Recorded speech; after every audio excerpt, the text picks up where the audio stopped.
This is not an ordinary episode of the relay. If you are not prepared to be put on the spot, then you needn't request a link to get on this panel. This is the balls to the wall episode, folks. This is the episode where if you ain't gonna make a goddamn decision, then we gonna make that decision for you, or at least I am. That's what kind of episode this is. Because there's a lot of stuff going on. What's good, Casual Cucumber? There's a lot of stuff going on. This ain't gonna be a long live, by the way. You know, this ain't gonna be no 3-hour live, right? Hey, what's good? What's good, Bugsy? This is the who have you got episode, all right? If you can't make a goddamn decision, then you don't need to join this panel. All right? It's that goddamn simple. There's a lot of fights coming up. A lot of decisions got to get made. A lot of people got to lose. That's what's going on. So, you know, if you ain't got somebody in a fight because you haven't decided yet, I can accept that. But if you haven't decided yet, don't ask me for a link. Right? Let's get into it. Let's get this link in here. Let's get this link in here, and let's get it popping. We got an episode of the relay coming up after this. I kind of held out on uploading it because I knew I was going to go live. And I'm like, well, if I go live after I upload the episode, that's going to take away from the views. So I'll just wait to upload it afterwards. All right? I've been saying that, Chris Charles. I've been saying that. That ain't no news to me. I said, and I said it for the same reason over and over. Artur is a great fighter. But that fight is not about to happen. And because that fight is not about to happen, Artur is only getting older. Now, look, he got broken ribs. He's got broken ribs. Face the kid. What's good? Ain't nothing much, man. Just chilling. Eddie Hearn retweeted my tweet. I died. I came back, but I died when he did it. Died, dog. I died. I'm like, shit, that's Eddie Hearn. That's not no troll account. That's legit Eddie Hearn. Which tweet was it? It was the one where I was talking about they had just signed Maiva Hamadouche. I was very excited. I uploaded a video to Twitter. Eddie Hearn retweeted it. It's on his page right now, son. Right, I'm gonna take a look at that while we're talking. Oh yeah, it's real. I didn't believe it, dog. I ain't believe it. But yeah, man. So as far as that fight, Bivol versus Beterbiev, my pick was and still is Dimitri Bivol. It's my guy, man. It's my goddamn guy. Yeah, I think the same, to be honest. I just think the movement's too much, and he's not gonna just allow himself to get dragged into a dogfight. Yeah. Too slick. And see, the sooner the fight happens, the more it favors Artur. I think that we all can agree on that. The sooner it happens, the more it favors Artur. But Bivol is a damn good boxer. That's the other thing. Like, he got a great set of legs. He throws good straight punches. He has fast hands. He's accurate as hell. And he can hit. He don't hit as hard as Artur, but he can punch. Artur's been dropped by lesser guys than Dimitri Bivol. Jeff Page, Callum Johnson. True. Yeah, Michaela just doing what she got to do. I ain't mad at her. If she don't give me an interview, I'll be mad at her. But I ain't mad that she talking her stuff. She got to sell that fight. She got to sell those fights. I ain't mad at her, but she need to stop playing. Give me goddamn interview. I'm not joking, dog. Like, she need to stop playing. Well, what's her excuse for not giving you the interview? I don't know. I haven't asked yet. Well, because you're the one, you've got the inside track on Twitter, man. Just put that smoke on it. Like, yo, I'm an interviewer. Now, you know what the thing is? I'm a fan. Like, I'm not like a journalist. I'm a fan, so I get nervous. Like, bro, I've been following that kid's career for like 4 years or something. I get nervous. Find that hard to believe myself, but all right. I'm serious, bro. Like, when I was interviewing Natasha Jonas, like, I don't know if you could tell, but I was nervous as hell. Oh yeah, that was. I just thought I was like, yeah, that was classic.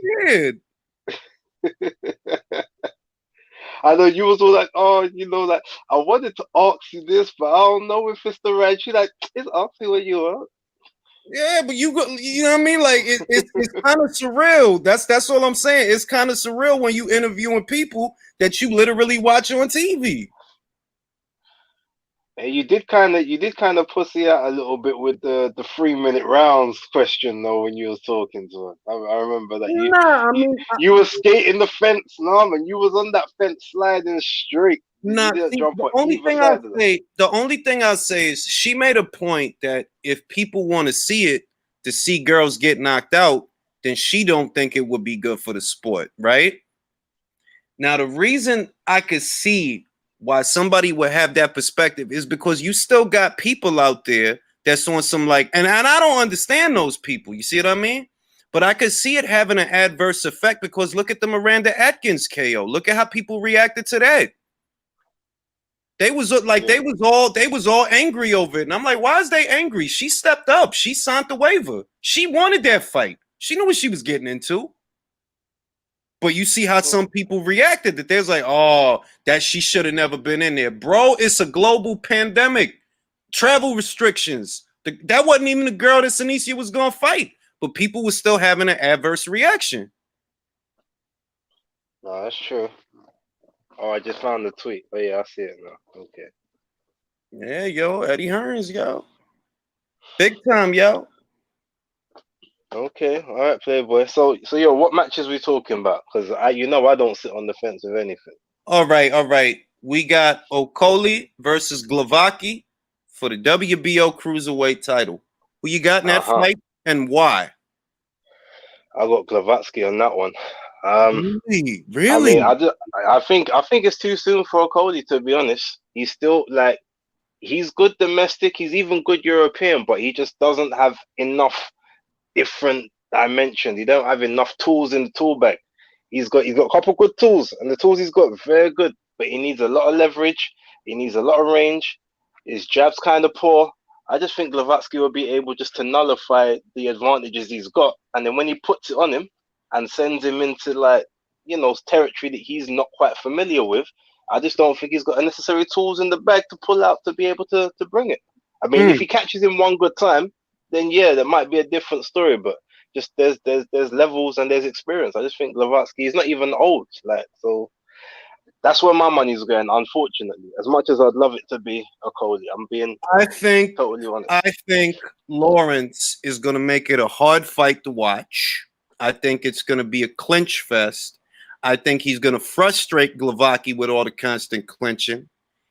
And I can see Lawrence landing something stupid late because I don't think Glowacki takes the best punch. I don't. And he hasn't done anything since Briedis smacked him around. He hadn't done anything. So you ain't even rebound, really. You ain't even really get back in the winner's bracket. So I got my guy Lawrence knocking that guy out, coming WBO champion. Yeah, but Briedis was doing MMA on the guy in that fight, man. Come on, we can't use that as what started it? If Glowacki hadn't a rabbit punched that man, Briedis wouldn't have elbowed him in his face. He was responding to the dirty stuff. No, yeah, he was responding to it. I ain't mad at him. One good turn deserves another. One good turn deserves another. If you gonna punch me in the back of my head, then eat this elbow. Yeah, that elbow was vicious, though. You know what still makes me laugh about that whole situation is when the commentator's like, "Oh, it seems like he's play acting a bit there," and they're like, "No, did you not see the velocity that thing hit him in his jaw?" Like, he deserved it though. One good turn deserves another. If you gonna hit that man, and it was a brazen rabbit shot. It wasn't even like you threw a punch and his head moved in that direction, because it happens that maybe you coming in with your head too low or you bending at the waist too much, got those a punch and the punch ends up going there, but that's because you was moving in that direction. It wasn't one of those. You was trying to hit that man in the back of the head. So eat this elbow.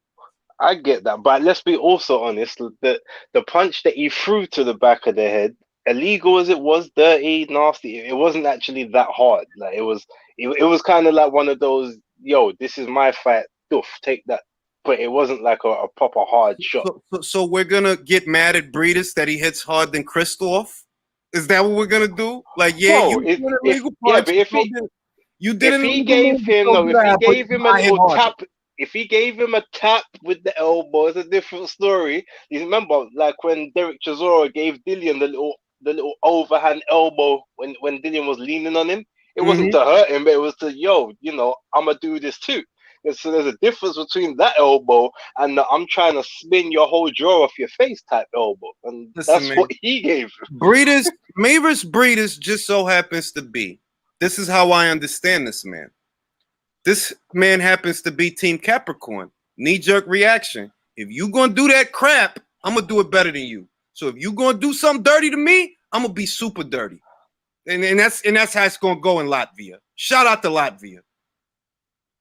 But us Capricorns, we don't move off emotion. We're very cerebral. It's So not he had to have thought about that. base. All right, you Team Capricorn. You hit the nail on the head. We don't Uh-huh. go off emotion. We reciprocate. If you're gonna do me dirty, I'ma do you dirtier. But you set the precedence for that. You did that. I was just gonna box you and punch you in your face. You want to be dirty? All right, bro. I got you right now. Hold up. Bang. Elbow to the face. I can't even debate that. You're right. You're right. If think about it, if it's you, base, if it's you in there with the guy want to punch you in the balls. What are you gonna do? It ain't about getting emotional. Like, oh, so we gonna punch each other in the balls now? All right, here's this leg drop. It's true. It'll catch a claymore kick like my name was Drew McIntyre. I can't lie, but yeah, I get you. Now, all right, we got a delicious fight coming up. This is genuinely tough fight. I don't even know how I feel, though I'm leaning, but I haven't decided yet, admittedly. I haven't decided yet, though I am leaning in a certain direction. Okay. Miris Briedis, Uniel Dorticos, September 26th, IBF title. Who you got? Oh, that this is a juicy one. This is a full-on steak right here. Now, I was thinking about this one the other day, and I've got it to Briedis. Dorticos, I mean, that punching power is ungodly in that division, but the only problem is like he's only in it to bang. Like he's not really coming with any finesse. He's not trying to tactically work his way in to get that long right hand off. He's just literally hitting you with that 1-2, that jab, 1-2. Like Yep. that's everything. Whereas Briedis is more, he's going to be looking for the angles a lot more. He's going to be throwing a lot of shorter hooks. He's not going to give Dorticos the space to be able to lever those shots. What I was thinking. That's what I was thinking. And like, look, even if Uniel goes in there, right? The way that he went in with Tabiti, where he throwing the 1-2, he's stepping into the 1-2, and he's just gonna keep throwing it. Briedis knows how to move his upper body to get inside on him and get around that jab. If he gets inside on him and gets around that jab, mid-range to inside is Briedis' fight to win. Yep. And he can do it. He's got a good pivot. He's got a good pivot as well. So you can't be throwing straight shots at someone that can literally spin off to the side very quickly and hit you with a hook at the same time. It's a bit dangerous. And not for nothing, he's not the biggest puncher, but he can punch. Briedis can punch. So I think we in agreement on that. So when it comes to Glowacki, Okoli, you got Glowacki, I got Okoli. When it comes to Briedis and Dorticos, we agreed Briedis is the way to go. Yeah. All right. Now we got this Charlo doubleheader. This Charlo peanut butter and jelly sandwich. Let's start off with Charlo versus Derevyanchenko. What do you like for that fight? Right.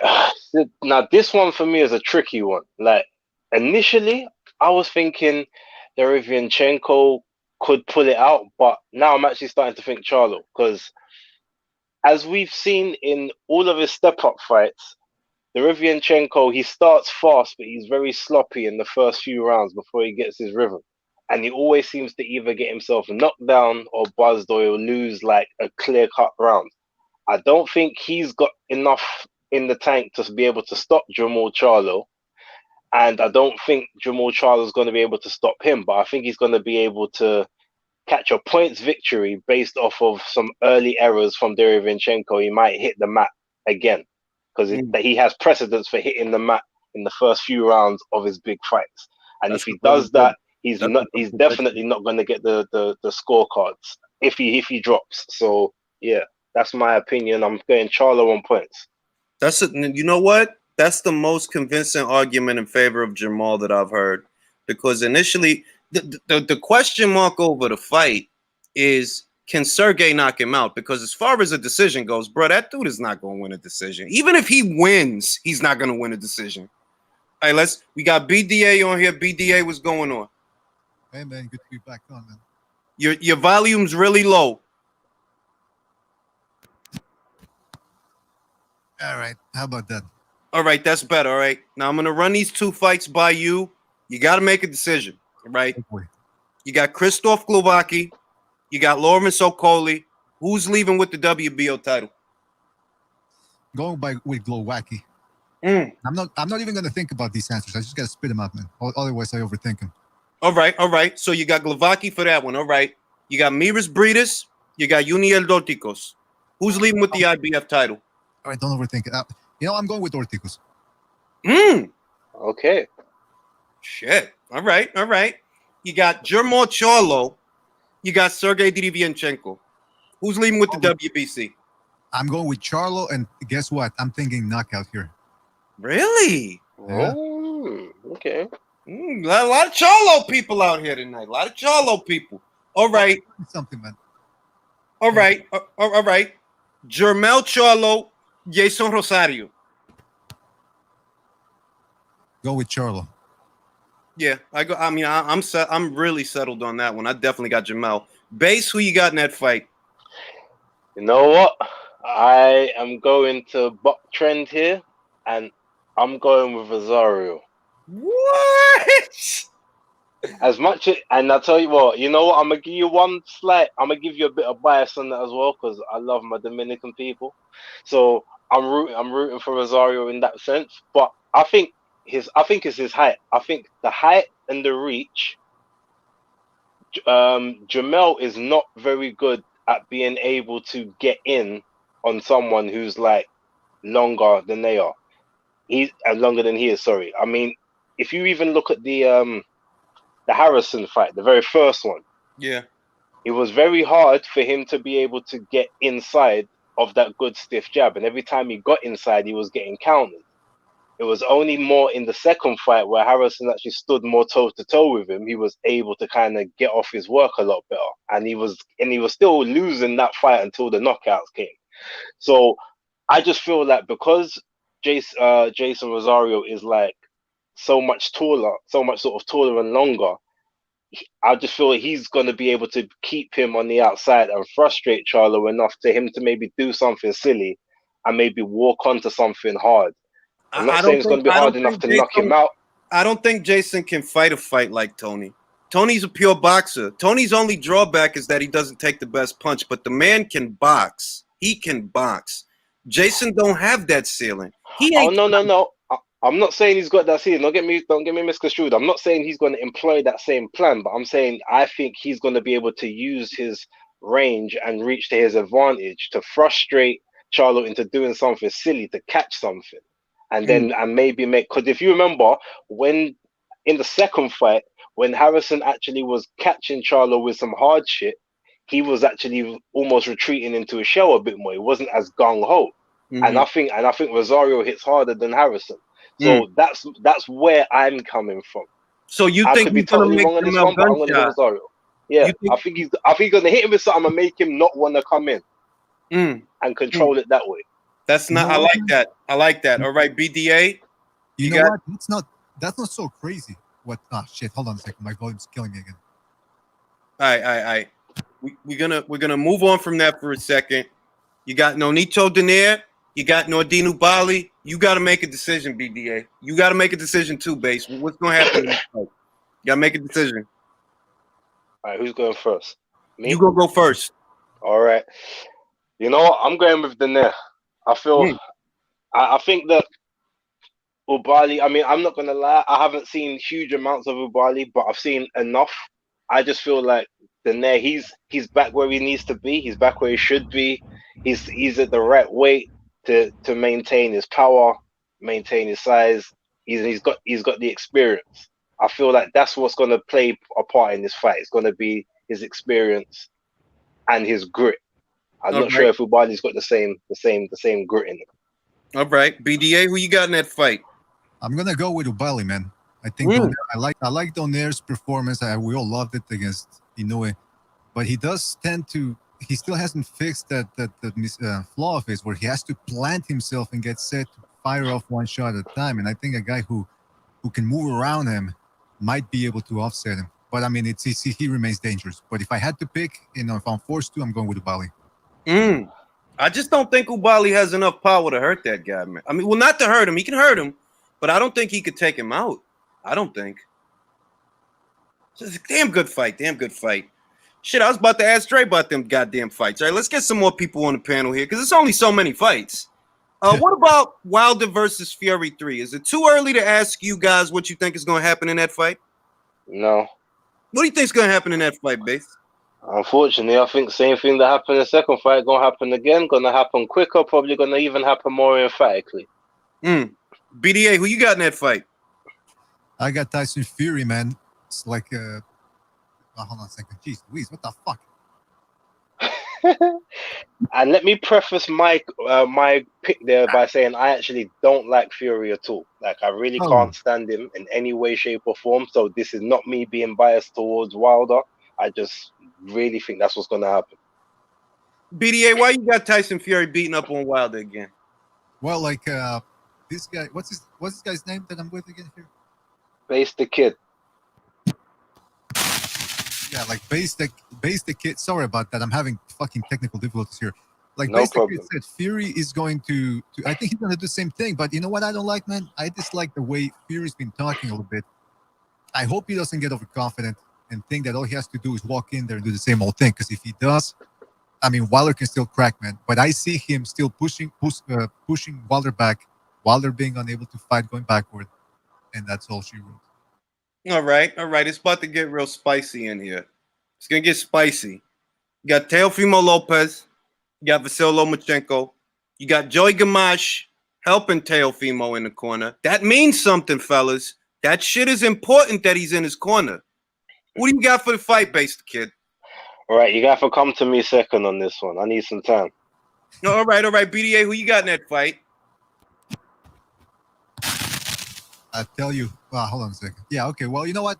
To make it quick, because I'm having technical issues here, Lomachenko, stoppage. All right, so you got Loma. All right, we got Kurt DeVille in the Ville. I got a lot of questions. I need a lot of answers. All right? Brother, what we got? Right. I'll do my best. We got Christoph Glowacki. We got Lawrence Okoli. We got the WBO title. Who's leaving with it and how? Okoli, just keep his distance, keep the jab, keep the right hand in his face. Well, set him up with the jab. Keep laying in the right hand. He should be fine. He's a long range fighter. I think he'll do well if he doesn't fuck up. All right. You got Miras Briedis. You got Uniel Dorticos. You got the IBF title. Who's leaving with it? Dorticos. A lot of Dorticos people. He fell short in that Super Series. But hold on a second. Call coming in. The volume's going in and out, Kurt. Yeah, I'm back. I'm back. All right. On? All right, I can hear you now. Go ahead. Hello? Hey, I can hear you now. Go ahead. Hold on a second. It's fucking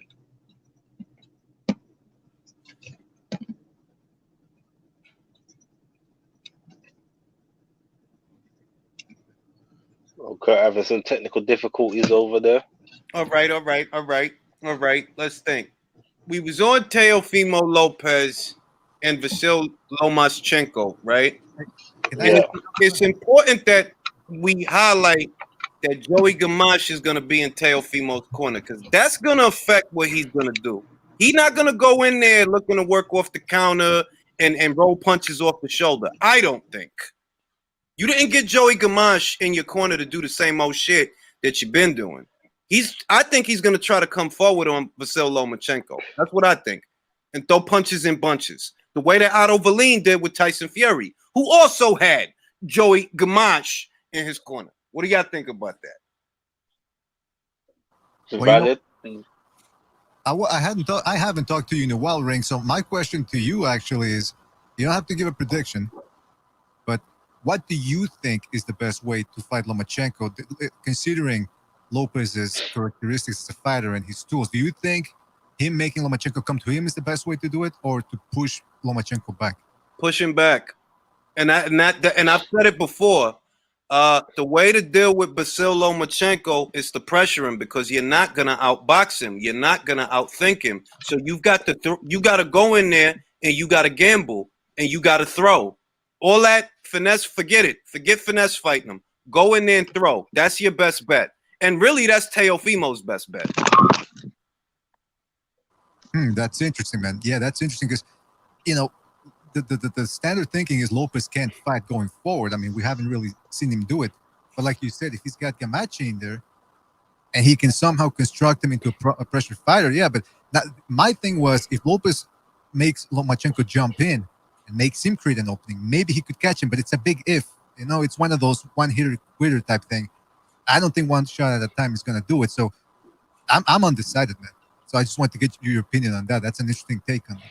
No, because look, Teofimo's he's a good fighter, right? He's a good fighter, so I'm not even trying to slight him.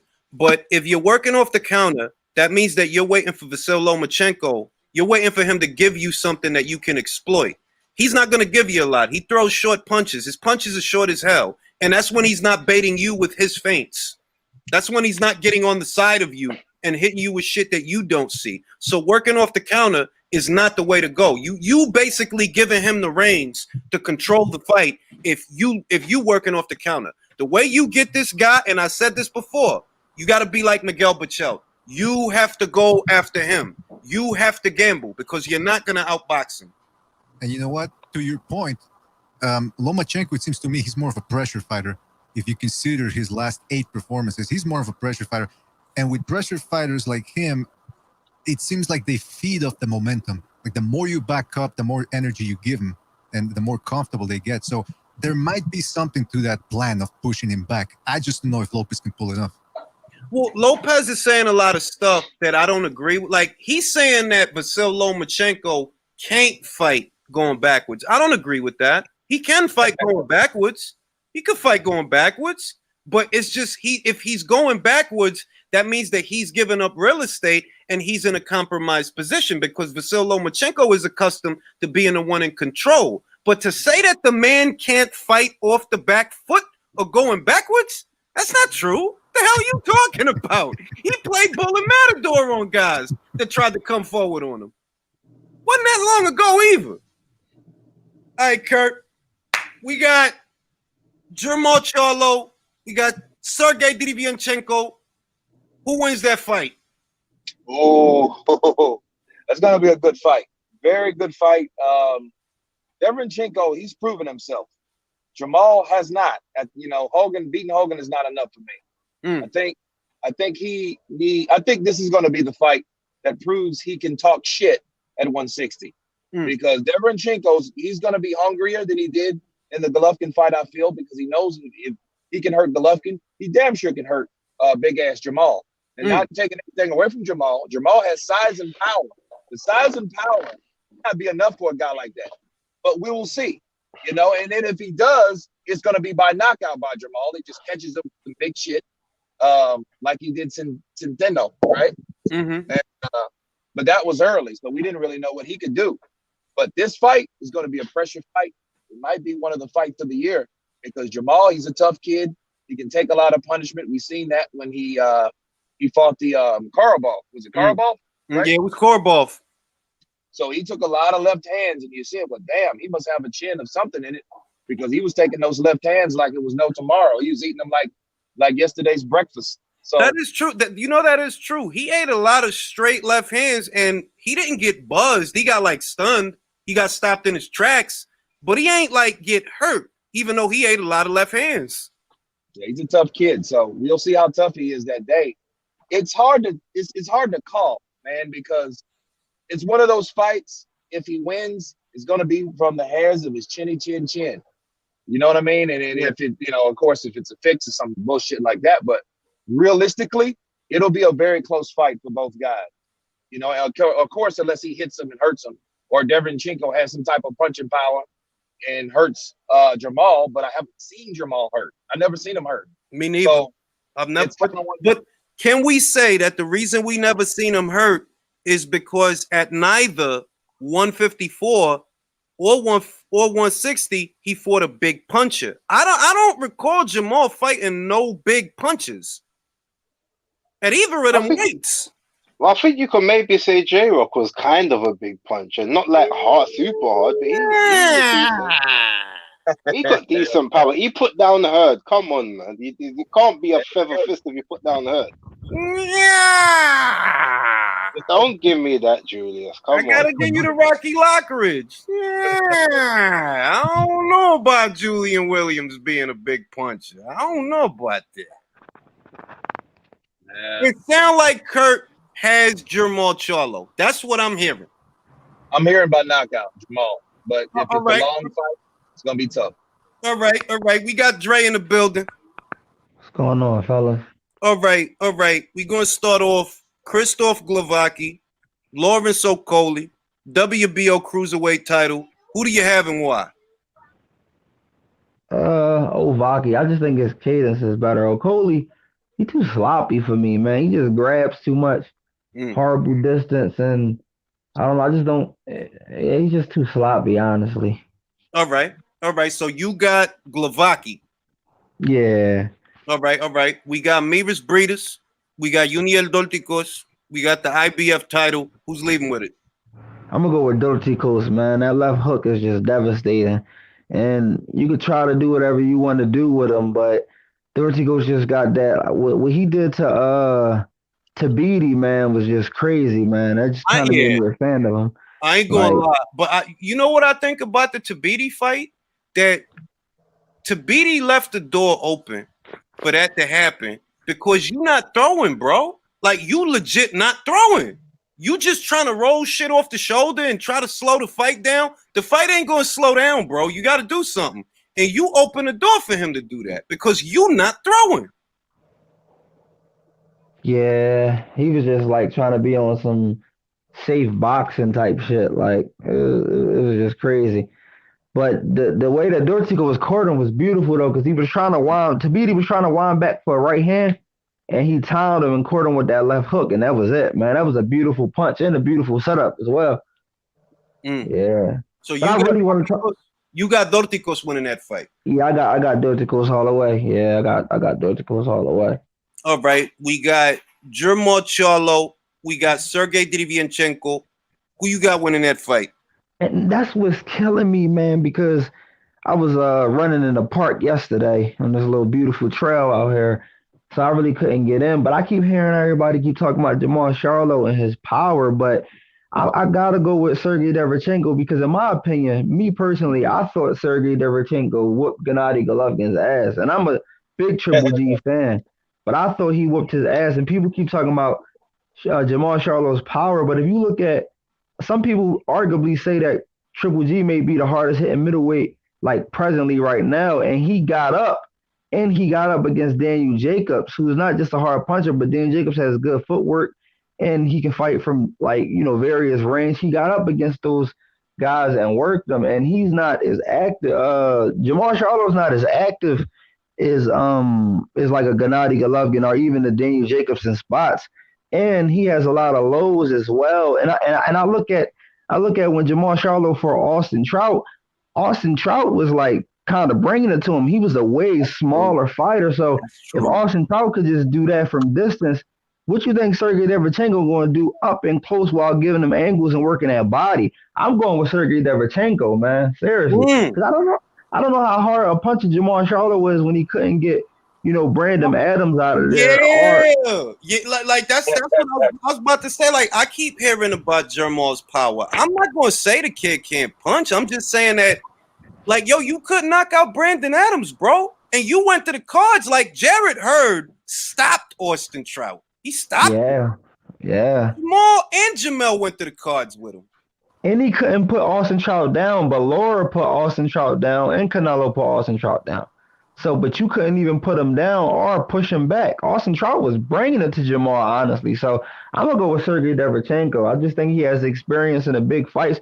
And those angles are going to kill Jamal, man. They're going to kill him. I'm telling you. I'm gonna go with Sergey Derevyanchenko. All right. You got Jermel Charlo, Jason Rosario. There's 3 belts on the line. Who's gonna get him? I'm gonna go. I'm gonna be the outlier in this one, man. I'm gonna go with Rosario. The reason being is because I looked at when Rosario fought Justin DeLoach and when he fought what's that guy that stopped him? Gallimore, Nathaniel Gallimore. The thing is, like, when he fought Justin DeLoach would be like falling in with combinations or like dropping his left hand. And I started seeing Rosario pick up on that, and he maintains balance well, and he can punch. Jamel, he just focuses on like one big punch, but his footwork is horrible. He falls in at times. And also when you step to him, like when you see when Tony Harrison was stepping to him, and because in the press conference, he was like, yeah, don't run. I want to sit there and bang. But when Tony Harrison came forward and started banging, Jamel was backing up a whole lot. Only thing is with Rosario is he'll bang with you, but he's more durable than Harrison. So I think he can crack as well. So I'm gonna go with Rosario, man, because he's tough at 154. He's very durable, but the skill set, he just like loads up too much. He's always falling in, and he's not a good rangefinder, man. So I'm gonna go with Rosario. I would love for my countryman El Jason Rosario to win another belt. I would love that shit. But I really see some Erickson Lubin shit happening. I really see Jamel going to land some dumb shit. He going to catch this guy between the shots because Jason is aggressive. He a banger. He not no boxer. He a banger. He ain't going in there. Like Tony was able to do what Tony was able to do because Tony's a damn good boxer. He's a good, pure boxer. But you see what happened as soon as he got overzealous. You got fucking caught. You got knocked the fuck out in a fight that I had you winning. I don't know what fight the judges was watching, but I had Tony winning that fight. And you as soon as you come forward on him, what happened? Got knocked the fuck out. So what I think's gonna happen to Jason. He's gonna get knocked the fuck out. Rosario, Rosario is extremely durable though too. And like I said, if you look at that Justin DeLoach fight, I'm not gonna say like he's the best boxer, but he just has like a smarter brain than Jamel in dissecting opponents. Even if you look at how he court Julian Williams. When Julian Williams threw that lazy right hand and he countered him with that left before he could bring it back. I mean, that was timing. That wasn't luck. That was good timing. So I'm going to just go with Rosario because I just think he's the intelligent fighter. And he also had a full training camp as well because a lot of his previous fights, he was coming in 3 weeks notice, 2 weeks notice. He had a full – and that dude did you see how big and strong he came in when he had a full training camp against Julian Williams? That's true. I gotta go with Rosario, bro. Julian don't take the best punch. I mean, I don't want to call him chinny. I feel like the 2 times he got stopped, he really got hit with some shit. So I don't know if I could call him chinny, but I don't really feel like he take the best punch. Like Jamel to me is more durable. He can eat a hard shot from a Rosario, I think. Man, he is chinny, man. He is chinny. And by the way, can I just ask something real quick? Is this Dre from Philly? Yeah, what's going on, BDA? Hey, how you doing? I can attest to Dre's. He's never been impressed with the Charlo because he's called in before on our show, and he actually predicted that Harrison was going to beat Charlo. Wow.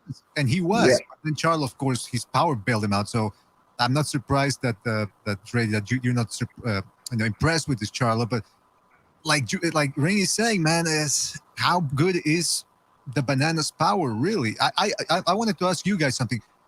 Those of you who are picking Glowacki, are you picking him because he can actually do a nice little shoulder roll with a counter right? Do you think that's going to play a factor in this fight? That he actually has some craft going in there?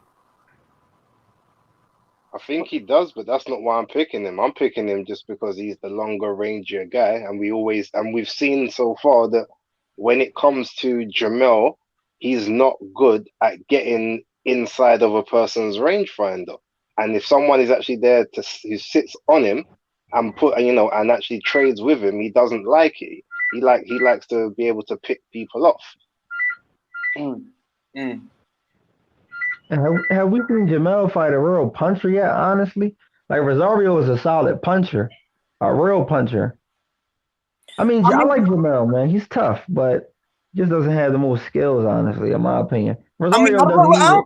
I don't think either of the Charlos is completely rounded out. I don't think. I think they're used to fighting a certain kind of fight. But it's just we talking about Jason like this off of Julian Williams, though, who don't take the best punch. I think Julian has his nights though, because he took really good punches from Nathaniel Gallimore, He who did. stopped Rosario in the lows. He took and he actually got hurt. I think in like the 4th round with a vicious uppercut, and he recovered, and then he took it to him to the rest of the fight. So it's I don't know, man. His chin is like off and on. Look. Julian, Nathaniel, and Jason is in the same place to me, right? Triangle theory shit. All right. Julian beat Nathaniel. Nathaniel beat Jason. Jason beat motherfucking Julian. That tell me, all right, y'all at the same place. I view Jamel as not being in that place with y'all. He beat guys like y'all before. He beat, and I ain't gonna say Jamel has super duper power, but look at what he did to Lubin. Look at what the fuck he did to Erickson Lubin. Motherfuckers thought that shit was gonna be like a everybody forgot. Like they thought that was gonna be like a brawl. Like, oh, this gonna be great. That shit ain't last motherfucking 2 minutes. If he catch Jason is going out, bro. He going out. I got fucking Jermel Charlo. Yeah, I'm gonna go with Jason. I could be wrong though, but I just hope that if Sergey Derevyanchenko does beat Jamal, I just hope they don't rob him because they robbed the hell out of Korobov, bro. They've been robbing Korobov for a minute actually though, but they robbed him against the boy Manuel Leem too. Yeah, but I just hope that shouldn't have been a draw at all, bro. And then it's crazy because they reversed it and gave it to the boy Manuel Leem afterwards. I'm like, ew, man, it's out of pocket. Yeah, Korobov is a hard luck case, man. Like I feel bad for that dude. He a hard luck case. He is, but I think and I said this yesterday. The last time both the Charlo brothers fought on the same card, regardless of where they're gonna be at, the last time they fought on the same card, one of them lost. The first time it was Mel, right? This time I feel like if one of them gonna lose, it'll be more. If one of them gonna lose. Yeah, but I got to give Jamel Charlo his props on that Harrison win because I had Harrison to dog him, man. And he was dogging him actually, but then he just got stopped in I think it was 11th round. But so I got to give him props. I didn't pick nobody for the first fight. I didn't think about it. I wish I had, but I know for the rematch I did a prediction for that, and that's like the way it played out. That's what I said. Like, yo, he gonna make this dude look dumb, right? But he just gonna throw some dumb shit and catch Tony. That's what's gonna happen. Cause Tony got knocked out by Willie Nelson, bro. Like he don't take I love watching him box, but he don't take the best punch. Yeah, he's a hell of a fighter, man. He just as the fight goes on, he just fatigues out, man. All right, now we got a real juicy one. This one you might be on the fence when it comes to this one. Lopez Lomachenko. They got Joey Gamache in the corner for Lopez. Who you got winning that fight? Lomachenko, man, all day. He's just light years above Teofimo Lopez in skill. I think it's like extremely too early. I do respect Lopez for taking on this daunting challenge though, but I just think it's going to be too much because you can try to pressure a fighter or whatever, but the thing is with Lomachenko is just like he's really good on the inside too. And we've seen him put down bigger, like way bigger dudes than him, like Luke Campbell and Jorge Linares off body shots.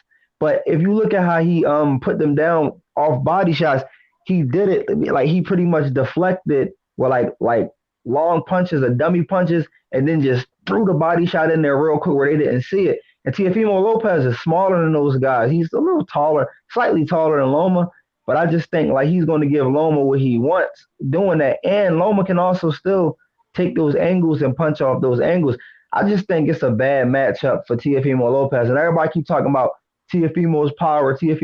What about Lomachenko's power? And what about Lomachenko's timing and his ability to adjust to anything the opponent does to him? So I'm going with Lomachenko all the way, man. But much respect for Teofimo Lopez for taking the fight. But yeah, I I just think agree, though. Loma is too much. I think that a lot of people it's like I don't know why they keep accusing this man of being a pity pat man. He broke Anthony Crowler's skull. He dropped big ass Luke Campbell. He stopped Jorge Linares. Like, bruh, the dude can punch. Yeah, he little. He ain't the biggest puncher, but he could punch, man. Can Teofimo take it? How many real punches has Teofimo fought? Aside from Richard, and we didn't get to find out if you could take what Richard has because you knocked him out. Nothing against knocking him out, but we didn't see you eat nothing from him. And that's the only puncher you fought. Yeah, I think Loma gonna overwhelm him, man. I just do, honestly. Like, and he has good timing as well. People just keep talking about like those big right hands or those left hooks that Teofimo Lopez throws. I mean, once the third or fourth round goes by, he's like Lomachenko's pretty much gonna adjust to anything he can do, like he always does. So I think Loma gonna dog wash that dude, man. I don't know if he's gonna stop him, but I definitely think he definitely gonna dog wash him. Though. But much respect to the young boy for taking the fight, though, man. Definitely. All right.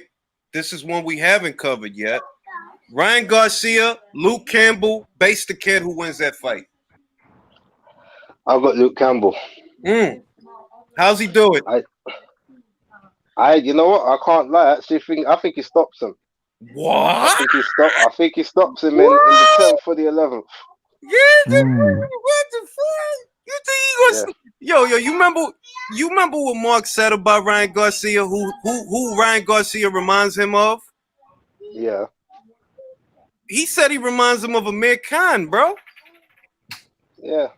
That was a nice parallel. Like, yeah, I can see that. Yeah, I think it's going to be obviously a very fun, entertaining fight. I think it will be pretty high action in the start. Then they'll have like a little lull in the middle because Ryan's never been long enough that we know what his gas tank's like. But we know that Luke can take punishment, but Luke is just more seasoned, and I think he's coming into this fight a lot more hungry than Ryan is. Ryan just wants to prove that he's world level. Luke wants to prove that he's elite. All right. He can't, and to him, he can't have another loss. He's literally gonna go in that ring thinking you're gonna have to kill me to beat me tonight. All right. So BDA, Ryan Garcia, Luke Campbell. Who you got? I'm going with Ryan Garcia by close decision. I think actually Campbell's gonna do the better work, but he's gonna get robbed. Oh, so we're predicting a robbery. We're predicting controversy. That's right. All right. That's fair. Dre, Ryan Garcia, Luke Campbell. Who you got? I don't know, man. I'm gonna have to look at their fights again. I don't know. That's a hard one, bro. All right. That's a hard one. I mean, I could see like both the things that BDA said. Like, yeah, that because Golden Boy never robbed nobody on the cards, right? They never robbed nobody. Right? Them guys are stand-up guys over there, man. What you mean, dodgy scorecard? They don't know nothing about that. I like the Mark's parallel because I could see that when you throw fast and you commit to your punches like Ryan, if you miss and you get caught, it's a wrap, bro. I'm waiting for Beats to join the joint because he said it sounded like he trying to say Loma ain't fought no punches. What you mean, Beats? Isn't Nicholas Walters a puncher? Nicholas Walters, Jorge Linares, those is punches, bro. Even Salido's kind of a puncher, isn't he? Well, of course he's a puncher. He's a pressure fighter. He can't be a pressure fighter and not be a puncher. Gary Russell got some pop as well. He's not Nathan Phelps is a puncher. Yeah, but Russell got brittle hands, so he don't really throw all of his shit into the punches. Bro, I don't even count Russell. Like, I don't even like a lot of people count Russell like, oh, he beat Gary Russell. I'm like, what did Russell do up until that point that I'm supposed to? The only shit about that impressed me was Russell was 21-0 and Loma was 1-1. That's the only All right, Beats, I got a lot of questions. I need a lot of answers. All right? Well, I was asking that since you brought up Axeman, that's a good one. He was a little inactive, but probably a little rusty. Had to take a lot of weight off. But yeah, you definitely. Someone said Gary Russell. Gary Russell ain't no big puncher. He's not. He's not. Was definitely a big puncher. All right, I want to pick your brain, Beats. We're going to start off in the cruiserweight division, right? We got Lawrence Okoli. We got Krzysztof Glowacki. We got a WBO title. Who's leaving with it? Oh, definitely a Okoli, man. Definitely a Okoli. All right. How do you see it happening? I don't know. I'm hoping he can make it a little more pretty, but hey, listen, I'm being biased as well, man. He lives around the corner from me, so I'm being a bit no doubt. No, that's fine. You ain't got to justify it to me. If you got Lawrence, you got Lawrence. I got him too. I don't think Krzysztof takes the best punch. And if Lawrence could get off a good straight right, Glowacki goes down. Yeah, I've got Lawrence. All right. We got Briedis. We got Uniel Dorticos. We got the IBF title. Who's leaving with it? Briedis is a difficult one because at one stage he gave Usyk a really good fight, and then he looked absolutely trash in one of them WBSS fights. Then you got Dorticos, look tremendous against Tabiti. I don't know that one. I'm gonna do a breakdown on it, but right now I'm gonna say I don't know. All right. We got Jason Rosario. We got Jermel Charlo. Who do you like for the fight? I think it's going to be very tight on the scorecards. Very tight. I think Jermel might get a controversial one. All right. So you got to because I got Jermel stopping him. I think he's going to stop him. No, he's not going to stop that kid. Not going to stop that kid. All right. We got Jermel Charlo and Sergey Derevyanchenko. Who you got for that fight?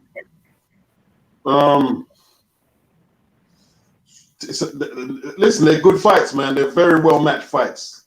I know it seems like I'm copping out, but that's because they're very well matched. Yeah, and that's what happened. I know there ain't nothing wrong with that because that's exactly what's supposed. Like, yes, it's not supposed to be easy to say.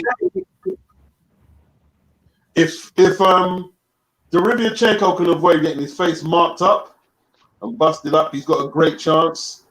But I heard some people questioning Charlo's power, and I can see why. He could see people are talking about Brandon Adams, but sometimes you just got like Brandon's very muscular, very like. I'm not saying that makes him have a good chin, but he's quite strong. You know what I mean? He's not easy to push about and bully, even though he's a small guy, and obviously struggled a little with Corbo, but he does have power. I think he does have power. I think his the more telling question is probably his skills. Looking at him against Korborov and even against Adams is probably maybe skills. But Right. I'll go for Charlo. I'm going to go for Charlo. All right. We got Teofimo Lopez. We got Lomachenko. We got 3 world titles and a designation. We got 3 world titles and a designation. Who wins that fight? Very well matched fight again, man. Probably you'd have to say Loma, but I think TFO could beat him. I really do believe. I think it's a 50-50, but to go against Loma's pedigree, I'm not brave enough to quite do that 100%. Yeah, I mean, I think Teofimo hits hard enough to knock him down and knock him out. I think he has a big enough punch to do it. The question is he going to land? And I'm like, he's going to land. He's going to land. You think he's going to land? He's going to land. I think Loma can take it, though. Loma's defense is great. All right. We got Hashman Boxing in the building. He's new. Somebody got me in the background. If you got 2 tabs open, close one of them. All right, Hashman Boxing. Yo, can you hear me? I can hear you. All right.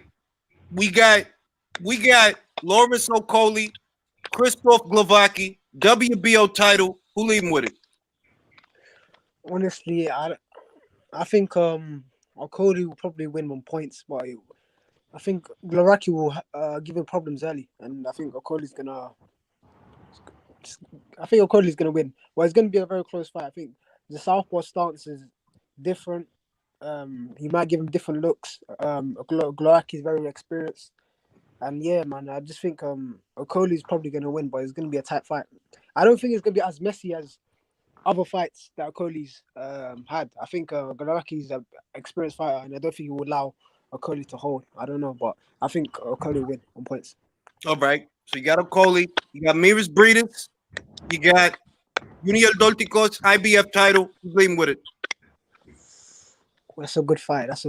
I haven't thought about that, but I'll say Briedis. I think Briedis style. I think Briedis will. He's got a good chin as well. I think Briedis is going to win that. All But right. I don't think he will stop Dorticos. I think it will be a points decision. Unanimous. Dorticos has a good chin too. Yeah. I don't think he will stop Dorticos because Dorticos took a lot of shots from Garcia and Garcia. That's a fair point. Yeah. That's a fair. Like a lot of people just remember that. A lot of people just remember the knockdowns and the knockout, not realizing, yo, go back, watch that fight. Look at how many times he had to hit that man to get him to that point. Did he drop it 3 times? I think in the 11th. He dropped it 3 times.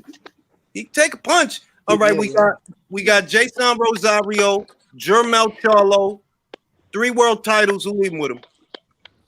Honestly, I think Jamal Charlo is gonna stop him. Me too. Jamal Charlo is gonna take his time. He's gonna be patient, and I feel Rosario is gonna be a bit reckless and he's gonna get caught with a left hook. I think he's gonna get stopped around 7-8 rounds. All right. Nope. We got Jamal Charlo, Sergey Derevyanchenko. Somebody's mic is clicking. Hold on, before we move on, somebody's mic is clicking. Fix it. Jamal Charlo, Sergey Derevyanchenko. Who's winning that fight? That's an excellent fight. You know, I have mixed opinions about that fight, but the more closer the fight gets to, I feel Charlo's gonna.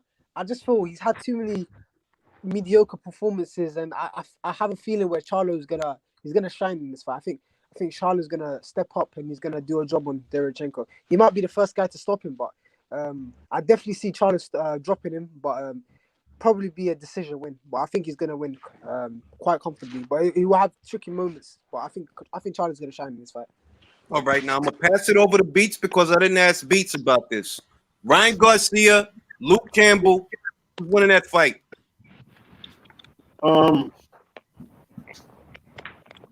Right, Luke is a good fighter, yeah, but you could talk about a credible Lomachenko performance. You could talk about a credible Linares performance, but he always finds a way out to lose. Yeah, but those guys was champions. You know what I mean? Like Linares had a lot of experience. Loma obviously has a lot of experience. Ryan don't got none of that.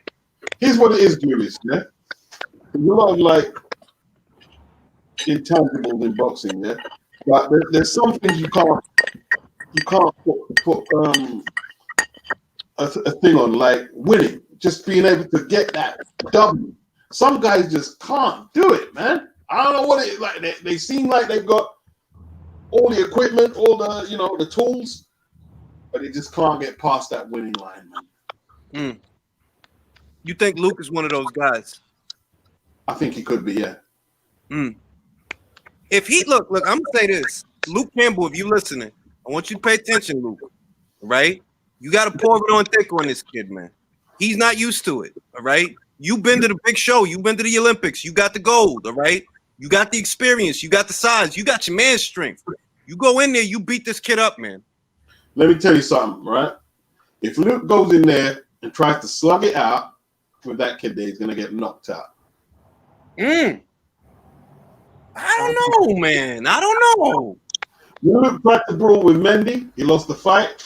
I think is it Mendes? What's his name? He had him on the floor. He got back up. Luke got to keep it long, man. Luke.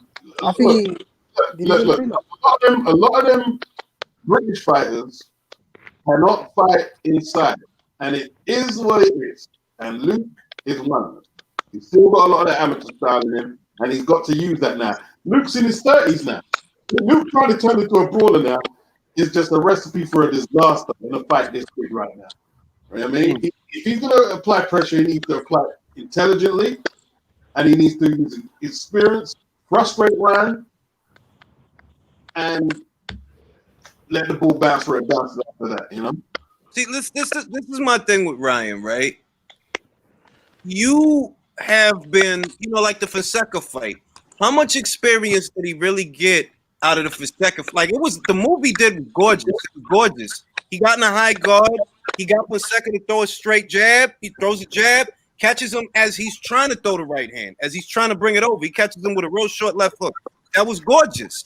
But how much experience did you get to have in that fight when it ended so quickly? And the fights that he's having, what was the other fight? The other dude they said he was scared of, and then he ended up knocking him out real fast. What's that guy's name, man? Duno. Duno. Yeah, how much experience did you get in the Duno fight? How much experience did you get from that? Motherfucking Luke been in the trenches with guys, man. He avenged the Ivan Mendy loss. Good fight with Linares. A far more experienced fighter than Ryan Garcia.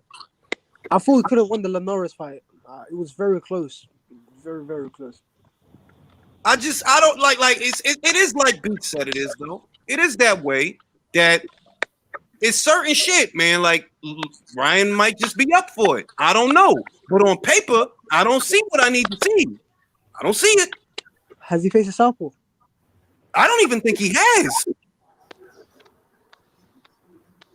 Yo, anybody on the panel, has Ryan Garcia fought a southpaw?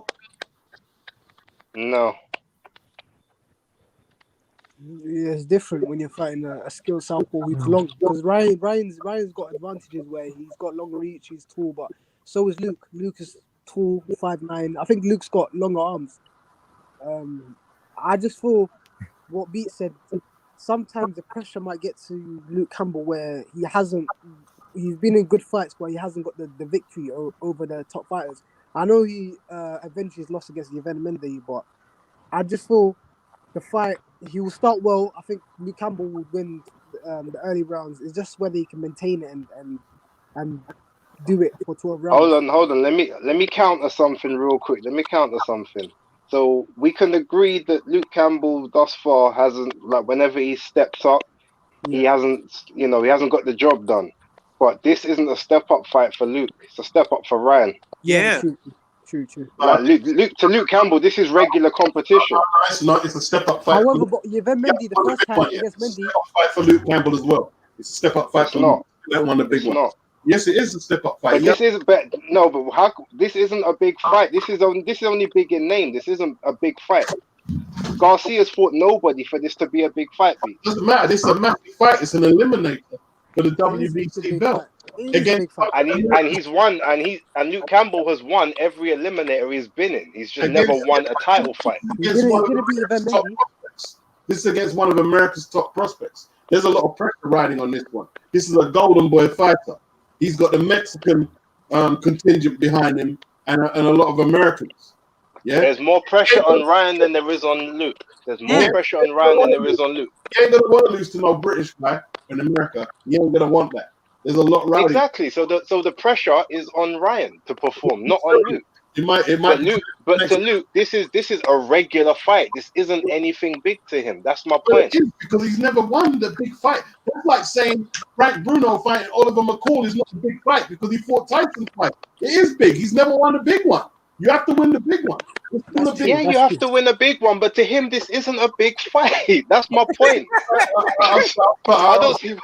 I'll leave it there. You got your opinion. That was fucking great. That was fucking great. Look. All I'm gonna say, I see the intangible that Beat's talking about. Like, yo, dog, like, you ain't win the big one. But is this a big fight? It's big for Ryan. It's big for Luke. How much chances does he get if he flops on this one? It's massive for Luke. I guess, but it's like if you've been in there with Lomachenko, right? It's like when you doing a set. You didn't win. No, hold on. It's like when you doing a set, right? Let's say you start off and you doing a seated military press. You start off with the 80s, right? And then you grab the 40. When you grab that 40, it's gonna feel light as a fucking feather. Now, this guy been in there with the champions at 135, right? Motherfucking Ryan ain't even been in there with an Ivan Mendy or an Emmanuel to go, and nobody like that. Look, if you're Yeah, going to talk you want to know? Do you want to know what this is comparable to? In my opinion, right? This is like when Tyson Fury he fought Klitschko, then he had the years off, whatever. Then he came back, he fought Wilder. Then all of a sudden he fought Wallin. Now Wallin is a very good guy, but this was not Fury's big fight. This was Wallin's big fight, and Fury got found wanting because it wasn't a big fight to him. I see that as the same way with Luke. Like to Luke, this is like his Wallin. He's going to be a good fight, but he don't see him as elite competition. once again, that don't work. He's the underdog. Luke is the underdog, though. Luke is the underdog. One sec. That analogy doesn't work. Tyson Fury won 3 belts from Klitschko. Luke has never won no belt. Never. Right? But we're talking about the come down in quality. Until you win a belt, a world title is a massive deal. You can say someone who's failed 2 title attempts that is every day at the office. I don't see how you connect that. It's not every day at the office. He knows he hasn't won the big one yet. It's a massive fight. It's huge. Yeah, I agree with Beats, 100%. And also, My thing is this, right? If I look for the reasons, like I'm trying to think about it in a nuts and bolts way. Have I seen Ryan with a durable fighter who's a fucking southpaw that comes from an Olympic pedigree and can fight, has a nice little stab to the body, nice jab, nice feet? Have I seen that? And I'm like, no, I haven't. And I'm like, all right, who got more experience? Luke. Who got that grown man strength? Luke. Who fought better quality of competition, win or lose? Luke. I'm like, if I pick Ryan, it must be because of how he combed his hair. Because it ain't because of nothing that he did in the ring. All right, if my other analogy didn't work, then the analogy that would work better would be Dillian White and Alexander Povetkin. Because to Povetkin, White is not a big. It's a big fight in terms of the money he's gonna make, but to him, he knows I'm better than this guy. This guy is not Klitschko, and this guy is not Joshua. That's a more comparable comparison. Can we say this? Look. There's certain common denominators, right? Now, Alexander Povetkin was a gold medalist, right? Dillian was not. Joshua was. Dillian was not.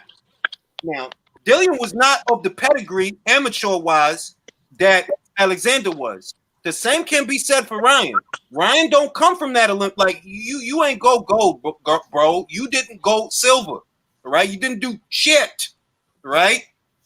Luke comes from that, and Luke don't got a lot to lose neither. Ryan has more to lose than Luke. I think both of them have to lose. They both got a lot to lose. Look. Dave Allen still finds his way on matchroom cards, bro. Well, that's different. That's different. You think Eddie ain't gonna find something for Luke to do if he loses this fight? The thing about Luke is how many more chances is he gonna get? You know what I mean? And plus, Luke, this is his 4th chance, or was he third chance? And it's for Luke. This is what Luke. If Luke loses to Ryan Garcia, then it's gonna be a massive blow because he wants to be a world champion, and guys like Devin Haney and Lomachenko or Teofimo or the new other guys coming up in the division, Tank Davis and that, I believe they're better than Ryan. So if he is to lose to Ryan Garcia, where will he go? Really? He'll just have to be domestic. No, he'll go to fucking We'll go to 140 with Jose Pedraza. Nah, man. He's gonna get 140. No. It's doubtful after fighting Lomachenko, Linares flopping, and then you're fighting up and comer Ryan Garcia. You lose to him, that you go back down to domestic level. Yeah, he That's doesn't want that. He doesn't want long that. spirit from him to do that. He doesn't. He'll go domestic or he'll retire. But but at least he's fought in those fights, so that's what I'm trying to say. he's got that experience to draw from. It's not. He doesn't have nothing. He has a lot to lose as well. Don't get twisted. I don't think he does, because to him it's like, okay, if I can't do this, then I'm not good enough. There's not really anything more for him to. He's already had cracks at the whip. No, but you don't get. But he's fighting someone who's never even had a step up fight. So he's not used to losing. He doesn't have to lose. Yeah, but what I'm trying to say is he has a lot to lose, because if he is to lose to Ryan Garcia, his ambition at being a world champion will take a massive fall. You get me? So Luke wants to be a world champion. But it depends on how he loses, though, right? Yeah. Not really. On your 3rd attempt, even if it's a split decision loss, he's going to be devastated. How old is he now? I don't know, man. 33. I mean, 32. when you look at a guy like like Campbell, gold medalist, he's been in there with two good fighters, hand speed. It's not something he hasn't seen. I don't know if it's gonna discourage him that much. And in regards to him getting opportunities, if he loses to Ryan Garcia, maybe he gets a couple of domestic wins over in the UK, and then they throw him in there against Devin Haney.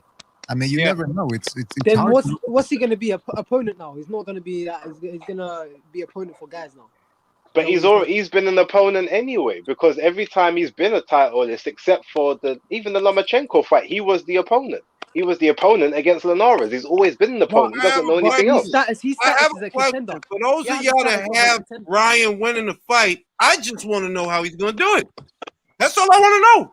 Great No, question. what I'm trying to say is, if he loses to Ryan Garcia, then he's officially going to be a gatekeeper for guys to feed off. What if you beat Luke Campbell, then you're going to be at that level, or you know what I mean? So far, Luke Campbell hasn't been a guy like, oh, he's a tune-up or he's a gatekeeper for these guys. He's been regarded as a top contender in the division. You know what I mean? Even when he lost to Linares, split decision, very close fight. Then he fought Mendy. He got the rematch. He beat him in the rematch. So at that stage, it wasn't where he was a gatekeeper. It wasn't, because when he fought Lomachenko, even though a lot of guys thought he would lose, but he was still a top contender in the division, and he gave a good account of himself. Even though he lost, it was a good fight. He did his best. But if he loses to Ryan Garcia, then we can talk about, okay, he's going to be an opponent for other guys where they're fighting. I just want to know, how does Ryan win the fight? That's what I want. How? What does he do? I'm rooting for my guy Luke, man. I'm rooting Same. I like Luke. I hope we can pull it off, but I don't know. We'll see. I mean, I'm not, because I'm not really being a contrarian. For me, it's a legitimate question that I have. That I'm like, if I was to go with Ryan to win this fight, it would have to be off intangibles alone, because nuts and bolts, I don't see it. How does he win the fight? Listen, if this fight goes decision, we've seen robberies in America. We've seen what was that? Rolly versus that Marines guy, and I think Ryan's going to do a better job than what Rolly did, and he's going to win a couple rounds, or it could be a bit competitive, and it could go to even if the fight's competitive, and you think he won 8-4 or 7-5, then I don't think probably Luke is going to get a decision. So if it goes to decision, I don't know. He's got to knock him out, or he has to win very, very well. Man, a lot of rounds. Ryan Garcia is the new generation type fighter who it's one shot at a time. Yes, he's quick. Yes, he's long, but it's one shot at a time. And I don't know if that's enough to convincingly beat a guy like Luke Campbell. Now, his last two wins, he knocked out two guys in the first round. That's a bit of a mirage right there. I want to know, can he adapt mid-fight? But let's not forget, Luke's a little bit vulnerable as well. Luke Campbell went 12 rounds against Lomachenko, and exactly do that. Yeah, I agree. But let's not forget, style makes fights as well. And also, Luke's been dropped a couple times in his career. He got dropped against Mendes. He got dropped against Mendy. Got dropped against Linares. He got dropped against Campbell. So he's been on the canvas a lot of times. So let's not. Ryan's got a lot. He's got power as well. But he's never been stopped. So getting dropped, he gets dropped and comes back. No, but he gets dropped and he comes back. He comes back better after he gets dropped, except for the Lomachenko fight. However, what I'm trying to say is, if the fight goes to decision and he's been dropped and it's a competitive fight, and you might say, "Oh, Luke Campbell won the fight. It's a close fight, but Luke Campbell won." Is he going to get a decision? Hardly not. So basically, what you're saying is, to Julius's question, is if Ryan Garcia, the only way he can win this is by scorecards and probably on a lucky decision. It will have to be. That's what I thought. If I can interject, all I'm saying is, when I think about that fight, I don't know what Ryan does better than Luke.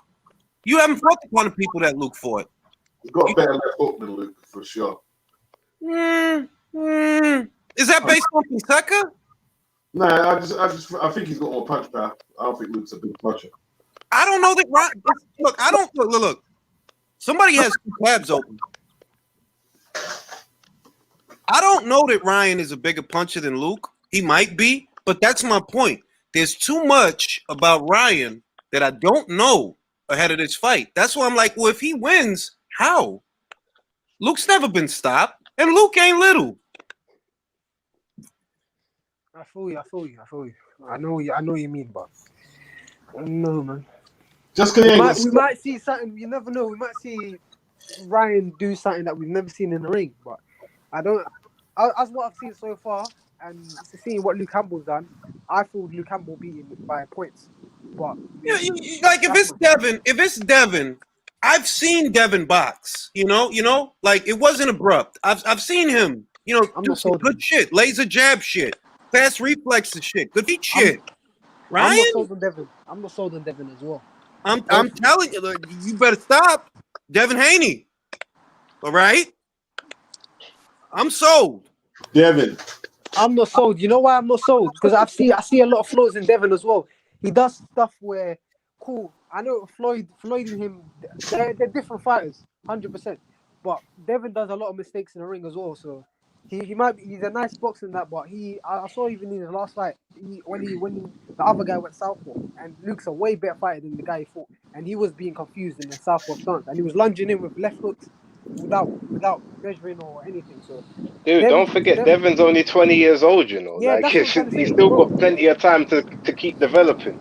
Yeah, 100%. But what I'm trying to say is, I'm not sold on either guy yet because they haven't fought anyone.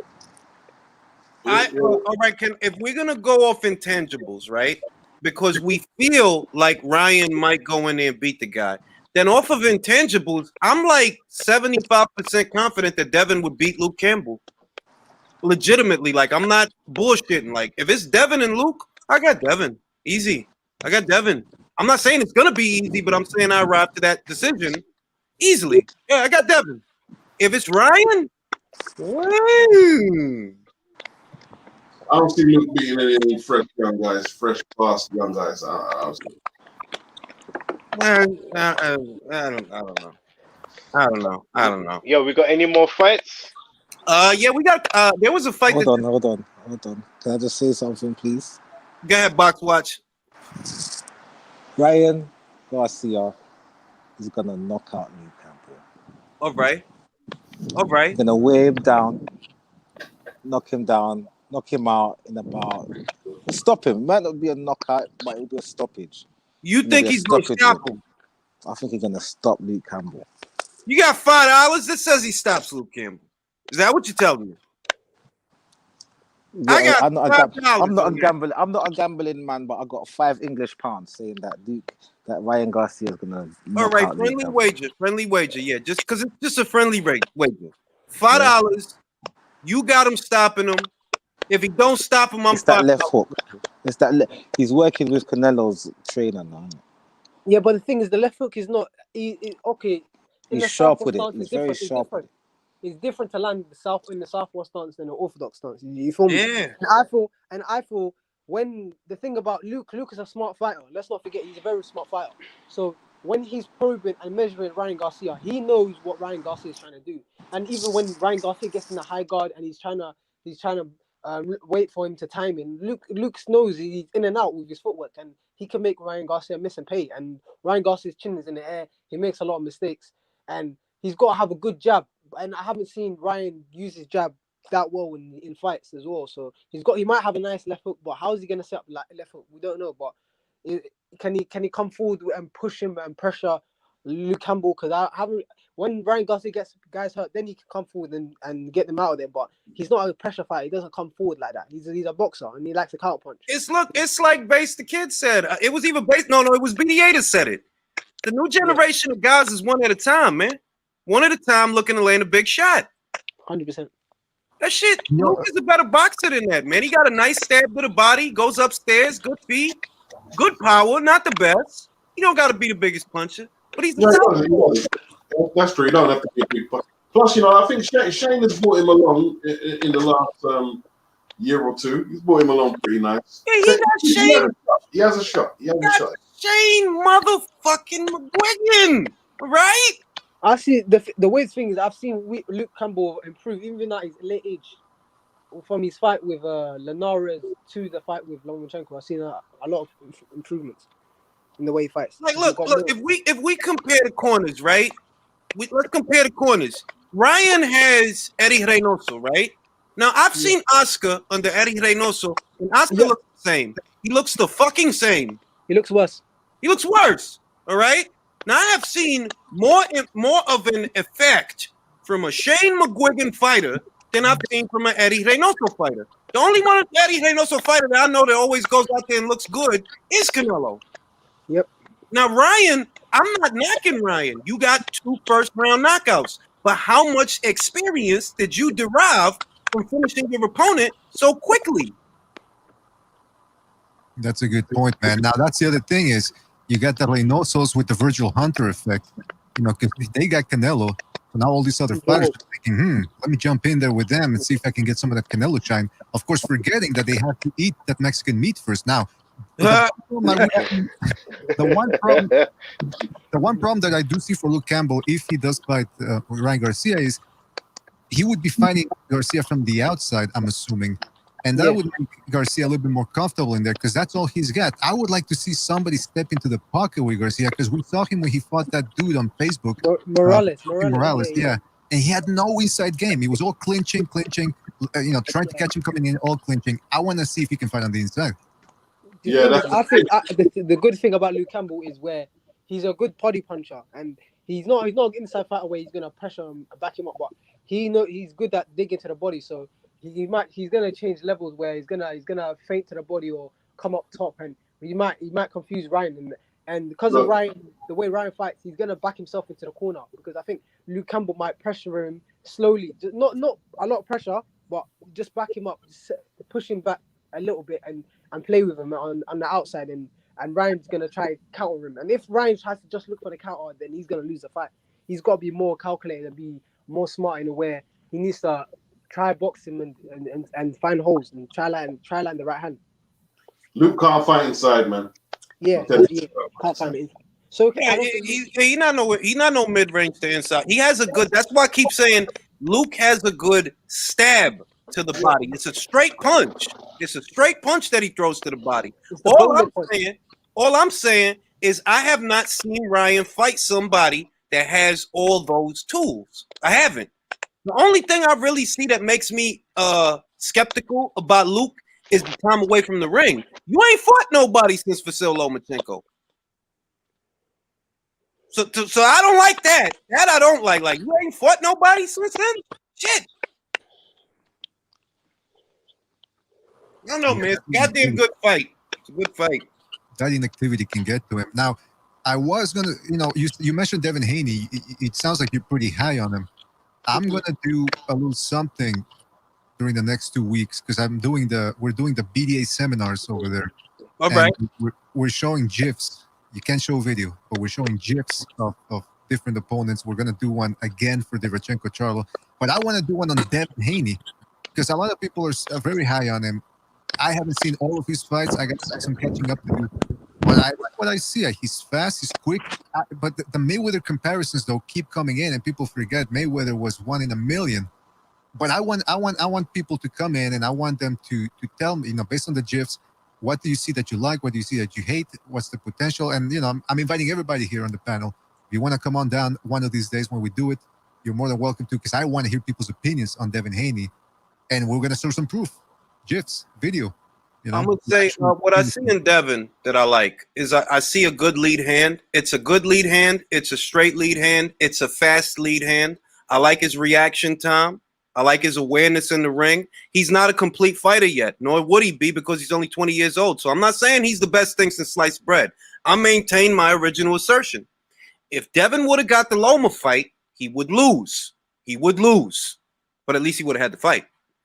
But I like the clay that I see in Devin Haney. I like the clay. I like what he could become because he's got good size. He's got good punch. He's got good ring IQ. Has a good lead hand. Good speed. Good power. It's all good. It's good right now. Could be better. Okay. Yeah, because he's great on the outside. Like you said, he's very quick. Great. Lays the jab. And a great jab, yes. I like how he stabbed it to the body a la Mayweather. And I know he can fight on the inside because at least in sparring, from what I've seen. If he can put that together, good inside work, good outside work, I could see him becoming like a Andrew Ward type fighter. A guy that can make you miss on the outside, make you waste energy, and then whoops, all of a sudden drop in the inside, plant a couple of body shots and wear you down. But I want to see him, Yorkis Gamboa, I'm sorry. Yeah, I don't want to see that fight, bro. I don't want to see that fight, man. let me just say this. There's someone in the comment section. They keep blaming me for the mic. I've had my mic muted for the last 2, and you're saying it's me. No, it's not me. All right, stop it. Grow up. Now,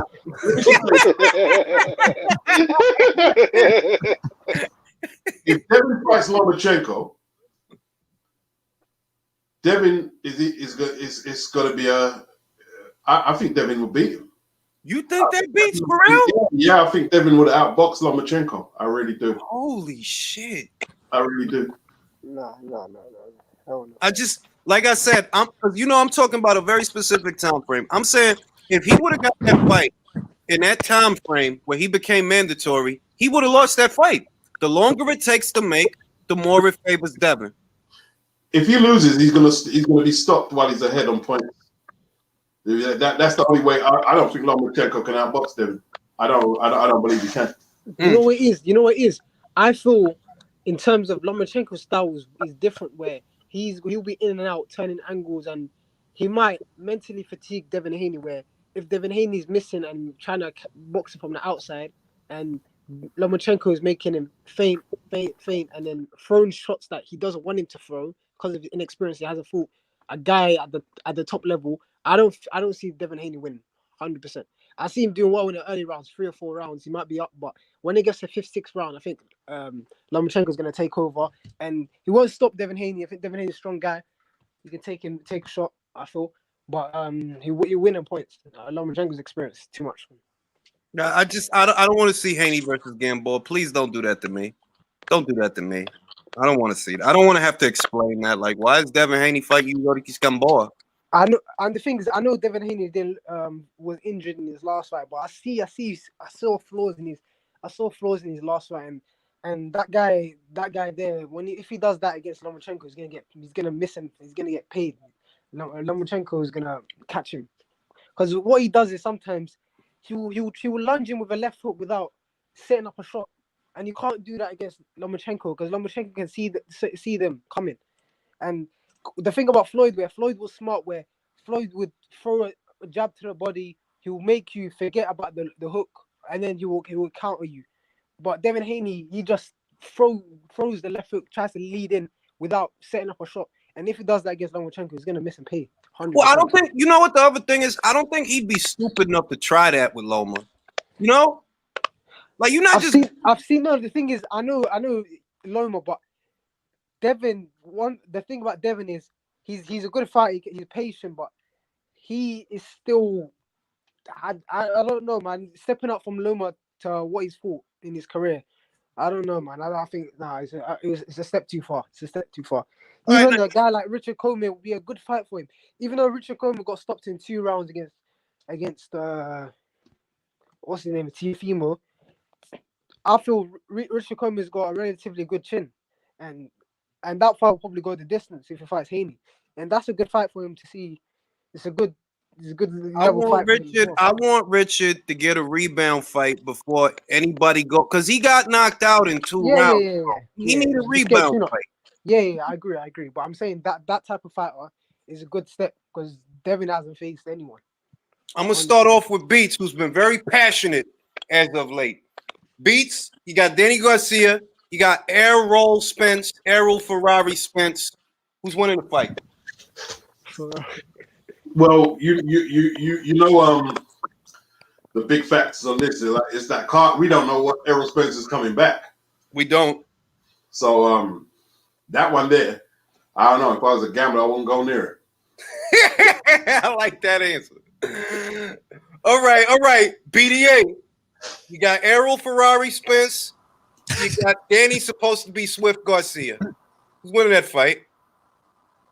You know what? Again, we gotta put an asterisk there and see how Errol Spence looks on the comeback fight. I still maintain he wasn't in that car on that fateful night.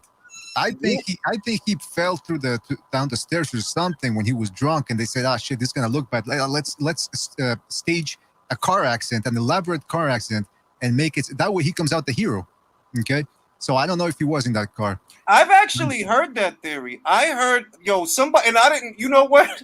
I don't know what I was thinking that day because I kind of believed it that they faked the shit. Well, I'm being facetious. But I mean, you. I'm not.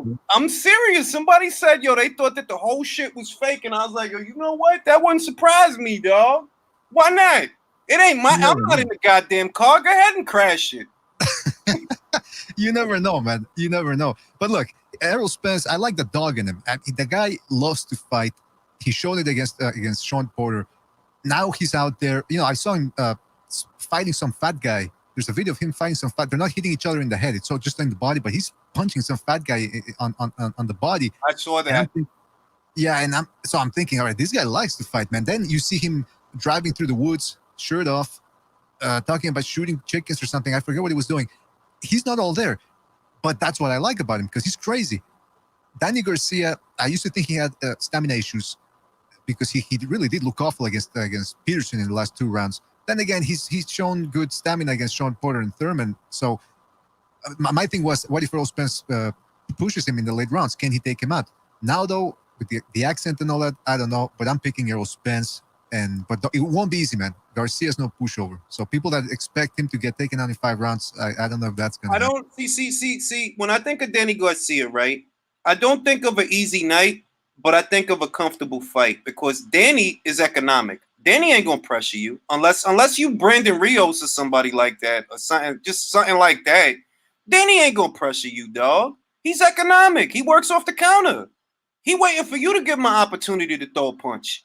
So if Errol gets aggressive with him, in other words, he better not get it. Don't get aggressive with him. Don't do it. Don't do it. Fight behind your jab. Box him. Don't do what you did with Sean. Don't go blow for blow. That's a bad fucking idea. Exactly. And especially since if Errol Spence was in that car, and remember, I think they put some new teeth in his mouth. Yeah. That we don't know the effect Danny Garcia bomb could have on his jaw. So there's that question lingering as well. That's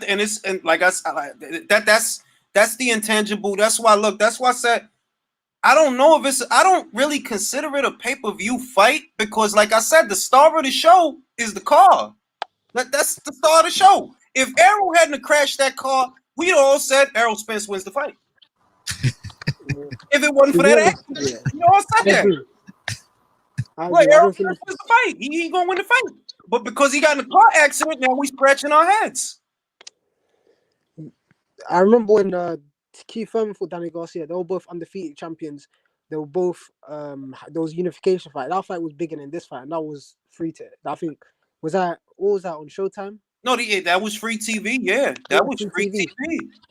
It's just they did real good ratings, like 2 million. I just feel nowadays where guys, the pay-per-view models there's more guys fighting on pay-per-view nowadays. It's just how it is. If Thurman fought Danny Garcia today and it was the same scenario, undefeated and blah blah blah, it will be on pay-per-view, 100%. Danny Garcia couldn't have beat Kell Brook, and I'm gonna stand by that. That's important. I'm not talking about Golovkin Brook. I'm talking about before Golovkin Brook. Danny wouldn't have beat that guy. That's why I look at him as a tune-up. You good at this weight? You good, but you. I agree with you. You're not the one you're not the one to get it done. Nah, you're not the one to get it done. Yeah, I agree. If he would have fucking fought Brook, be a good fight at 140. If it wasn't Sean Porter fighting Brook, if it was Danny Garcia fighting Brook instead of Robert Guerrero, Danny would have lost that fight. He lost that fucking fight because that's who Danny is. Almost doesn't count. His best bet is the car accident. You better make Errol fight. Force him to fight. Force him to trade. That's what you got to do because you ain't got the work rate for him. You ain't got it. All right, what's another one? What's another one that's coming up? It's another one that's coming up. It's slipping my mind. What's another one that's coming up? White versus Povetkin 2. Beats, who you got? Ooh. That's a tough one, man. That's a real tough one. Like I don't like Denny coming off that knockout so soon, going in back in that ring. I'll just say that. The advantage has to swing Povetkin's way right now. I'd say. You know, Beats. You know what that fight kind of reminds me of, but different. Do you remember when Kovalev fought Alvarez? Yeah. And Alvarez knocked him out, but Kovalev was winning the early rounds. and Alvarez got to him in the 6th, 7th round. And Okay. it was a quick turnaround, not as quick, but they fought in August, and then they had the rematch in February. And a lot of guys, this is kind of quick, and Kovlev's gonna get knocked out again. And Kovlev was more cautious in a way where he boxed, and Kovlev was smart, and he just won by points. Didn't really take too many risks. Yeah, but Kovalev totally flipped his style. Can Dillian do that? Yeah. Dillian has to do one thing. No, Dillian has to do one thing. One goddamn thing. If you have to bend your arm to throw the punch, just clinch, bro. Just clinch. Fuck it. Clinch is dangerous. Clinch is dangerous. Just clinch, bro. Don't trade with him. Clinch. If you can't throw a straight punch, if it's not enough distance between you and him to throw a straight punch, because you was touching him with that jab. You was touching him. If you can't just throw a straight punch, tie his ass up and lean on him for 5 rounds. The bad thing about Dillian Whyte is his right hand is not that good, where it's not a shot where he usually knocks people out or whatever. When he throws the right hand, he lunges in, and that's a bit dangerous. Even early in the fight against Povetkin, he was making mistakes where you throw a right hand and then he would dip his head, put his hand up, like Povetkin could have uppercutted him. But look, you just got to be mindful of where did Dillian get caught in Alexander's sweet spot. How did Alexander end up getting in his sweet spot? Because he was getting beat up for 4 rounds. It was 4 rounds, right? 5. He got knocked out in the 5th. He was getting beat up for 4 rounds. How did Alexander get in his sweet spot? You let him get there. You let him. I don't think he was getting beat up for what you mean 4 rounds. I feel he took the first round. The second round was Dillian Whyte. I edged it to Dillian Whyte, and then the third round. That's when I think the 3rd and 4th. That's when Dillian Whyte started to come on. But bro, I had a clean sweep. I gave Povetkin the first round because he was landing more body shots. He was landing the telling shots, and Dillian Whyte was landing a good jab. But other than a good jab, he wasn't really landing. He landed a couple body shots, but I think Povetkin outworked him in the first round. But that's when the thing is, Dillian Whyte. What Dillian Whyte is good at is catch counter, where he will have his guard up, and then Povetkin came in, and then Dillian Whyte caught him with a lovely, I think it was like a left uppercut or something like that. And then the first one, I think he hit him with a right hand, and then he smothered Povetkin's attack, and then they caught him with a left hook. He didn't exchange left hooks. He waited for Povetkin to throw a shot. The shot that Povetkin threw, right? That was like the shot that he threw was so tight. It was like he was like just reaching for his cup and raised his hand. He was way on the inside when he landed that uppercut. He fell in because he threw a right hand and then he missed. And then he fell in. Saying if you see that, just tie his ass up for 5 rounds. You ain't got to do it the whole fight. Tie him up for 5 rounds. Julius, it's the right hand that worries me. It's the right hand that worries me about Dillian Whyte. When he throws the right hand, he falls in. He needs to stop doing that. Cause I know he kickbox, like his technique's a bit sloppy, but every time he throws the right hand, he will try to fall in. He needs to stop doing that. Julius, throw the link in the chat for Lennox. Hashman has a point with that right hand. He does have a point. Beats, did you see when he threw a right hand and then he kind of fell in, and then Povetkin slipped the right hand and then he came up with the uppercut? Yeah, I see him do it, and I say, "Oh, you don't want to do that, Dylan." I did see that. And also early on, I think it was the 1st, 2nd round where he threw a shot here and he just tried to cover up, but he was bending down. Like what am I doing? Like what's he doing? Like he needs to stop doing that as well. Dangerous. And where Dillian Whyte is fighting a short fighter, he can't do the mistakes because when he's fighting a tall fighter, then he might get away with doing that. You know what I mean? But this isn't a good fight, man, because stylistically it's not a good fight. Yeah, I agree. It's not a good fight for Dillian because Dillian doesn't have the leverage. Like if AJ was a couple of inches shorter, he would have got knocked out. Yeah. I'm real. AJ, he would have got knocked out. Yeah. But he was able to get range, and then there was a stage Povetkin was getting through, but by the time the punches were landing, a lot of them lost their steams, and he was wearing down. That little shot to the body. And then AJ caught him with that long-range power. Dillian doesn't have that. Dillian doesn't have none of this, bro. That's what I'm worried about. It's a good fight, though. It's a great fight. I'm waiting to see it, man. It's a good fucking fight, man. Look, man, I'm going to do this, right? I'm going to do this. All right? I don't give a shit. All right? Dillian White is my guy, and I'm fucking going with Dillian. And I don't give a shit. You can do it, Dillian. Clint! You tie this bastard up, and you lean on it. Let me ask you a question. Before that shot where he hit him with the uppercut, there was a couple times where Povetkin landed the side of his head where Dillian White had his guard up, but he hit him around the guard, and I think Dillian White kind of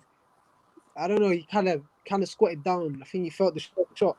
How is his punch resistance going to be if Povetkin lands a solid right hand or a jab or a hook? As far as I'm concerned, right? As far as I'm concerned, but Dillian White's going to get hit.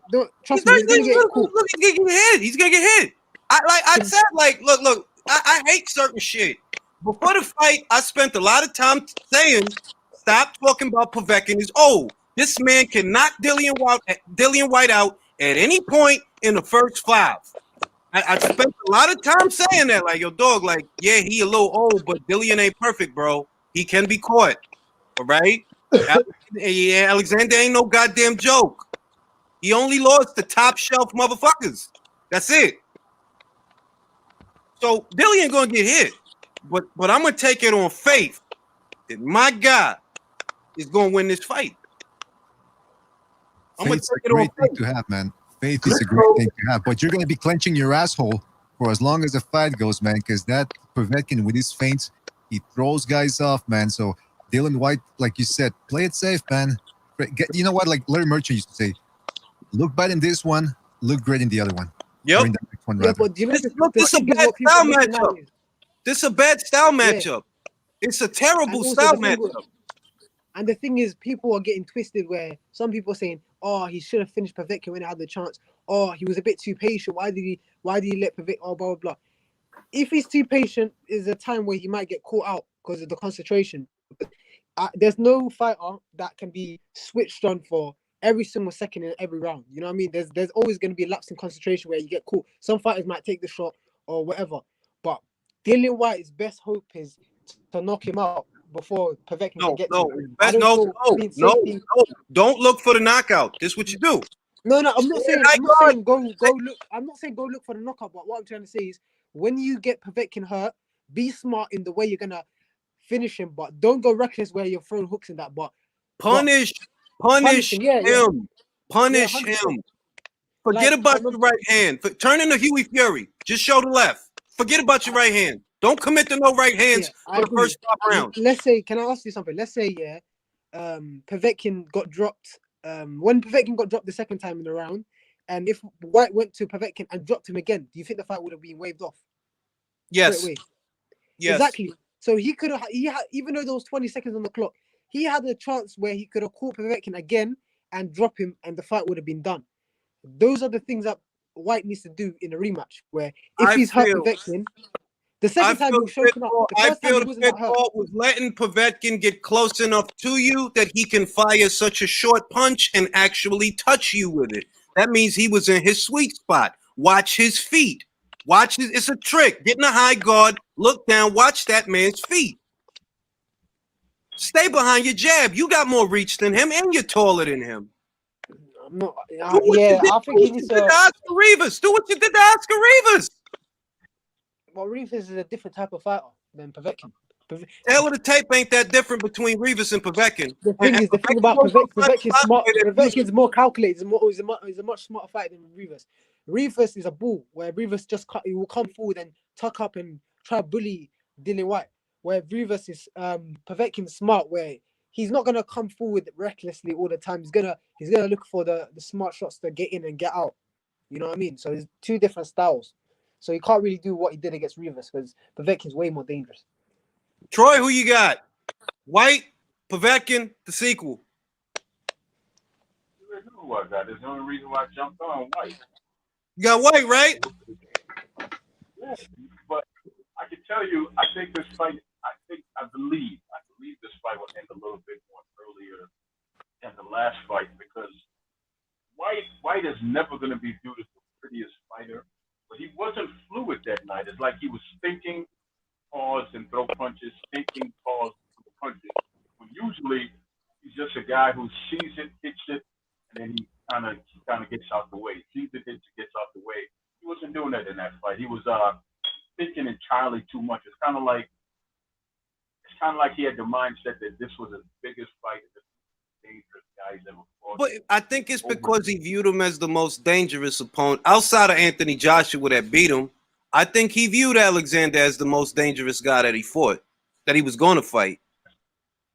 That's why he got knocked out, because you know what it is?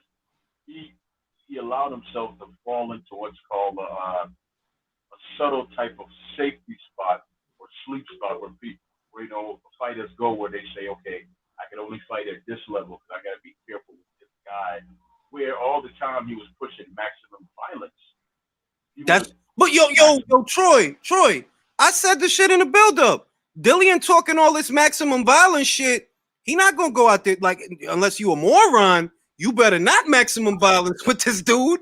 You better not.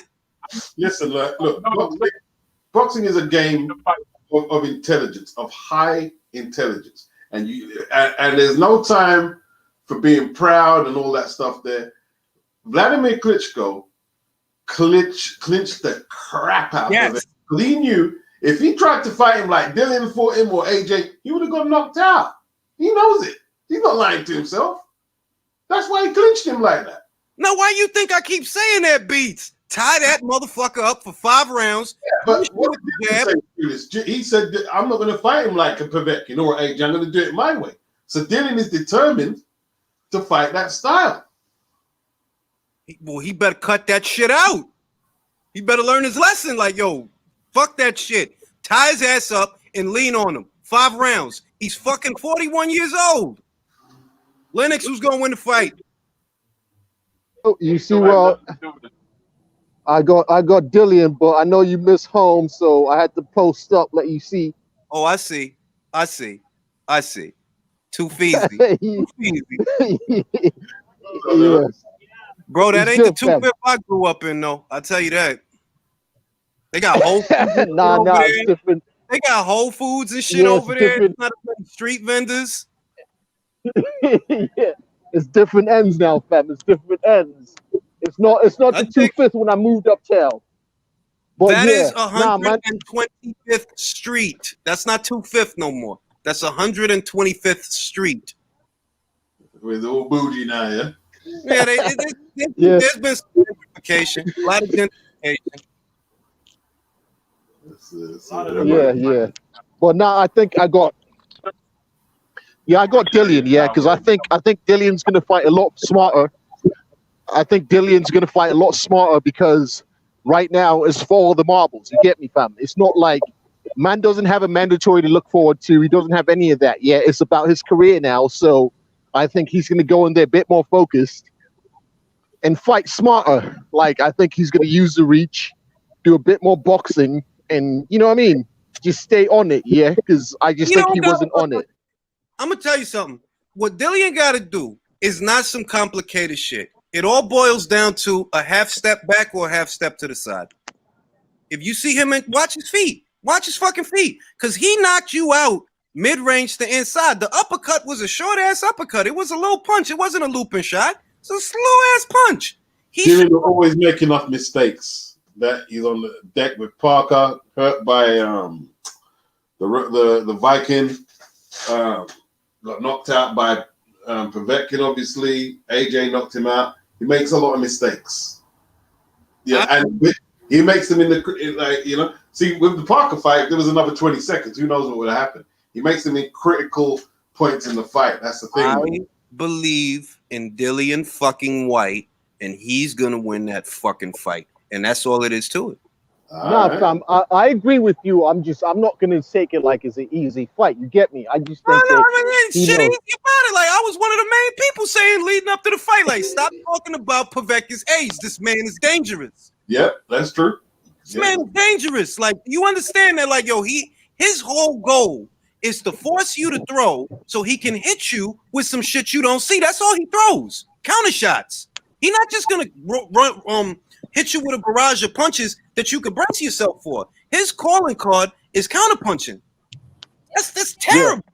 That's terrible. Yeah, and remember when what I said, because everyone was thinking Dillian was going to stop him. I said, listen, if Dillian wins, it's going to be a decision. I think I was one of the few people who's like, Dillian's going to eke out a decision because I just didn't see him stopping Povetkin. Right now, we're gonna stop this. Povetkin is not Ortiz 41. Povetkin is battle tested. He got little tricky bullshit that he does, dog. He's staying real close to you to try to get you to throw. And then once you throw, pop out some bullshit. You know what this fight did for Dillian? I think it reawoken that savage in him. Last time we really seen him really as a savage was second fight with Derek. That's when we saw him. He was a ball of fury, but he kept it. He kept it until maybe the last round because he could have taken out Derek a little faster, but he wanted to do it in a certain way. And then when he exploded on Derek, it was something cool. All right, I got a super chat. I got to address it. John, my thoughts on the Charlo fights. The first thing I'm going to say is that is one PBC card that I'm going to be purchasing on pay-per-view. The second thing I'm going to say is I got Jamel knocking out the banana. I'd love for my countryman to win the fight, but I don't think he will. I think he's going to get stopped. I'm a little bit on the fence when it comes to Charlo Derevyanchenko because I just haven't seen Jamal in there with a real strong puncher with that kind of movement. I don't think that Jamal can keep Sergey out. I honestly don't think he can keep him out. And because I don't think he could keep him out, he's gonna get in that guy's chest and he's gonna work his midsection. I don't know how Jamal is gonna take none of that shit. I'm gonna tell you what I said. I don't know if you saw the live yesterday, John, that I talked about how the last time both the Charlo brothers fought on the same card, one of them lost. The last time it was Mel. This time it could be Mo. Because I don't know. I'm not trying to say he can't knock out Sergey, but Sergey was in there with Golovkin. Sergey was in there with Jacob. They didn't knock him out. And they proved more at this weight. And he lost twice. He came up short twice, though. He did, but against more proven fighters than Mo. And he got dropped twice as well in the first round. So he needs Jamal Charlo. Do you know what it is? It's a fight where I believe where Charlo has things that Golovkin and Jacobs don't have. He's got an uppercut. He's got a deadly uppercut. And I thought because he's an orthodox fighter, he's not as that dude moves too much to get that dude moves too much to get caught with that uppercut. He moved too much for that. He ain't Julian Williams. He ain't go. I don't see him getting hit with that shit. You have to get hit by the Charlos. You have to come at them in a straight line, and I just don't see Sergey coming at them in a straight line. The only thing that makes me nervous about Sergey is that he has not fought since the Golovkin fight. That's it. He didn't rebound. I thought he's gonna get dropped. At least get dropped in the fight. 100%. That's what I thought. I don't like I said, if I'm iffy, this is for John. If I'm iffy about one of them fights, it's Charlo Derevyanchenko. With Charlo versus the banana gonna get peeled. I'm not even like that. To me, that's an easy one. Like I got Charlo. Charlo versus Derevyanchenko is where the potential might be a potential for disaster. When's the last time we saw Charlo stay focused in a tough fight for all of 12 rounds? That's how you know he's going to win this fight. When's the last time we seen him in a tough fight where he had to stay focused and fight hard for 12 hard rounds? When's the last time you seen him do that?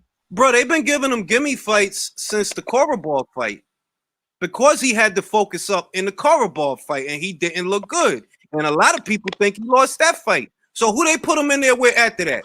Brandon Adams from 154. Dennis Hogan from 154. Hey, man, I know Hogan doesn't prepare you for Derevyanchenko, but what did you guys think of the Hogan win? Do you think it was against an undersized opponent, or was it actually a good win over a mobile fighter who's had to pin down? Undersized opponent. 100%.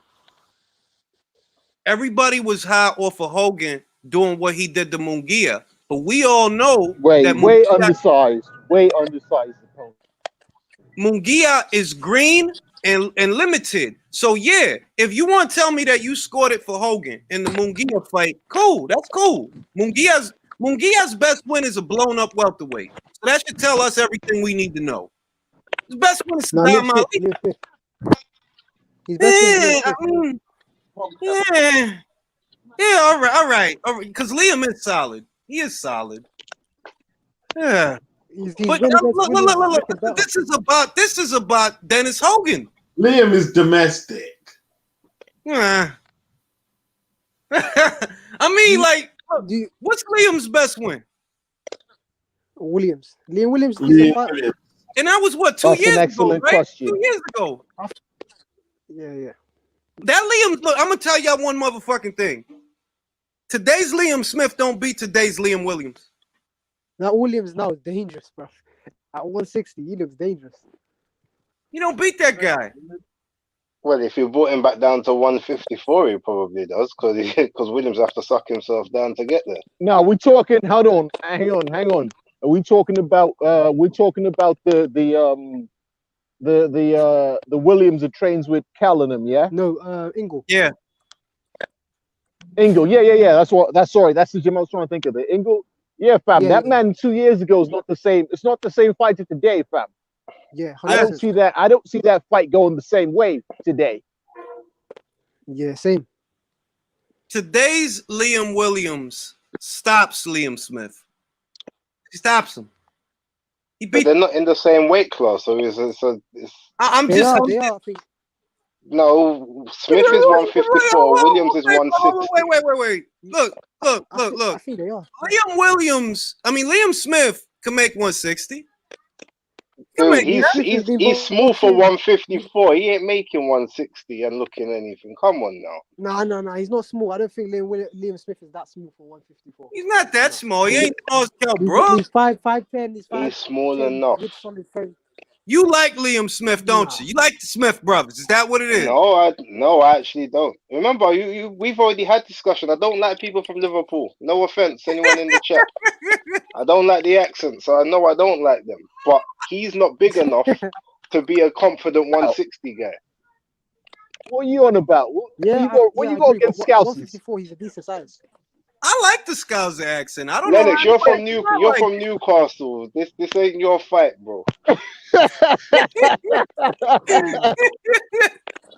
I like their accent, though. It's a nice accent. The Tony Bellew, right? Tony Bellew. They sound like they're spitting every other word, man. Allow it. Yeah, I like that accent. Because you're yeah, I like that accent. It's a good accent. You ever saw the movie Snatch, Julius? Yeah. I was told that that was the result, I think, of a small.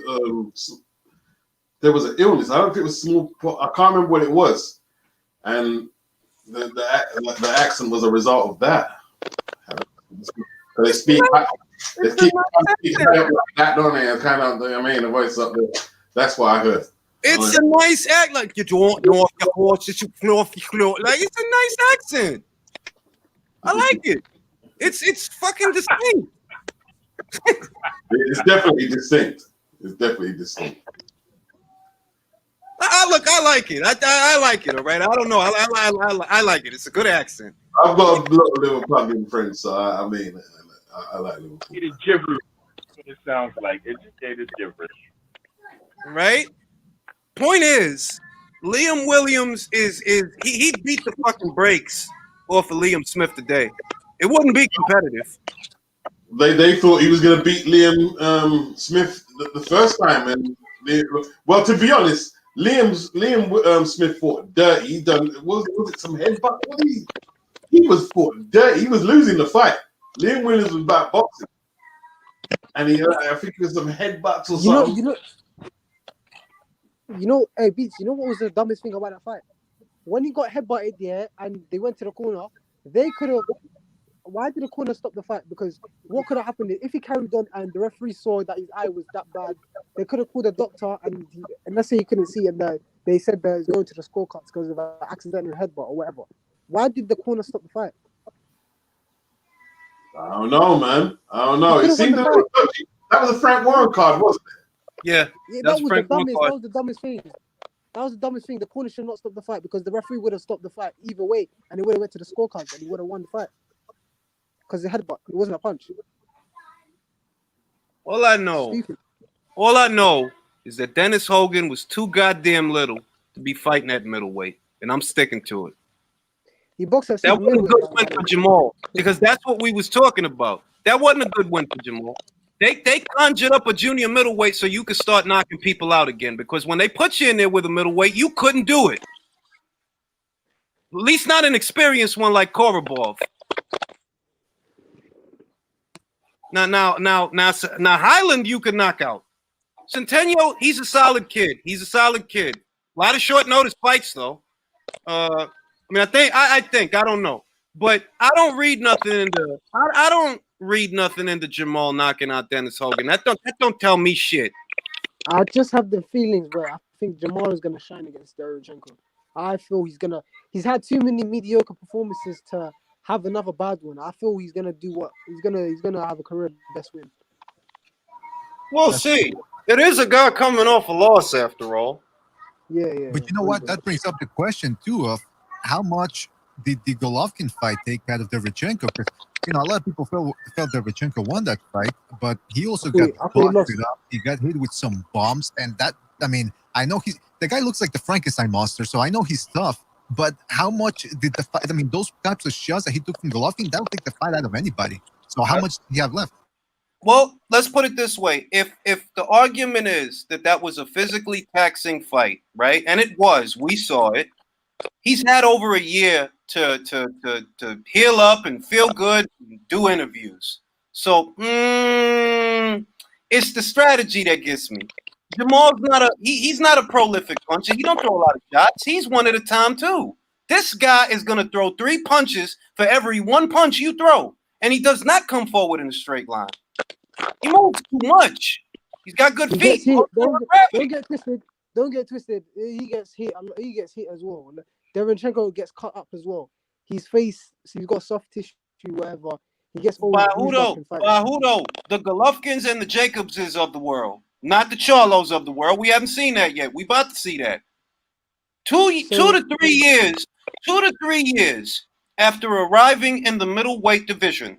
Now Jamal is about to fight a solid guy. Now, that should be telling you something.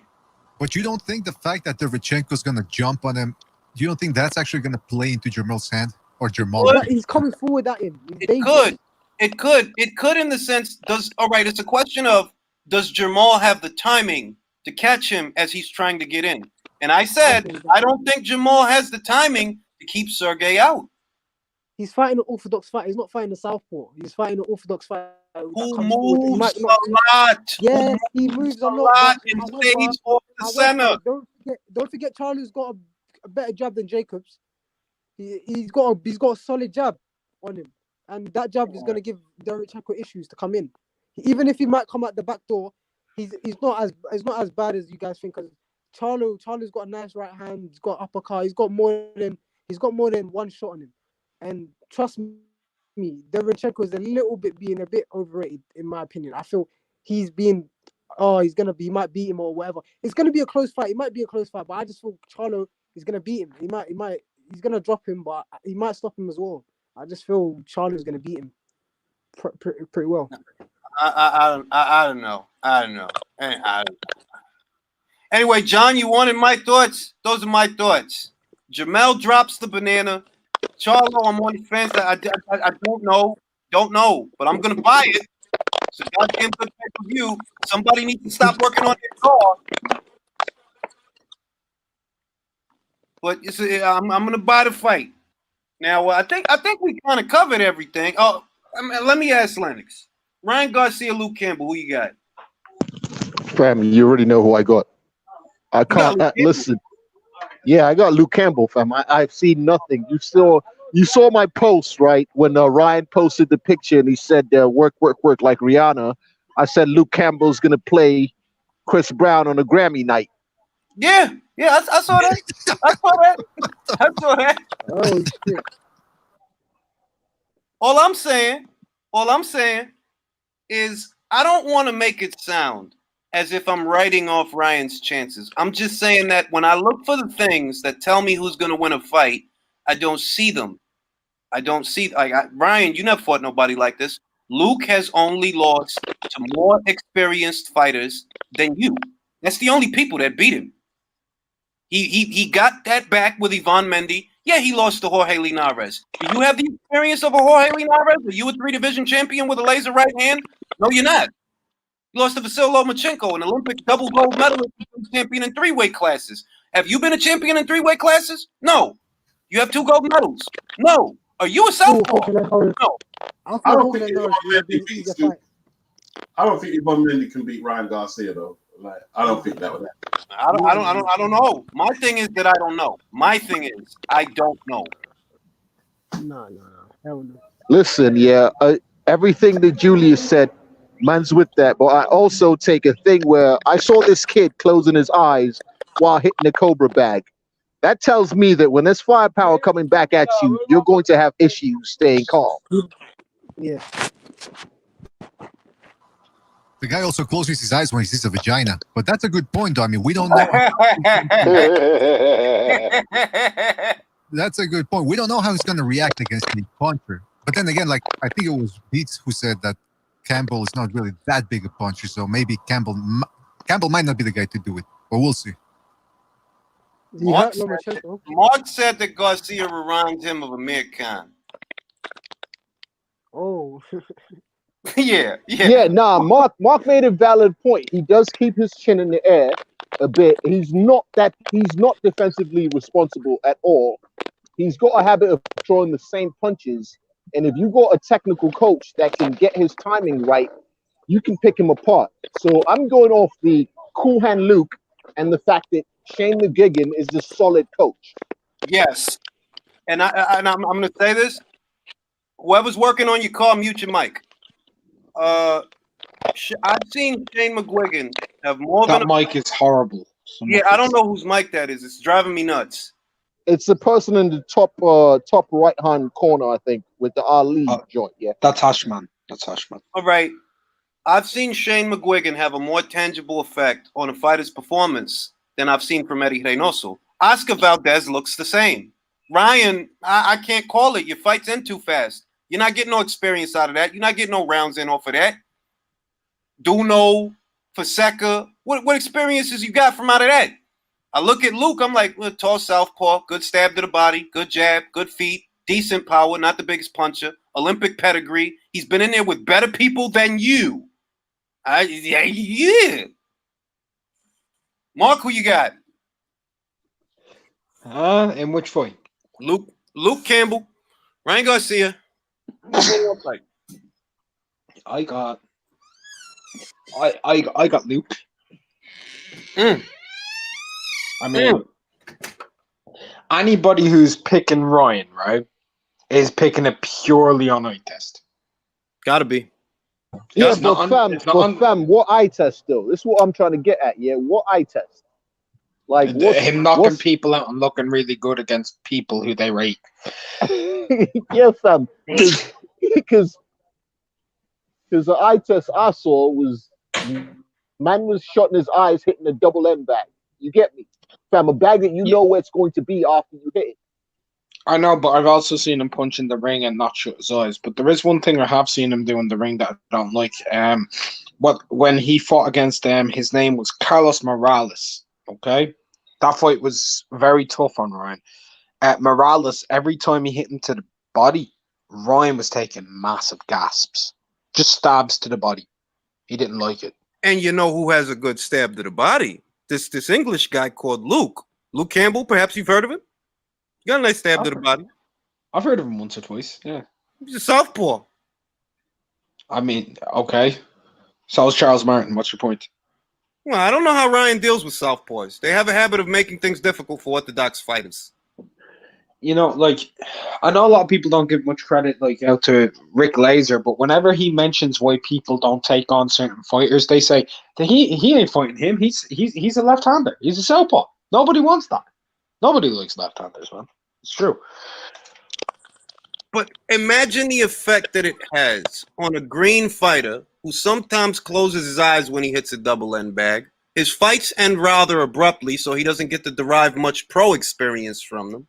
You know, I can't. Yeah, so my thing is, we also don't know what. I mean, obviously, we know he's with the team Klenbo, yeah, but we don't know what happens when man gets taken in line like round 8, 9, 10, 11. Yeah. What's the tank like? Yeah. What if I just pepper him with them southpaw jabs for 7 rounds, walk him around the ring? Let's see what that tank is like. You know what I mean? You know what? What the problem is? People don't want to. I feel that people are afraid to say that Ryan might lose this fight. Like, could Ryan Garcia be about to? Like, yeah, he could, bro. I don't know what the fuck he's gonna do. I don't know. But Julius, you know, like I know. I'm gonna ask you a question, right? Where is this fight taking place? Oh, of course. It's in the United States. Who is the promoter for this fight? It ain't Eddie. Whose show is it? It's a Golden Boy promotion show. And Luke I would say Luke actually has to stop this guy to get the win. Luke has to hit him with the chair that Oscar's sitting in while Oscar's sitting in it. Pretty much. That needs to be taken into account because what is the investment side in Ryan Garcia? Massive. You make this guy a name, like he's already a bit of a name on Instagram. But if you get him outside of that and you make him a name in boxing, that's huge money back. This ain't a sport anymore; it's a business. All right, but Mark, so you're saying that you're not saying that Garcia legitimately beats Campbell. You're saying hold on. In my eyes, no, I don't see him legitimately beating him. Could he? Maybe if he does, he does. If he doesn't, he doesn't. I'm gonna wait for that. That's just a prediction. I don't know how to make a case for Ryan. Like, I'm looking like, all right, well, you got fast hands. Okay. Jorge Linares has a laser right hand that's more proven than yours. Now, Jorge's got both hands. He's got hand speed in both hands and way better feet. And he's done way more. He's proven that he can box, going backwards, going forwards. I can't say much for Ryan. I can't say if Ryan can box off the back foot if he gets pressured. Yeah, you know what I mean? And I'm not saying, the thing is that I'm not even going into things that I think Ryan can't do so much as I don't know. Yeah, that's my point. Wasn't that I'm not saying he can or can't, is that we've seen Jorge do all of that, yeah? And we've seen Jorge stop people with both hands, not just the right on the left. He's got solid this thing. We've seen him come forward. We've seen him box off the back foot. He's proven himself. Yeah, we haven't seen any of that from Ryan. And yeah, Mark said exactly what I had said, is that, listen, if the thing is on a Golden Boy card, basically Luke's got to knock him out because, you know, we're going to get some Adelaide Bird cards out there. Is that your official prediction? Garcia by way of nose candy. Is the fight in California? Yeah, it's in California, fam. It's in Did you see the California, Ugas fam. versus Abel Ramos fight the other day? Did you see Ugas versus Abel Ramos? The scorecard. Yeah, you saw the scorecards. There's no way Campbell's going to win on the scorecards, even if he Mark, do you have Ryan by way of nose candy? Booger sugar. I think it's highly possible. He's going to lose the booger sugar decision in California. Mate, I've gotten by way of Instagram flex. Look, man, if you're coming out of the United Kingdom, crossing the pond for this big title fight, you need some type of. You see, Tyson Fury had to turn himself into a puncher. You know, you need something. You need something, bro. You need He's got Shane fucking McGuigan, who has some of the best hair in boxing. He ain't got in the ring, though, bro. He ain't coming back in the ring to fight for him. Yeah, but you know as well as I do, Julius, Garcias tend to have the best hairlines in boxing. Yeah, I mean, if we're being fair, Mikey Garcia's hairline is insane, dog. It starts at his eyebrows. That's insane, dog. I love how Beats put this. If you're going from the UK and you're going to America for these big title fights, for this big title fight. Yo, bro, this ain't a big title fight. What are you talking about? Eliminator. I'm sorry. Big fight, I should say. Big fight. Nah, it's the biggest fight that Ryan's been in. Yeah, it's the biggest fight that Ryan's been in. Thank you, Lennox. BDA, is this a big fight? BDA, is this a big fight at BDA's house, or is this just a big fight for Ryan? This is a big. Well, I'm a degenerate, so it's a big fight for me. But you know, but you know what? It's interesting that you guys are talking about. Almost everyone is skeptical of whether Campbell can even get the decision in the United States. It reminds me of Canelo Triple G1, where most people expected that if he went the distance, Triple G would. Who's playing Christmas music in the background? Is that an ice cream truck? What the hell? Lennox just walked into Rite Aid. He either walked into Rite Aid or he walked into CVS. Now, fam, at the barbershop, and I was muted. I'm at the barbershop, I'm muted. No, sorry, that was me. Curry's website put on some stupid auto video. That's my bad. Sorry, guys. Carry on. All right, but so almost everybody is doubting that Campbell can get a decision in the United States. Is that what I'm getting at here? That's what they're saying in the villages. The village. Yeah, we say that in my local village. Campbell would have to do a Billy Joe Saunders, David Lemieux level performance to not get screwed on the scorecards. That's fair, dog. This is Golden Boy Promotions, goddammit. Y'all better fucking. Y'all must have. This is 2020, guys. It's 2020. Boxing robberies are at an all-time high. So what? Over the zone there, like, because this is a DAZN card. Eddie ain't got no weight for 2 over. Nah, fam, it's not a DAZN card. Nah, it's not about Eddie. This is about. Look, Luke has no damn weight, bro. Luke has no weight. It's not about Eddie. Ryan has weight. Ryan's a massive prospect name. That dude's got more. Doesn't he have more followers on Instagram than Deontay Wilder? Yeah, seriously, he does. So, Fam, I'm upset that this is actually part of the conversation. Because like, how's this going? Golden Boy wouldn't rob anybody on the cards. Nowadays. Golden Boy, there's nothing but stand-up guys at Golden Boy. I've never seen a dodgy scorecard in my life from Golden Boy Promotions. God damn it. Yeah, Luke's and gonna honestly, Beats. Yeah, the thing is, I think a lot of people get things twisted. I think a lot of the LDBC politics are forgetting. The Zone is not a promotional outfit; they're a network. So it's a Golden Boy card that's being broadcast on a network. So if this fight was happening on Showtime, Showtime's got nothing to do with it. It's a Golden Boy card. The Zone doesn't pick the judges. The Zone's not taking the judges to dinner the night before the fight. True. Yo, man, this is crazy. You want to know what the backing could be behind Ryan Beats? I'll give you an idea. Ryan has 7.1 million followers on Instagram. Canelo has 6.9 million. Canelo. Listen, fam. I'm just gonna go out and say it. The only way Luke wins this, he's got to stop this guy. Yeah, man's gonna just turn into a W. It's got to be a WWE match. Like, you got to dead him. Wow. Like, he gonna Mick Foley that guy, man. I think Joshua might be the only guy outside of Pacquiao who has more followers than Ryan. That's crazy. Wow. Yeah, now when you put it that way, it makes it that much more clear that even if Luke wins, Luke loses. Because I don't know that Luke could knock him out. That he could embarrass him? Yeah, I could see that. But even that might not be enough. Not for the Adelaide Birds of the world. Yeah, it's a mad thing. Luke's got to do like a proper mad thing to even get like. I can't see him winning on the cards, not on a Golden Boy card. It's my son in the background. He has to knock his ass out, man. I think he's capable of it though, because I think that's an American champ waiting to happen. Yeah, I mean, it is. No, it is. It is. But is Luke the one to do it? I don't know. Possible. I gotta tell you, man. Now I'm starting to rethink things because Garcia and De La Hoya, they're having a bit of a contention. They're having some strain in their relationship. Then I'm starting to think there's 4 people from the UK here whispering in our ears.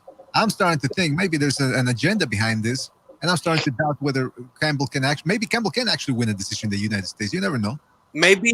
I find it funny. I find it funny that the agenda about all this, but all of the questions down on the validity of Ryan Garcia is coming from the sole Mexican. All I'm saying is that Oscar's force field of love is not around Ryan right now. Well, Ryan, honestly, so here's my It's been a argument. pain Yeah. in the ass the last couple of months. Exactly. Oscar don't matter. The zone Here's do. my thing. Yeah, my thing is that maybe prior to the Canelo lawsuit, Oscar was going to feed him to the wolves. But now, without Ryan, who's he got? Ryan might be important now. Yeah, he's still got Virgil though. Oh, please. He's got Outside Blair of- Cobbs. Forget Virgil. He's got Blair Cobbs. Julius, for the love of God. If I hear you mention the artist formerly known as Prince one more time, Got Blair Cobbs, man. he do look like Prince. Blair the Flair Cobbs. Woo! Can I get a woo from the panel? Right? As long as you got Blair Cobbs, you can't lose. He might, but you won't. Go look for the knockout, Luke. Go look for the knockout. Now, I'm not saying rush in there like a mad person, but one way or the other, you can't go across there looking for no points or any favors. You know what I mean? You can't. Can he? It's going to be a good fight. Yeah, definitely. Luke better go in there and try and take his damn head off, bro. Mark, Lawrence Okoli, Christoph Glowacki, WBO title. What do you got? Both of them beat me by way of like suicide, probably. Horrible fight to watch, isn't it? It is. Am I allowed to criticize Okoli with Beats on? Because Beats is. I remember once I tried criticizing Beats. Is like he's effective. He's effective with what he does. He's Lawrence is my new favorite rapper. Lawrence is my new favorite rapper, fam. Nothing makes my heart smile more than hearing Beats get agitated. It's made for TV stuff. All right, this is my opinion on Okoli, straight up, yeah? If he's on the Anthony Joshua pay-per-view, I'm not buying it. If he's on any pay-per-view, I'm not buying it. That is somebody who automatically downgrades a pay-per-view to pretty much Channel 5 level. He is the most dull, boring, in all honesty, could have been disqualified a few times type of fighter. Just from clinching. It's so bad. He's like an octopus on ice. Beats, anything you want to add to that? No, I've heard them opinions on Okoli loads of times. You know what I mean? But we'll see. Like it's not going to be an easy fight. One bit. It's not going to be easy at all. I got Lawrence, man. That's all I'm saying. You're asking me who wins? Oh, yeah. Okoli beats Glowacki. Like, I'm not saying that it's a gimme, but I'm picking him to win just because if this was in Poland, I'd pick Glowacki by way of disqualification. But since it's in the UK, I'm picking Lawrence. Yeah, Lawrence got this. And the new WBO. Mirs Briedis, Miguel Dorticos, hospital fight. Great fight. Hospital fight. Medical bill fight. Great fight. Insurance claim fight. Great fight. Who you got? I made a prediction, so I can say it. Briedis. You got all right. I got him by stoppage as well in the 11th round. Yeah, it'll happen. If it happens, it happens. Like, Dorticos can take a punch. He can't take a punch, but you know what he can't do? He can't keep up the amount of volume he'll need to keep Briedis off of him in the pocket in the late rounds. And that's my only thing. Especially with how fat he looked a couple of weeks ago, man. Yeah. And that's why I was paying attention to that. Briedis has been lifting weights. He's deadlifting and being strong and being Latvian. Dorticos has been eating ice cream or some shit. Being Latvian? So whatever he is, man. Being Latvian? He's being Latvian. He's Latvian. Who's everyone else got? Come on. I can't be the only one giving opinions here. We done ours already. Base has Dorticos. I think Beats has Dorticos too. No, I had Briedis. Oh, you got Briedis. All right, you got Briedis. Beats has Dorticos, and I think BDA has Dorticos. That's right. Yeah. All right. Jason Rosario, Jermel Charlo. Jermel, mid-rounds. Same. Knocked out. Derevyanchenko, Charlo. A Charlo majority decision, kind of controversial to some fans, not to others. Danny Gracias for the gift versus Errol Ferrari Spence. I got the Ferrari by way of car crash. No, I got Spence, unanimous decision. I don't think there's much wrong with him. I think if there was much wrong with him and they were going to sell him out and get him out of there, they would have told Pacquiao there's something wrong with him and made that as a pay-per-view. That's a fair point. You know that now that fight is over with, somebody gave me a heads up about that shit. Something's wrong with Keith. They're going to make the Pacquiao fight. I can say that now. Nobody gives a shit. And apparently there was. I mean, apparently there was. Dillian White, Povetkin 2. What's it looking like? Same prediction as the first time. Dillian can beat him. He can knock him out. He can beat him on points. But at any moment, Povetkin can take his fucking head off. Yeah. I got White. I believe in that guy. And he's going to do it. I believe in that guy. I think he can. He can fucking do it. He's a stand-up guy. He can fucking do it. What's everyone's thoughts on the 3-month turnaround? I don't like it, but I can't remember who said this. I think it was Andre Rosier. I think it was him. Or somebody, man. But they basically said that, it's hit and miss, that sometimes the fighter wants to get back in there real fast because they know what they did wrong and they want the opportunity to get it right. And that's a good thing. Other times, you just going in there too soon and you don't have enough time to correct the mistakes. It's a pendulum. It swings both ways. I look at Dillian and I see a guy that thinks he can win.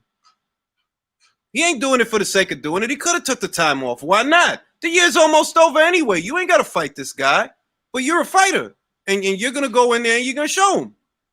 Well, he can beat him, but he can also get knocked out at any moment. You got to love guys like Alexander Povetkin, man. You got to love guys like that. Fucking guy throws an uppercut short as hell, starches him completely. Let's be real. Julius, though, let's be real.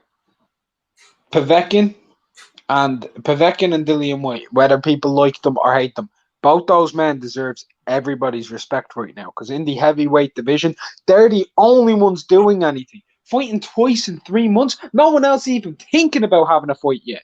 Nope. Facts.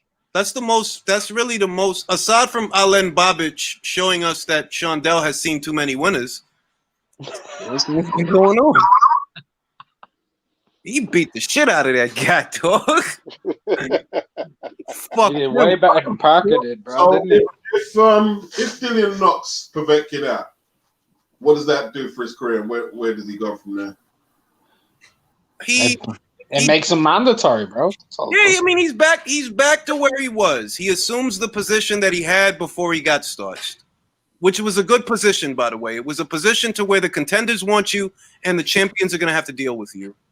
It's a good position to be in. And if he loses? If he loses, well, I mean, losing to a 41-year-old man. No. I'm going to say this. Dillian White is not an old guy. That's one. Two, it's not like he can't have other fights that make him money. He can have other fights that make him money. Look, if Usyk were to lose to Joshua and White would have already lost to Povetkin, I'll take Usyk versus White. I'll take it. I'll take White versus Babic. I'll take White versus Hrgovic. I'll take it. There's still fights that he can have that is good fights that people want to see. I can't believe you mentioned Babic. I like Babic. I told you that. I get the idea of liking him, but he's very inexperienced. Give him a bit of time before you start Dillian White versus Babic. I just like that every interview he talks about killing somebody. SLAO. Slaw. But I was going to say this. I was just going to say, in terms of at world level, if he were to lose, I see it being a very bad situation because I don't think he's ranked in any of the other 3 sanctioning bodies because of the route he went with the WBC and everything and the provisional suspension and all that crap that was then lifted, whatever. Right, so he's not ranked with any of them. He's been downgraded in the WBC rankings to number 5 off of that one loss. They immediately thumped him right down. He loses again, they may fuck him out of those rankings completely. Yeah, they might, but there's always and he'll be looking at the drawing board and having to go back the way of the IBF, WBA, or WBO, and his relationships might not be great with them because he pushed them to one side to go the WBC route. Look, man, the WBA has Trevor Bryan as number 1 interim champion, having not fought in over 2 years. Anything can be worked out with Gilberto Mendoza. He'll be fine. My thing is his career is not over, and I don't think it's over, nor should it be. If he loses to Povetkin again, there's still other good fights out there that I would watch to see if he gets knocked out or if he knocks. Like you telling me if White loses to Povetkin again, you wouldn't want to see him fight Filip Hrgovic? I would, yeah, of course. Or Arslanbek Makhmudov? I would. Like, but, yeah, I don't want to see Julius, Dillian White ain't going to fight Arslanbek Makhmudov. There's no way.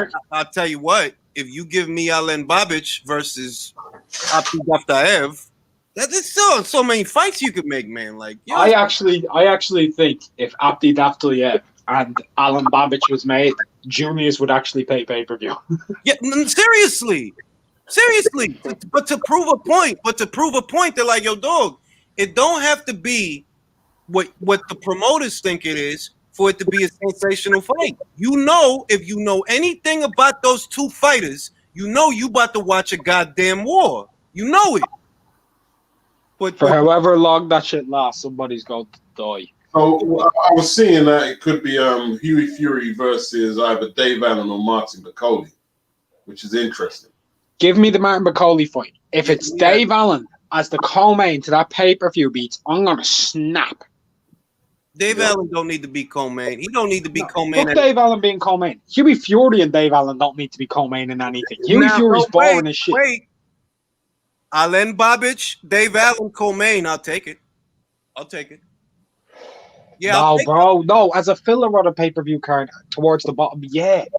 No, I'm not having that though. I'm not paying 20 quid to feed Dave Allen's kebab and gambling addiction, bro. The problem is though, like with this lockdown, there's going to be crap undercards, isn't it? Because I mean, they've got no gate to pay the undercard, so they're just going to try and cheap it out as much. Okay, they could do that, but Dave Allen and Huey Fury will cost more than putting it on Igor McCalkin versus Callum Johnson. That's who they got Callum fighting? That's who he was meant to fight. Yeah, that's meant to be for the EBU title. I'd much rather see an EBU world the European light heavyweight title with Callum Johnson and McCalkin than Dave Allen and Huey Fury. Much rather see it. I'd rather see Callum Johnson fight than those 2 guys. Come on. I agree. I'm still thinking about what Bob's matchmaker said. That could happen, dog. Joe Smith could beat Artur Beterbiev. If it takes long enough to make, he could beat him. I'll tell you what, right? I said it online.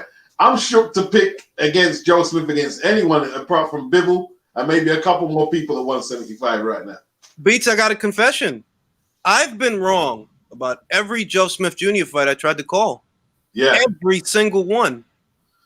Literally. From the Tommy level Fanfara to the Tommy level Hopkins. Mm-hmm. No, I picked Bivol to beat him, so that's got to count. I did pick Bivol to beat him. You got Jesse Hart right, though. You didn't. I know you didn't get that one wrong. Yeah, I didn't get that one right. I picked Jesse and I was wrong. I picked Alvarez and I was wrong. I picked Joe Smith against Jesse. I picked him against a leader. I picked him against Fanfara. If he fights Artur, depending on Artur. Bro, Artur's got broken ribs. Right now he does, but they're not fighting next though. They're not fighting next. That's the point. They're not fighting next. When are they gonna fight? When he's 37? That's fine. That's fine. I'll pick Artur when he's 37 over Joe Smith. No, man. Joe Smith has Long Island power. Shout out to Joe. I like that guy. He doesn't say a lot of shit. He just hits hard. He doesn't talk. What I like about Joe Smith, though, that he's done. He's made really good changes on doubling and tripling up that jab, hasn't he? Yes, he has. That's how he was able to. Yes. He's made an excessive. He's also improved at cutting the ring off. But one thing I'll say is I don't want people just overrating him over the Alvarez win, and I just want to say why. Alvarez's legs. I seen it in the fight before. What was the name of the dude? Oh, can't think. Seals. Michael Seals.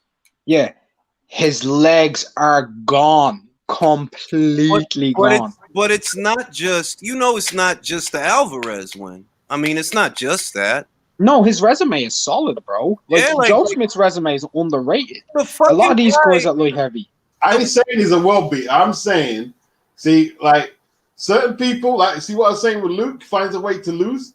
Joe finds a way to, maybe not always win, but cause a surprise. Do you know who I want to see him fight? All right. I like what Beat said because that's the perfect motherfucking retrospect. The way that Luke find a way to lose is the way that Joe found a way to win. Bro, he wasn't supposed to beat Fonfara. He wasn't supposed to beat Hopkins. Really, he wasn't supposed to beat hard on Alvarez. He wasn't supposed to beat them guys. Underdog in every one of those fights. He was the underdog in every one of them. That's the fun of being a puncher, man. When you got a puncher's chance, that's what they call it, a puncher's chance, because just one, you got power when you make it look effortless. I mean, when he hit Fonfara with that overhand right, he was hurt, by the way. He'd been hurt by a left hook. All he did was dip down, overhand right, and down he went. This guy's got power that's out of this world. But Beterbiev, though, he's got power and skills. But I'm scratching my head here and thinking, though, when's the last time Beterbiev fought a puncher? Callum Johnson, yeah. And you saw we also what happened there. So maybe Smith does have that chance. Look, Brad Goodman told Bob Arum. Brad Goodman, shout out to Brad Goodman. He told Bob Arum. Bob asked him, "Can Joe fight Artur?" He said, "Yeah, he can beat Artur." And I see it. Like I see how it can happen. Like, yeah. Oh no, he didn't say he can beat him. He said he does beat. Well, there we are. All right, and if fucking Artur is 36, 37 years old by the time it goes down, yeah, I can see it happening. I can see it. I can see it. I'm not saying it will happen, but I can see it. I pick Arthur. Well, I can see it. Prediction. I'm saying, boy, I'm just gonna watch and enjoy it. I'm not picking against Joe. I'm not picking against it. Can I say one thing? Is there a possibility, though? I know everyone's going to be like Arthur and Joe or whatever, but am I the only person who would much rather see Smith versus Callum Johnson? Am I the only one? No, I'm there with you. Because I've been asking for that for at least 12 months. I think someone dies. I held a poll who would win out of Joe Smith and Anthony Yard, and 367 votes, and 65% think Joe would get it. That's fair. But Anthony, I'm gonna say this: motherfuckers got to stop treating Anthony like he's just an underwear model. That kid can fight. He can. He's fight. He's solid. He proved that against Kovalev. He proved he's good. Yeah, like he could fight. Like don't just. Because Kovalev, like, bro, that's Kovalev though. Man, if Anthony Yard starts getting some sparring other than that fat trainer of his, he's gonna be dangerous, man. Yeah. You know what he reminds me of? Did you see Cyborg with Jean-Claude Van Damme? Oh, yeah. I like this world. He reminds me of that guy.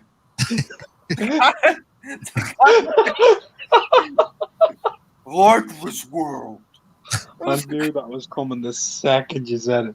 He looks like that fucking guy, like a little bit, like just a little bit. They both got big foreheads.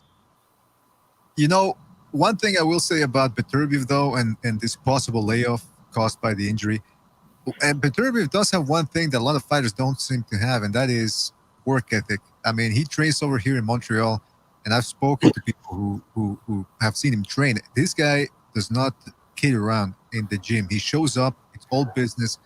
When he has an appointment for something, he shows up there on time and leaves when he has to, not when he wants to. And he's got that work ethic. So maybe the layoff won't affect him as much because he looks like the type of guy that's always going to be staying active doing something. But yeah, he is old, man. All I'm saying is Artur is a man, like, and you can see that about him. Artur is a man of character. So that he has a work ethic goes without saying. Like George St. Pierre ain't gonna hang out with no lazy motherfuckers. George is a serious motherfucker for what it's worth. And if you know MMA, George is a serious. Them two dudes is cool. They bosom buddies. They ain't lazy motherfuckers. It's just, bro, you had issues with your activity when you was with Yvonne Michelle. Now you have issues with activity because of the pandemic, and now you have broken ribs. You got to get back out there. But Julius, can I say one thing? And this is the reason why I'll pick Artur Beterbiev against Joe Smith, and you'll understand when I say this. Are you ready? I'm ready. Mark motherfucking Ramsey. All right, and I dig that. I do dig that. I dig that. I get it. Look. Artur's a better, and I said it. He's a well-versed fighter. He's a more well-versed fighter than Joe. But if it takes too long to make, I might have to go with Joe. Well, this is, of course, if Joe can get through the winner of Salamov and Vlasov. You think he can? You think he can? I think he can, but I'm just saying, if he's fighting Vlasov, Vlasov's a big bastard. And Joe Smith's got a big fucking punch. He does. So does Vlasov, and he got a chin made out of fucking titanium. Bro, did he fight with a broken jaw? Who, Vlasov? Yeah, because I know Joe did. He fought with a fractured eye socket. Well, all right, concussion fight. And he won, actually. Look, man, it's hard to bet against Joe these days, man. It's real fucking hard, and it's getting harder. I'm just saying, Vlasov versus Joe ain't no gimme. Wasn't Vlasov up at cruiserweight? But does Vlasov have the experience that Joe has, man? Joe been in there win or lose with Barrera, with Bivol, with Hart, with Alvarez, with fucking Fanfara, with Hopkins. He been under the hot lights. He know the pressure. And he's starting to get confident. He's talking shit. He says, he feels he's tougher than Artur. Artur's a nice guy. Vlasov's been in there with win or lose with Christoph Glowacki, Isaac Chalembe, Doradola, Daly, Chakiev. Man, he's been in there with good guys. Ismail Salah, Gilberto Ramirez, aka Zordo. He lost. Yeah, Zordo. Nobody calls him Gilberto. It's a long name. I've always called him Gilberto automatically, but he's been in there multiple times with Chalambe. He's been in there with Zordo, man. He's been around. He's a good fighter too. 48 fights, only 3 losses, 26 knockouts. Yeah. Fair point. They're in a similar place. I think they want to give Joe the belt. Can I say that? I want him to get the belt. I want Joe Smith to be a world champion. I want him to get the belt. I think he can do it. Shout out to Joe. God damn it. Joe, but I just want to take this time out to appreciate the boxing of Dmitry Bivol. Here. Man. Hey, he outboxed Vlasov in there.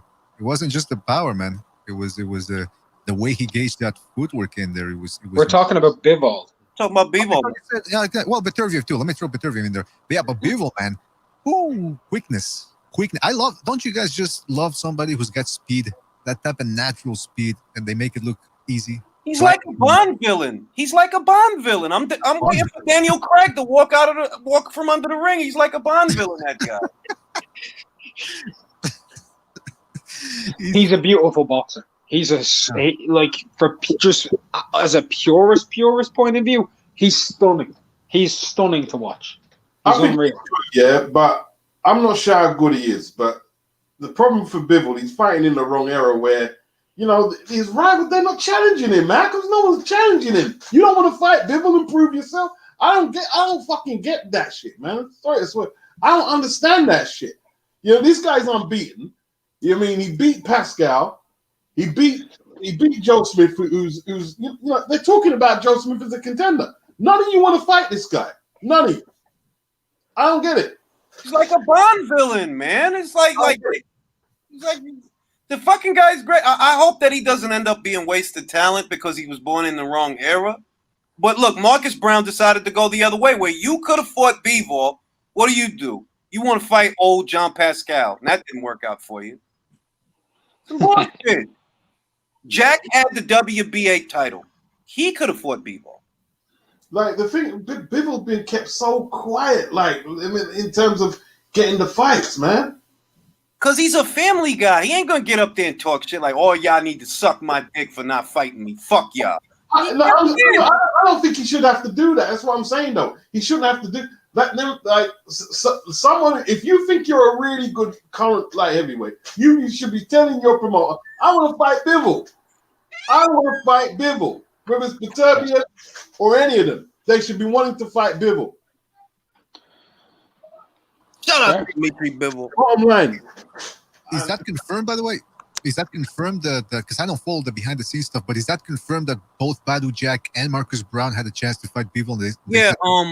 Yeah, that's confirmed. You can look it up. When Badu Jack had that WBA baby belt, right? Andre Ward retired. Now, before he retired, the WBA ordered Bivol versus Jack. Jack let the belt go. That's how, and then the belt went vacant, and Bivol fought. I think it was Enrico Coling or Trent Broadhurst or somebody. He fought one of them guys for the vacant title. Marcus Brown had two separate title shots. I don't understand how that worked. But he had a title shot for the WBA and a title shot for the WBC. He could have fought Vosdick or he could have fought Bivol. He chose to fight neither. He fought Jean Pascal. In fact, that should be the next fight with Beterbiev and Bivol. Bottom line, that's the fight. Well, of course it should be, but it won't be. It won't. It's messed up. Of course, it's messed up. This is why I have the Ring IQ bartering process, where Top Rank trades two fighters, Matchroom trades two fighters. Those fighters need fights. Matchroom. Oh, wow. Yeah. Oh, wow. Lyndon Arthur is ranked 7 by the WBO and 8 by the IBF. When did that happen? Shit. I've never seen Lyndon beat anyone in the top 20. Look, Ryan's in the top 10 for beating Fonseca, bro. Ryan's in the top 10 for beating Fonseca. Fonseca never beat nobody solid at 135. Wow. Happens all the time, man. Happens all the time. Joshua Buatsi's ranked number 3 in the IBF. And number 3 in the WBA. Whoa! See, but that's because he's got the British title. You get a British title. You know, but then again, it didn't used to be like that. The British title didn't get the you British title don't give you that type of rank. The European title used to get you ranked like that, but not the British. No, of course, it still doesn't. It's nothing to do with the British title. That's all politics. But that can't be the case now because Shakan Pitters has got the British title, not Buatsi. He gave it up. That's true. And it's been a year since Buatsi had a fight, right? Yeah. Buatsi's career is mad boring at this stage, man. He's turning into Eddie Hearn's Anthony Yarde. Yeah. When he gonna fight somebody? No, he's not. No, he's not. Oh no, he is. Well, Baratsi's got Kalkic next, isn't it? So he's got a tune-up fight coming up. Yeah, but that's a hard tune-up. That's a hard tune-up for him. No, I'm just saying that. See, Buatsi has the misfortune of being in a division that's mostly dominated by top-ranked fighters. So, most they can do for him is line him up via the mandatory process. That's the most they can do. He's fought the level of opposition he's fought because he hasn't fought as much as Yarde. He turned pro. He shouldn't be ranked as high as that. That's all. There's no way he's the equivalent of Anthony Yarde because he hasn't been boasting that. He hasn't got no one in his team boasting that he's the best or anything like that. So there's no way you could equivalent him to Anthony Yarde. You couldn't do that. Yeah, but you know what? You're forgetting who he's promoted by. He's promoted by Joshua. So, you know. Hey, is that you, Mark, in the comments, or is that somebody else? So what should he be doing? Should he be where's the world opportunity title opportunities for him? I'm saying that's probably why he's as high as he is because he's not promoted, he's managed by Joshua. He's the equivalent of Anthony Yarde. Well, so what? Who should he be fighting right now? In my opinion, we're talking about. Two words: Mega Caparello. I like the Blake Caparello fight. Yeah. Yeah, I think Caparello's the right sort of fight for him right now. I think Igor McAlkin's a good fight for him. Igor can't punch. Igor's lined up with Johnson. That's a good fight. So What did you think about Johnson against Bivol? How is Callum Johnson not Anthony Yard? Because he didn't even deserve the title shot when he got it, and he got knocked out. All right, he scored a knockdown, but what's he done? He fought the wise guy. Who else has he fought then? I think Lenin Castillo versus Joshua Buatsi would fight at my house. Hold on, Beats is trying to pick some type of debate with me. What's the debate, Beats? I don't get how Joshua Buatsi is the Anthony Yard equivalent of Anthony. Okay. So how what is Callum Johnson then? Is he a Well, Callum Johnson just beat Sean Monaghan. Sean Monaghan's crap. He's total crap. I'm sorry, he's total crap, but he beat Donovan George. Donovan George is solid. I'm talking. No, Beats. We're not talking on British level here. We're talking guys who are ranked in the top 45 in the division, the top 50. We're not talking British levels even. We're talking like he beat Sean Monaghan, who was ranked. Sean Monaghan is not a well-rated fighter. No, he was in the top 50. He was in the top 50 of all bodies. Well, if that's the case, so is Joshua back because he's ranked up there as well. If that's what you're going by, because I'm not going by that. I was trying to be fair, saying he shouldn't be up there, and neither is Sean Monaghan. So if Sean Monaghan's not top 50, he would have 49 ahead of him. Like you're saying for Buatsi, it's all politics. He was up there. It was the same for Sean Monaghan. He didn't do nothing to be ranked. The Donovan George fight got him in there. Adonis Stephen ducked Sean Monaghan. These are facts. I want to do this like cordial. I'm not going to do all the weird type of debating. Sean Monaghan beat Donovan George. Donovan George was a solid enough guy, more solid than Kalich. Donovan George. I mean, if you haven't been paying attention, that's not my fault. Who did Donovan George beat then? Then what I'm missing? What did he do? I need to be able to remember who Donovan George beat. Yeah, well, if you're going to say that qualifies someone to be world ranked, then yeah.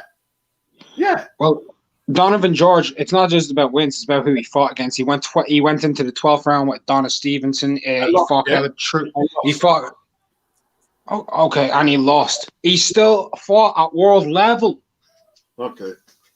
These are guys who were fighting at world level. You're arguing. No, Beats. I'm not. Beats. Listen for a second. Listen to me for a second. I'm not arguing with you over area level fighters versus people who fought at world level. But I'm not having that argument. I'm saying Callum Johnson is legit, but Buatsi is some type of fraud like Anthony Yard. I don't get that at all. Callum Johnson has better wins than Buatsi does, and he's fought against higher level opposition and performed well. You're like all the wise guy, Frank Buglioni. Frank Buglioni's achieved more than both Anthony Yard and Buatsi have at British level. That's true. Who did Frank Buglioni beat? Yeah, and who have either of them beat? Nobody. No one. Not a damn thing. At least these people have beaten someone of some descriptive level. At some descriptive level. The descriptive level, I've named them. You just keep saying who. Tell me how they're not at these levels. Hosea Burton makes you world class. No, I didn't say the word world class. I said they're fighting at a world level. That's a different thing. World class is the top 5. Fighting in a world level or a top 50 is different. Fighting at British level is different. Fighting at European level is different. These are all different stages. Here's the bone crux of it. Buatsi and Yard, outside of Yard's fight with Kovalev, he ain't even fought at British level. Neither is Buatsi. At least these other guys were fighting in there with people who fought against top guys like Stevenson, like Beterbiev, and others. I'm not having that. Yeah, I'm looking at Monaghan. I mean, he fought Barrera and he lost. But he fought Marcus Brown. He got stopped in 2 rounds. So, Julius, can I just say I respect you highly right now because you said you weren't even going to be on there an hour, and we're already at the 3-hour mark. So, well, this is made for TV stuff. Are you kidding me? You think I'm going to shut the live down now? It's all politics, yeah. Sean Monaghan was brushed aside with ease by Marcus. It wasn't even a sparring session, right? All sparring. Go look at the resume of the guys that Monahan beat. Go look at them. Go on BoxRec and look. It's all politics. Whether it's Buatsi, Yard, or Callum Johnson. Can I say this? I think that Buatsi's situation, and it is a situation, has more to do with Matchroom not having that many ponies in the show than Top Rank. 175 is a Top Rank division. It is. 2 of the belts on the top, really 3. The WBO is vacant now, but that's a Top Rank belt, right? Mostly, right? Now, if Eddie had more guys for Joshua to fight, he'd be fighting them. But there's only 1 belt over there, and Joshua's not ready for a Bivol fight. They could build him up to a Callum Johnson fight. I could see that fight happening after next. I think after next it would make some sense. But I got no critiques about Joshua Buatsi either. I don't got no critiques. I know that's a bigger situation in him. Matchroom don't got a lot of ponies in that show at 175. Not really. They got Callum, I think. He's a Matchroom fighter, right? Yeah. He's a match. Yeah, they got Callum, they got Bivol, and they got Joshua. I don't know. It's a bit of a stretch to me. Getting knocked out by Adonis Stevenson when he was a super middleweight, I think, like beating that can make you world class. It's just. Okay, I'm not saying the word's world class. I'm saying they're rated. You're confusing the difference, and it's not just I'm going off of political rating. I'm saying that they fought someone of at least some descriptive level. I mean, at the same point, like when I talk about Donovan George, he also took the O of Cornelius White. You remember Cornelius White, don't you? Fought Chad Dawson and everything. By Campbell, isn't it? They're not good fighters. Not really that good. Not really that good. They're better than Derevyanchenko. They're better. No, come on. These resumes are better than Yard's resume pre the Kovalev. They are. They're better than Buatsi's resume right now. They are. Not much, but they are better. They're at a different upper thing. Like if I put Cornelius White in there, yeah, with Derevyanchenko, Cornelius White beats Derevyanchenko. So hold on. So if you're gonna go by that, I see Joshua Buatsi Paraban drew with Badu Jack. Well, so what does that make him then? If you're gonna go with them weak arguments, like you got knocked out. Okay. Man. You're better than that, man. I am better than that, and you're better than that. I'm gonna get this one right now. I'm gonna get you on this one. Marco Antonio Paraban. Anyone remember who he fought before he fought Buatsi? No. Yeah. Yildirim. No, stop. Yildirim, 2 years before. He was out of the ring 2 years. 2 years, and he came up away from his last fight. It was a 2-year layoff. Listen, you can't go doing that. You can't go bringing up a guy from way in the past and how he performed then to where he was 4 years later and then going on to a 2-year hiatus. That's different. That's a 6-year stretch. Careers change. Hold on.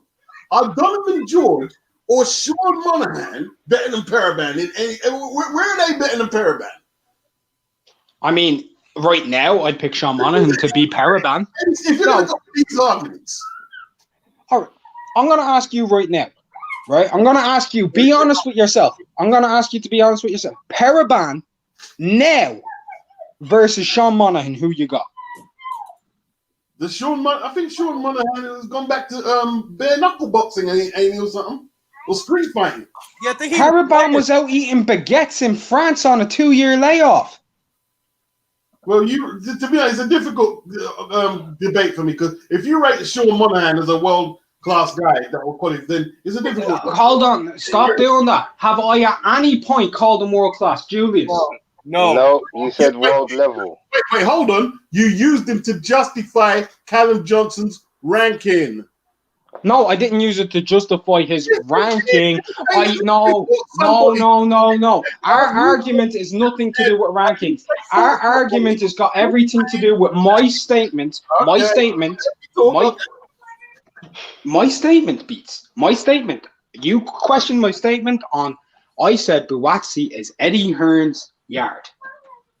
Not to do with the ratings. It's to do with the same level of hype with low level of opposition. Callum Johnson don't have the same level of hype as either of those two men. Very few people ever talk about him. Callum Smith was gifted an opportunity against Beterbiev. He did nothing for that title shot. And don't tell me beating Frank Buglioni qualifies you for no world title shot, bro. Right? Okay. Nothing. Okay. Yeah, he did nothing. Neither did Anthony Yarde to fight Kovalev. I agree. No, wait a minute. No, wait. I mean, unless I'm mistaken, didn't the WBO order that fucking fight? They ordered that fight. They ordered the Anthony Yarde one, but Beterbiev gave out the gifted one. Yeah, I mean, what I mean that Johnson was a voluntary. That was a voluntary. Yeah.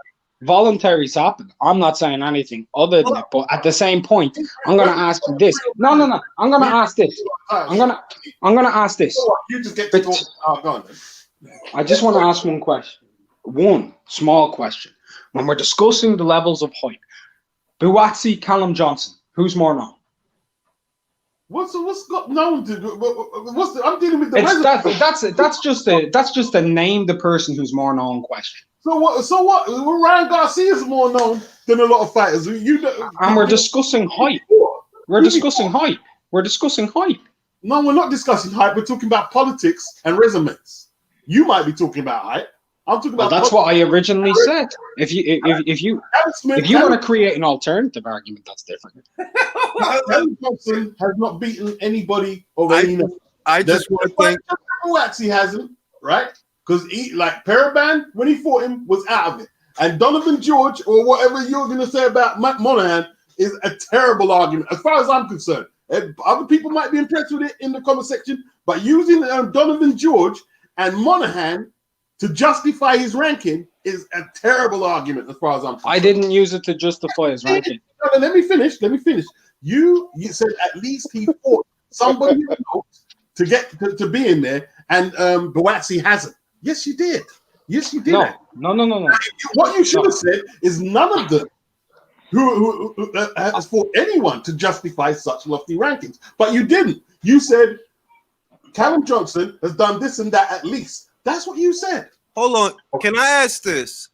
I view Anthony Yarde as being further along in his career than Joshua Buatsi. Is that fair to say? Not really. All right. The reason I say this is because Anthony Yarde was brought along long enough that the WBO actually ordered Kovalev to fight him. You understand? Joshua hasn't been a mandatory to any of the alphabets yet, and he doesn't have as many fights as Anthony Yarde. So I view him as being a little behind. I don't blame him though. I don't know if that's important, but I don't blame him. That to me that has more to do with the politics and the state of the weight class. See, my thing is though, I'm not going to try and nitpick. Oh well, you went 11 rounds with Stevenson when he was a super middleweight 10 years ago, or whatever. Or you fought Sean. Let me finish what I'm saying, bro. Then you can challenge. You can't just jump in on my point all the time and not talk. You can look at Sean Monahan's manufactured record carefully and then say, yeah, beating them makes you world class. I would just say, Yarde shouldn't be ranked, Glowacki shouldn't be ranked, and Callum Johnson shouldn't be ranked. And there's a few other names from other countries who shouldn't be ranked because they haven't did anything. Okay. Simple. Okay. Now, I'm going to go off of the points that were made against me and the statements that I supposedly made.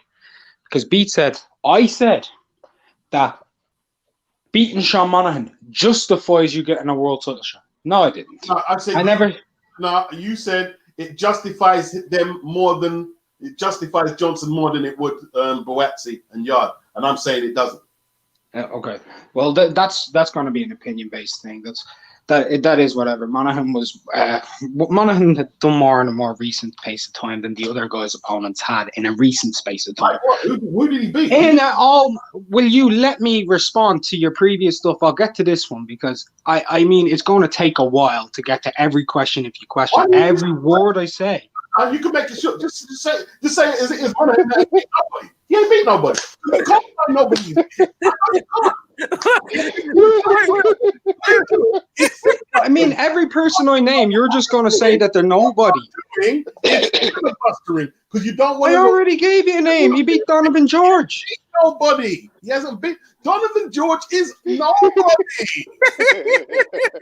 Stop it. All right, he beat Forsman. He knocked out Forsman. He knocked out Forsman, the Finnish dude. Yeah, I said it. Yeah. And you think this is world class? This is the problem with boxing. You think this is world class sport?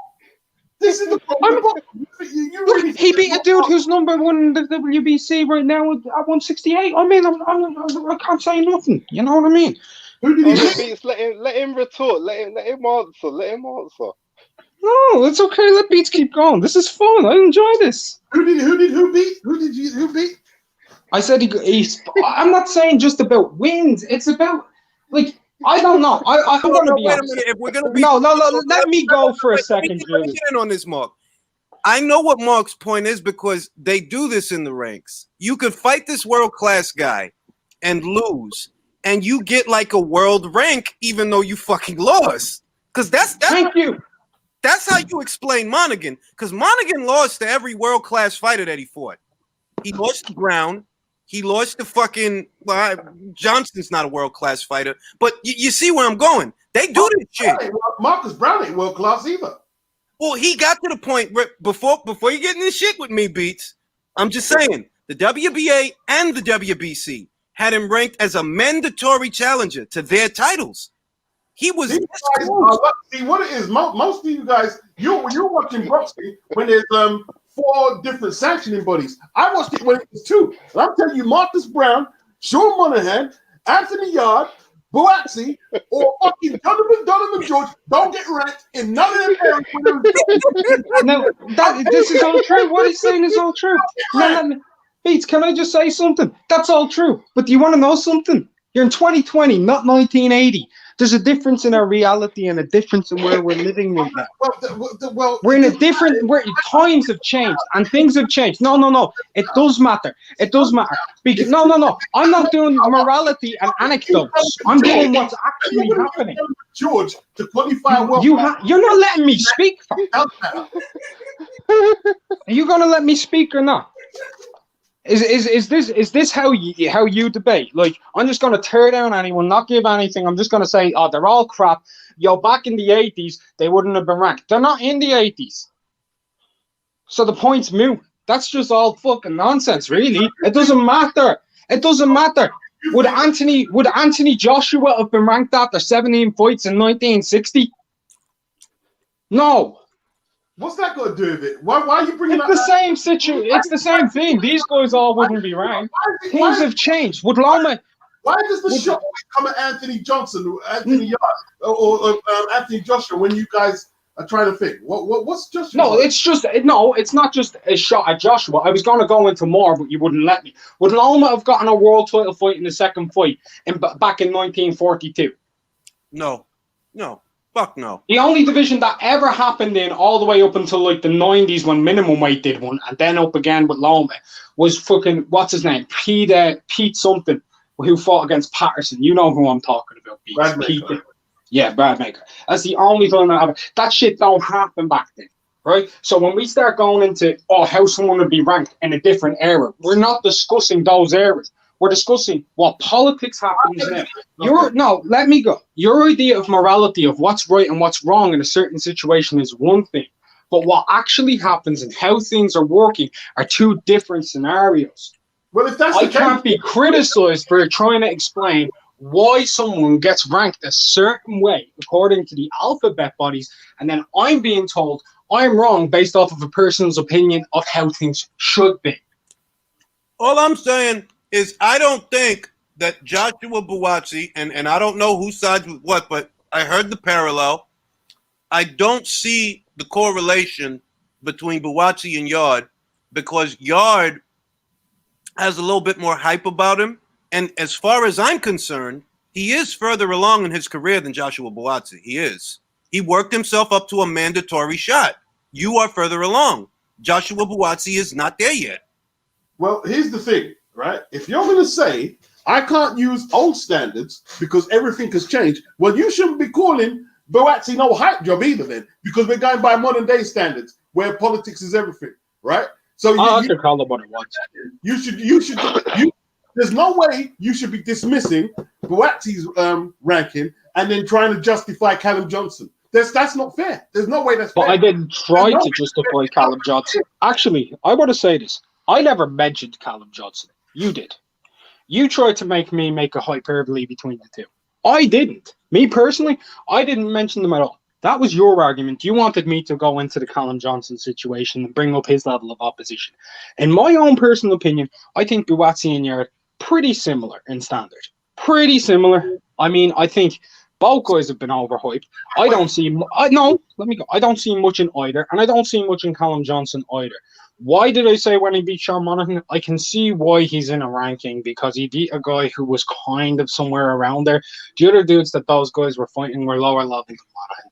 At the time of fighting, Parabam back in his prime, yeah, there's an argument. It's different though. He beat Monaghan after Marcus Brown beat him, knocked him out. Oh. Marcus Brown, number one contender in the light heavyweight division 2 years ago. Yeah. With the WBA and the WBC. He held baby belts. Yeah, well, that's another thing, right? Baby belts, like Marcus Brown ain't really. Well, you know, look. If I can't use the old school standards and the old school standard, and you're propping up new school standards, this is how it's done. Well, just let it be then. Let Buatsi be ranked, and let Callum Johnson be ranked, and Yard be ranked. But you trying to using like names like Donovan George and like of course, it's a bit disturbing to me, to be honest. I mean that's the state of boxing though. But stop jumping up when you're talking. I'm not talking. Right? That's not true. That's not true. That's bullshit. You've done it the entire time. All right, go and talk then. I was just going to say that's the standard of where boxing is today. Holding the standard of where boxing is now, when boxing's become a part-time sport, when it was once a marquee sport, is a different thing. We can't be running around. We really can't be. Look, let me mediate this fucking thing, okay?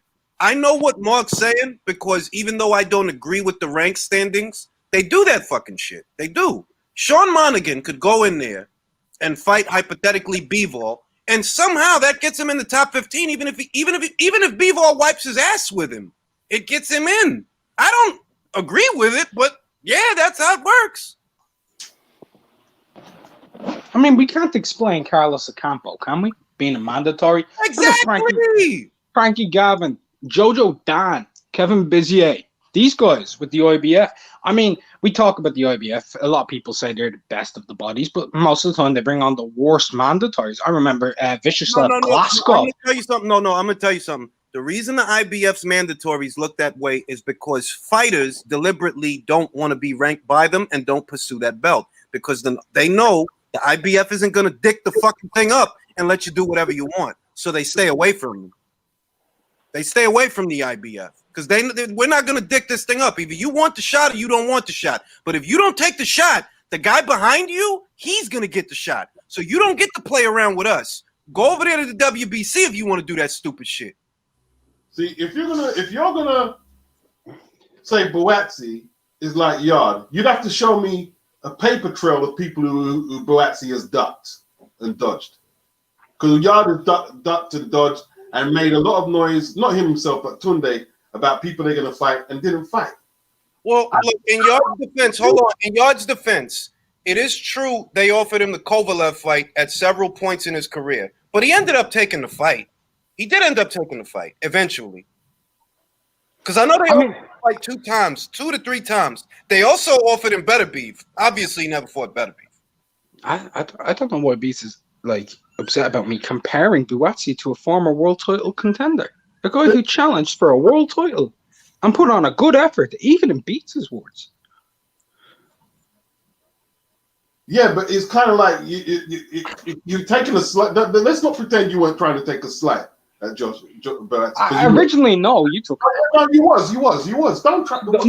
Hey, don't tell me what I was saying. Only I know what I was. Now you're being a bit fake now. By saying these things, you're being a bit. That's trying to take it, because look, a lot of people say that Yard doesn't have a legit record, and what you was doing by saying Buatsi is like him, is saying, oh, you're ducking and dodging, and it's all hype, and it's nothing like that with Buatsi. It's nothing like that at all. No, Julius, I want to say one thing on my behalf. Beats, have you ever heard me say Anthony Yarde has done all of those things that you're saying other people have done? Have you heard me say it about Anthony Yarde? Say what exactly? That Anthony Yarde is ducking and dodging and dipping out of fights. What And do you mean by that then? If he's the equivalent of Anthony Yarde, I mean, wait. I'm glad that y'all brought this up, because when they were saying Anthony Yarde was ducking, right? I was in disagreement because I'm thinking, why is Sergey even looking at this guy? Why is Artur looking at this guy? I don't think that they should have offered him those fights to begin with. So we're not even talking about the champions. We're talking about when the fights like Jose Burton was offered to him, or the Boatsy fight was offered to him, and he didn't. Okay. No, we're not talking about it. Beats is talking about it. So what are you talking about then? I appreciate you asking me instead of assuming what my argument's all about and then proceeding to call me fake. When I say he is Eddie Hearn's Anthony Yarde, right? He's fought not the greatest level of opposition. He's had a lot of things been said about him by a lot of people in terms of overrating him to some extent. Because I have legitimately seen people say that he's going to take over the light heavyweight division after only 4 fights, which is overhyping. After only 4 fights. He seems to be in a similar mold, but not fighting the highest level of opposition, but is somehow up there. I mean, I'm not saying he's terrible. I'm not saying he's shit. I'm not saying Anthony Yarde is shit, because I think Anthony Yarde is a top 20 light heavyweight. And I think that's a very good level to be at. I do think he's up there because of the level he fought against Kovalev showed me he's good. I think he's going to beat the shit out of Lyndon Arthur. That's my own opinion. I don't think Lyndon belongs in the ring with him. Lyndon's going to be on his bike for a few rounds, and then Yarde's going to break him down and knock him the fuck out. I think they're on a different playing field, and they should be fighting just a level above. Both of them. Both of them got critiqued. All right, I'm going to say something. I think that Buatsi is a more well-rounded fighter than Anthony Yarde.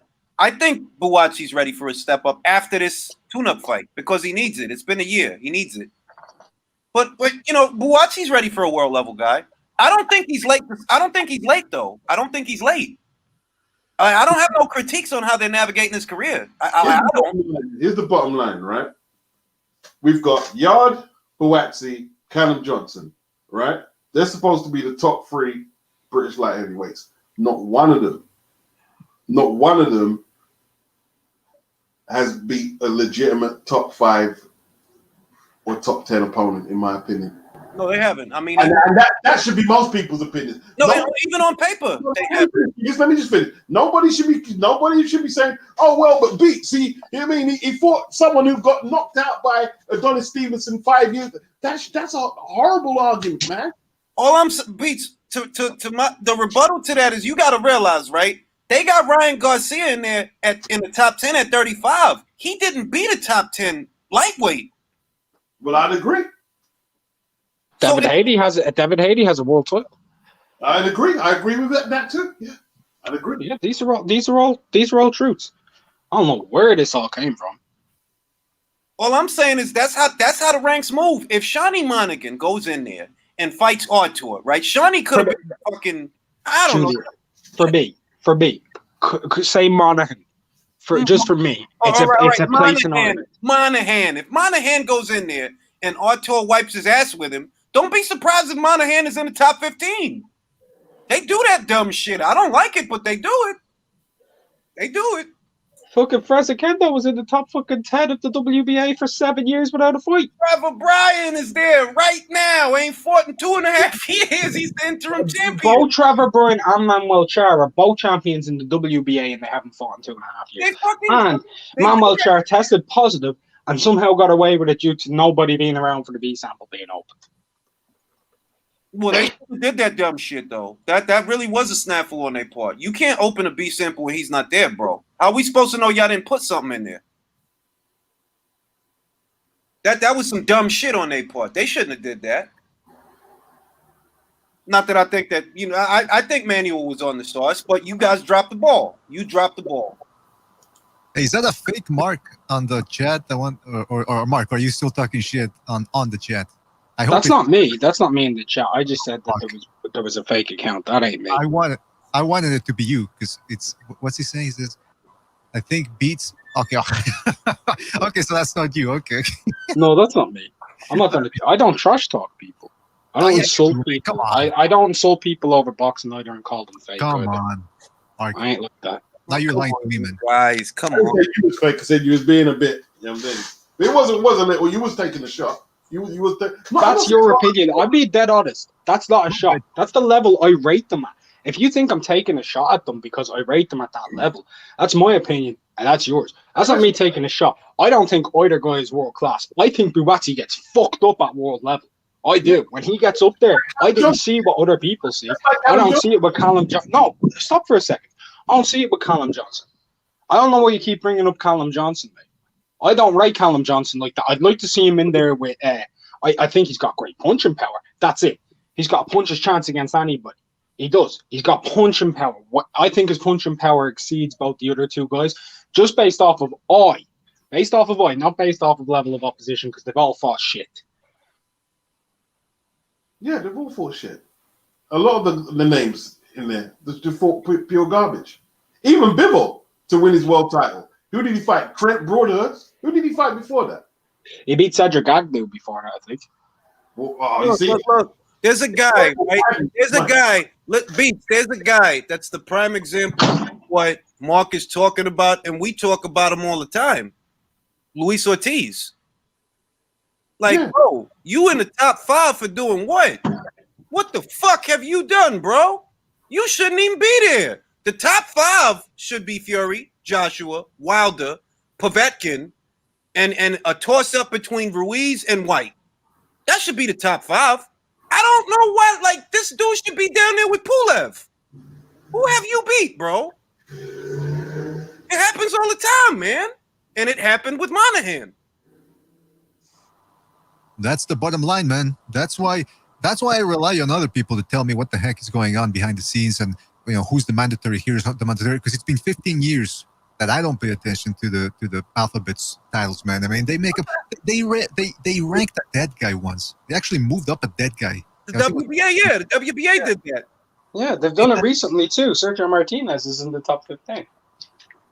And he's only half dead. But it's he is dead. His knee is dead. Yeah, his knees are. But I mean, yeah, the titles, man. I mean, come on, it's and especially when they started considering the WBO as the 4th title, and then they get the IBA. One of these days, man, I'm telling you, they're gonna start advertising the IBA, the computer rankings. Ooh, the computer rankings. Let's make it now. Let's count that as the 5th title. Nah, man, you count on who fights the best, who fought the best, how they did against them, even if they lost, and you go from there. But the rankings themselves, that they can be manipulated. I mean, you guys know that. Against Jose Ramirez. Why? Why would I? That's a great fight. Jack Catterall's world class. Hey, stop it. Jack's been beaten. He's got a lot of hair. He looks like that. He looks like that guy from that AI movie. With couldn't even beat O'Hara Davis. He was lucky to get that decision. He couldn't even beat O'Hara Davis. I think it's a pointless formality, but they got him. He's the mandatory. What are you going to do? He's the Carlos Ocampo of the shit. What are you going to do? He's 25 and 0, man. Southpaw. Yeah. Beat Timo Schwarzkopf, man. What are you going to do, though? I mean, that's the way it breaks down. Beat O'Hara Davies and Tyrone McKenna, and they're in some type of World Boxing Super Series over on Sky. All I'm saying is that's what they do. They've been doing it. They're going to keep doing it, and that's what they do. Well, that O'Hara Davis decision, neither of them won. It was a terrible fight. Fight was terrible. Neither of them showed world-class skills. There was no better fighter in there or dominant. Ridiculous fight. And to get a world title fight on the strength of that is ridiculous. Mandatory? WBO, baby. I can't defend them things there, man. Can't defend it. The WBO, man. I love me some WBO. Can't defend it. And I'm not going to nitpick and say, well, that guy done more than no. None of you should be there. None of you should be there. There shouldn't be no long debates on it. None of you should be there, and they need to fix the ratings. I mean, O'Hara Davies fought against the current unified WB. What is it? WB the W. What's Taylor got, man? Is he WBA IBF? Yeah, he's WBA and IBF. Yeah, he's IBF WBA. Yeah. And Ring. O'Hara Davies fought him, and Catro beat him, man. And why wouldn't he have to come through, man? He's had to come through Postal. Postal also lost to Taylor. I mean, same thing. I'm joking. All I'm saying is that's what the fuck they do. And when I see it, I don't ask anymore because that's what they do. I don't ask. But I don't think that there's a disparity between the well, it depends. Do you think about see to me, the quality of your competition only really comes into it if you either give a solid performance or if you win the fight. Now, Shawnee Monahan hasn't done that with any world-class opponent that he's faced. He hasn't. Johnson, well, he did drop Beterbiev. So, I mean, at minimum, that tells us you have world-class power. At minimum, it tells us that yeah, this fucking guy can punch. Anthony Yard Rock Kovalev then. And I mean, and he's got world-class power. But he's got world-class power. Neither of them won, though. One rocked, the other dropped. Yeah, but neither went the distance. You know what? So you get extra ranking for this now? What kind of arguments are these? One rocked and one dropped. You'd be surprised at the level of the guys. Beats. You'd be surprised at what level the guys are below Sean Monahan. You'd be surprised. I rate fighters on how good their barbers are. That's how my ranks work. Whoever's got the better barber. Mine are based actually on how good they cut hair. My number one pound for pound right now is Jason Rosario. He's Dominican, man. He cut hair like a G. Yeah. And how close they live to my house. That's how I rate fighters. If that was the case, I'd have my number one pound for pound. Who'd be my number? Sean Turner. Yeah. All right. So and that's the thing. Is he Sean Turner? Like, I've heard you make arguments that he was decent because he went to this with Vagovic, but he went around. Hey, he won around against Sergovic. He won one. I mean, you was qualifying Nathan Gorman's resume based on Sean Turner. I remember. Okay. Don't deny it. We're going to take shots at Gorman. Gorman was unbeaten. Daniel Dubois beat the shit out of that guy. I think that was a good win. May I? Because Beats is bringing up the Turner. Hold on. That was one little point that I made, more for a joke. The real one that I made a point off of was how he performed and outboxed Ruslan. What's his name? Huh? Cojano? Yeah, Cojano. That was the one. The big dude who went the distance with Barker. All right, because he boxed well against him, and I said he could box, man. And he did way better against Sean Turner than Hergovic did. He did. That doesn't mean anything. These are true things, though. He did better than Hergo did.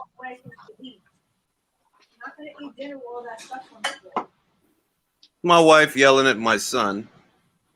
We still haven't seen Hergovic go and prove that he's better than Gorman. Maybe you should get into the ring with him. Then that point could become proven. Gorman was a good win for Dubois. I agree. That's all I'm saying. And their level of competition was very similar, so it's a good win.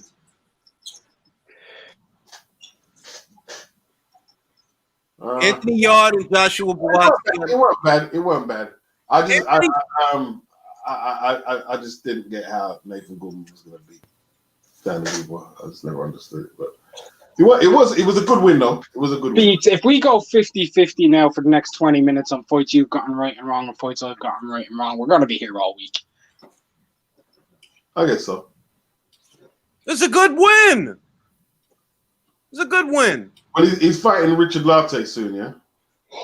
Yeah, I've got Garba beating Lartey, but I think Lartey could actually beat him. Well, I think it's competitive. Lartey's not the worst guy. I don't know that Nathan can win that fight, but I'm going to watch it. I gotta watch the shit out of it. I don't We know. all know that that's more. I don't know that Nathan has the punch for that guy. That guy's a puncher. Yeah. That's a puncher. Big kid too. He's a puncher. I completely agree. So, has anybody seen him fight anybody other than the boy? Listen, man, we can't qualify. I mean, or find any way to qualify the level of his opposition in Ghana because it's just like the gyms. Yeah, them guys don't really. You get guys like Azuma Nelson and Ike Corte and get some good guys, but normally at heavyweight it's a bit shaky. It's always a bit shaky. I don't think that Anthony Yard and Joshua Buatsi are in the same place. I don't. You know, the heavyweight stuff really bothers me because I feel a lot of people just really underrate the Klitschko era and how good those guys were. Some of them, like I know some of the level of opposition ain't great, but I want to say one thing. When people turn around and say Povetkin don't have a good resume, that irks me. That irks me, man. They say, oh, he fought in a weak era. That's stupid, bro. Like, I don't even, I've learned, see, because you're young, so it's still going to get you mad. I'm old. So when I hear that, I'm like, let me not talk to this person. They're going to kill my brain cells if I talk to him. I'm not talking to this person. The fuck you mean he doesn't have a good resume? And who the fuck does? Wilder? Ortiz? What? Get the fuck out of here, dog. Who is this unrivaled in the chat, man? This is funny as shit. Come on, just admit that it's you, man. Come on. That ain't me. That ain't me. No. You insulted him a little bit. Listen. No, it's not me. Because watch, hold on. Povetkin has a top 5 resume. Yes. I think top 3. Yes. Yeah. I could make a very solid claim, top 2. This dude just knocked out Dillian White. Ortiz ain't got a win like that nowhere on his resume. You beat Jennings off a loss and a 50-year-old Tony Thompson. That was the height of your popularity. You know, you mentioned that the fact that as you get older, you have less and less time to spend on people who are obviously don't know what they're talking about. Because I mean, who has the time, right? At some point, 50 years from now. But now it's interesting though because I saw a surge of fanaticism from the Wilder fans. I think we all did in our respective channels. And what is it about Wilder that really set this off? Because I mean, I know there were the Pactards, and then there were the Flomos, and before that you had the Trinidad and the Loya fans. But what was it about Wilder? Was another Wilder? Look. Wilder. Let's call a spade, and I have every intention of monetizing this video, so I will measure my words. Mm-hmm. Wilder used polarizing subjects as a marketing tool. That's where the passion comes from, and the unbridled love. To those who support him, it is not about boxing. I've been saying this for 4 years. They're not boxing fans, bro. Like, the guys that fuck with him hard body, that they love him, those are not boxing fans. They don't even know the sport. They fuck with him on some association type shit, like on some other shit. Because he chose to use polarizing subjects as a marketing tool. Julius, have you seen this? Have any of you seen this? Floyd Mayweather versus Logan Paul? Yeah, I seen that on Instagram. Yeah, it's on DAZN's official website and everything. This shit looks like it's probably gonna happen. I'll buy that for $1. It's a RoboCop reference. Look, man. I mean, the size disparity alone will make that one interesting. Listen, Logan. No, get away here. Get away here. Hold on, I said it will make it interesting for 1 round. That's what I said. This is prime Logan Paul. His hair's blonder now than it's ever going to be. Yeah, you're not talking about his hair. That man's hair is receding in 4 different places. Listen, man, I think the kid's got a shot. We're gonna be buying that. I remember you asked me a fantasy fight between Blair the Flair Cobbs and Sugar Ray Robinson. Julius, what you just said right now. Look, Blair's got a real shot. We ain't doing this shit, Julius. Blair's got a real shot. So is that a real fight or exhibition? Real It's an fight. exhibition. No. I think it's a real fight because he has he got a boxing license for the last fight. No, it's an exhibition. Yeah, it's an exhibition. It's an exhibition. Yeah. So what's Floyd gonna do? Tickle him? Pillow fight? I want Floyd to go in there like he did with that little Japanese kid out in Tokyo and fucking walk him down and punch his head off his shoulders. That's what I want to do. I got Logan Paul, 5th round stop. That's a good question. What's Mayweather gonna do? Is he gonna carry the guy, or is he gonna say, you know what, let me just take this guy out? You know, because he might land a bomb, just on the off chance that he might land a bomb. I want Floyd to Willie Pep. That's what I want Floyd to do. I want them to win every round without throwing a punch. Yeah, that wouldn't be bad. That would be interesting to to highlight the difference between a professional fighter, even though he's been inactive for about 5 years, and just to show you what he can do against a regular Joe. Like I'd be surprised if the other guy can touch him. If Floyd doesn't want them to touch him, I don't think he can touch him, bro. I'd be amazed if he did, man. If he can land a jab, I mean that would be. You mean cleanly with Floyd actually trying to evade if he landed? Yeah. What's Logan Paul's division? He's super middleweight, light heavyweight. What is that guy? Cruiser, 200 pound. So give me Alen Babic versus Logan Paul. Make it happen. Oh my god. Julius is looking for the death of the Paul brothers, man. That's a realistic fight. Alen's not a big heavyweight. He can make Cruiser. Great fight. Oh god. I mentioned earlier that Cabbage, whatever his name is, that he's actually bragged about wanting to kill people, or is that like was that? Oh yeah, he's a beast. Guy. He's hilarious. The guy. Mr. BDA, did you not see him call how he called Shondell Winters slow? SLAO slow. Slaw. Slaw. He called him slaw. And remember, not one person was brave enough to correct him. That's just how you know. Yeah, that's how you know the guy's a badass. You know what? Look, listen. I've had enough of these guys like Broner and people that go in and they play the clown. I mean, that's okay. It's good to have one or two of those around. But one thing that boxing's been lacking for a while is that psycho guy that goes in there stone cold and actually brags about wanting to kill people. Okay, yeah, it's completely bad taste and all that. But we need that in boxing right now. We need to remind people that, look, boxers are savage people to a certain extent. Not saying all of them, but I'm saying to a certain extent. These people are a little crazy. Let's face it. You got to be a little crazy to get into this business. And I want to see a motherfucking predator. Like Kovalev. He killed somebody, and then, all these other guys that murder somebody in the ring, it always stays with them. Kovalev, it never seemed to affect him. In fact, it looked like he wanted to kill somebody else. That's what I want to see again. He did when he fought Nathan Cleverly. That's for I'm going to say this about Alen. It's not so much the talk, because I don't give a shit about the talk. Like him saying that is tantamount to when Wilder said it. I don't know if you're being serious. I think you're a little bit more serious than Wilder is, a little bit. I felt like Wilder was hamming it up when he said it. Alen, I get the impression he actually, maybe he does want to kill somebody, but that's neither here nor there.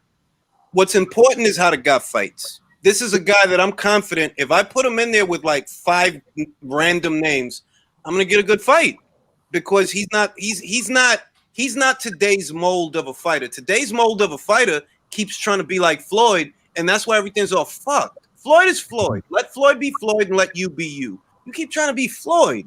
All right, and you're not. You're not as talented as Floyd. You're not as smart as Floyd. You're never going to make the money that he made. You need to be fighting. Now, what I like about Alen is I don't got to deal with none of that. He just wants to hit people. That's it. That's all. And you know what? And I want him to fight Hrgovic because he don't like Hrgovic. Make that Croatian sensation fight. Yes, exactly. And because of that, on that point, allow me to clarify. I don't want to see anybody die in the ring. But what I'm saying is I want a guy who means it, unlike Wilder. I want a guy, I hear a guy who means it and who's actually mean-spirited go in there because it makes the fight a little more interesting. And like you said, these fighters, look, if somebody wants to play it safe, it's their career, that's fine. They want to go out of get out of their career with brain cells. You're right. But when these fighters think that all I gotta do is keep winning and I'm gonna be the next Floyd Mayweather, Floyd Mayweather, he had an Oscar De La Hoya that he could piggyback off to a certain extent, and also there was that invincibility factor of holy crap, who's going to beat this guy? I mean, he's more so. Look, can we say that if this era of fighters was faced with the situation that Floyd had with Oscar, Floyd had to concede to being the B side. He had to, and he did willingly. He had to make concessions about the weight. He did. These guys, they wouldn't do that. No, They literally wouldn't do that. They'll tell Oscar, "No, I'm the A side. Because I got 15 followers on MySpace." These guys are retards. Oh, you're gonna get demonetized if you use that word. Nah. No, I've got you. Hold on, I've got you, Julius. I do have a form of autism. I'm someone who gets labeled as that. I don't find it offensive. It's not offensive in the context that he used it. It's quite true and very honest. And YouTube, I would highly appreciate it for you not to demonetize him, because if you do, you're going against someone who suffers from some type of affliction to do with that thing. Thank you. But that's all I'm saying, that if you think about the concessions that Floyd made, right, in order to get a big fight done, these guys wouldn't have did that. These guys? No, they didn't know. I'm the A5. I'd rather move up. Like, what the fuck? Wait a minute. What's wrong with you guys? Is that your John Travolta impression? What the fuck? That's me being belligerent. Because I'm like, what that's the you hell? being Jamal. I didn't hear it. What was it? That's his Jamal Charlo impression. It's Jamal Charlo. Let's hear. Look. Think about it. Look at what Floyd had to do to get at the purses that he had to get at, and realize they offered Jamal $7 million. $7, bro. I didn't hear your Jamal impression. We're past that. We're past that. I'm not. I just saved your monetization. Who offered who $7 million? I missed Eddie Hearn offered Jamal Charlo $7 million to fight Demetrius Andrade. Oh. He didn't. Now we know that they didn't fight. Now, did Jamal make a counter offer to Eddie Hearn? Because if he would have made a counter offer, all right, now we're cooking with rice. Like, you know what? I want to fight him, but I don't want to fight him for you guys. Have him come over here and fight me. You know what I'm saying? And we got some money over here for him. Did they do that? No. So what's that tell me? That you don't want that fight. You don't want that fight. That's these guys. That ain't Floyd. Floyd sacrificed weight. Floyd sacrificed gloves. Like, yeah, he the A side, cool. Let him be the A side. Fine. I'ma beat him. These guys wouldn't do nothing like that. They can't you can't make these guys fight each other now. But that's my question, though: is how much of that is the fighters, or how much is their managers? It's the fighters. Yo, look. I look at the top ranked stable, right, and the matchroom stable. Those fighters want opportunities. They do. It's only one stable I see that like. Oh, so you just gonna fight Ruiz and Munoz, huh? You can't fight Farmer for me one time? See if you can knock him out. You can't do that for me? Nah, right? Fine, dog. Fine. What about Bachel? Can you fight him? No, you can't fight him. You didn't even fight Jezreel Corrales. Like after the Pedraza win, cool, great win. You fought Liam Walsh, fine. That was your mandatory. I don't hold it against you. That's your mandatory. You did what you had to do. But you could have fought a Corrales after that, or a Sosa, or a Bachelt, or a Masayushi Ito. You didn't do mandatory. Liam Walsh was a mandatory? No, he was a mandatory via the IBF, yeah. Oh, yeah, man. But he was. So I didn't hold it against him. Like, yo, you doing what you got to do. I can't knock you if the IBF told you to fight that guy. I can't, like, we know how they get down. Fine. But after that, 2-3 years of what, bro? Munoz, Ruiz, Fonseca, Cuellar. Like, you ain't in a lit division that has good fighters. It's mad good fighters in your division. Julius, I want you to highlight Jump Tube's message, because that's dead on. That's 100%, man. Yeah, look at this. Look at this. The craziest one is Kalvnowski turning down AJ for $7 million so he could go get knocked out by Hellenius for $100,000. Those are all facts. This era's nuts, bro. These guys are crazy. I'm not ready for that to a fight. What the hell do you mean you're not ready? You're a heavyweight. Yeah. You gotta make weight. What the hell have you been doing? Make him wait. He's literally been making it. He's been making it, packing it onto his body. Luis Ortiz, I'll fight Joshua for any money. If Miller doesn't work out, call me. Miller didn't work out, they called you. You fuck it all up. I'm not blaming Ortiz. I'm blaming his team because his team did admit. No, his team admitted responsibility for that. Yeah. And what did he say in an interview at Joshua Pussy? He said that after that though. They asked him about that. Joshua, did he say that? He did. That's funny enough. How is Joshua the pussy for offering you $7 million? And his manager as well. After that was all talking shit. Oh, Joshua and them, they ain't real. They ain't loyal. They ain't really won it. His manager and trainer said the same thing after they admitted to turning down the fight. That's this era, bro. That's this era. So when I think about Floyd and how he got to that point, bro, you think these guys would have been fighting Gennaro Hernandez's at 17-0? No, they wouldn't. No, they wouldn't. No. You couldn't get Marcus Brown to take his own goddamn title shot. He fought Pascal. You know, I think Ortiz's quote was "Te un carajo." I think that was the exact quote. But here's the point. That's why I think people respect, and we all do, by the way, you know, Lopez, Teofimo Lopez, jumping in there against Lomachenko. Hey, look, he wants the fight, he's taking it. Other guys that I could list that are making good moves, well, at least this was a while back, but when Errol Spence went over to England to fight Kell Brook, you know how many young fighters are going overseas to fight a guy in his hometown, and a good opponent, not just anybody. Josh Taylor, Regis Prograis, two other guys, you know, Naoya Inoue. These are guys that stepping it up, and they're a good example. The other dudes that you're mentioning that they're not taking these big paydays, I don't know what's going on, man. I don't know what's going on. Somebody's going in their ear and putting whipped cream in that shit. That's what's going on. That's what's going on. That's the problem, though. We're having to give people credit. We're having to give people like Lopez credit for fighting Lomachenko. Well, what the fuck should he be doing? I mean, like, you know, that's a sad. Oh yeah, you're really brave to not. That's what you should be doing. You should be fighting Gary Russell Jr., man. Beats, remember when you was here and it was me, you, and Doc, and we was talking about how the reason that we didn't pay much attention to the sanctioning bodies in the mid to early 90s and the 80s was because you didn't have to. You didn't have to ask Mike Tyson to get all the belts. He was gonna fucking do that. Exactly. You didn't have to ask. Now you literally have to like, hey, bro, can you fight, please? Exactly. Can I ask Beats a question, by the way? Of course. Beats, how do you feel about the possibility of Gareth Bale returning to sports? I know it's real off topic, Julius. I just want to ask. Gareth Bale.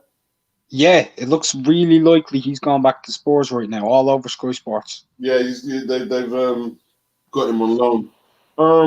Probably going to get us relegated this season. You see what I mean? Beats, man.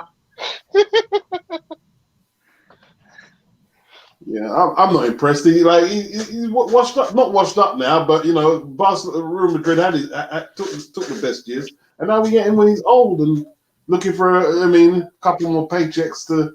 I don't think that though. I whenever he's played for Real, I've seen him play pretty well, to be honest. Yeah, but how often is he playing? He's on the golf course more than he's on the football field. He won't play more than 15 games if he goes to Tottenham. I don't know, man. I think he's still got skills there, man. I think he's still a top player. He's not going there because he wants to make Tottenham great or anything like. Yeah, like the guy just said, he's spent a lot of time on the golf course, come out, a little run around here and there, score the odd goal. You know what I mean? Gareth Bale's the modern day sick note. This season. All right. Now, I want to go to one other major infamy of fame that happened earlier today. I want to ask Julius. Julius, how do you feel? Julius, are you there? I'm here. How do you feel being noted by Eddie Hearn? That was surreal, dog. Oh, you was? Surreal. Eddie Hearn retweeted Julius. All right, break down the story. Break down the story for us. And I was just praising, in my village, we have Eddie Hearn churches. And we pray to Eddie Hearn. So I was just singing Eddie Hearn's praises for fighting my favorite French super featherweight.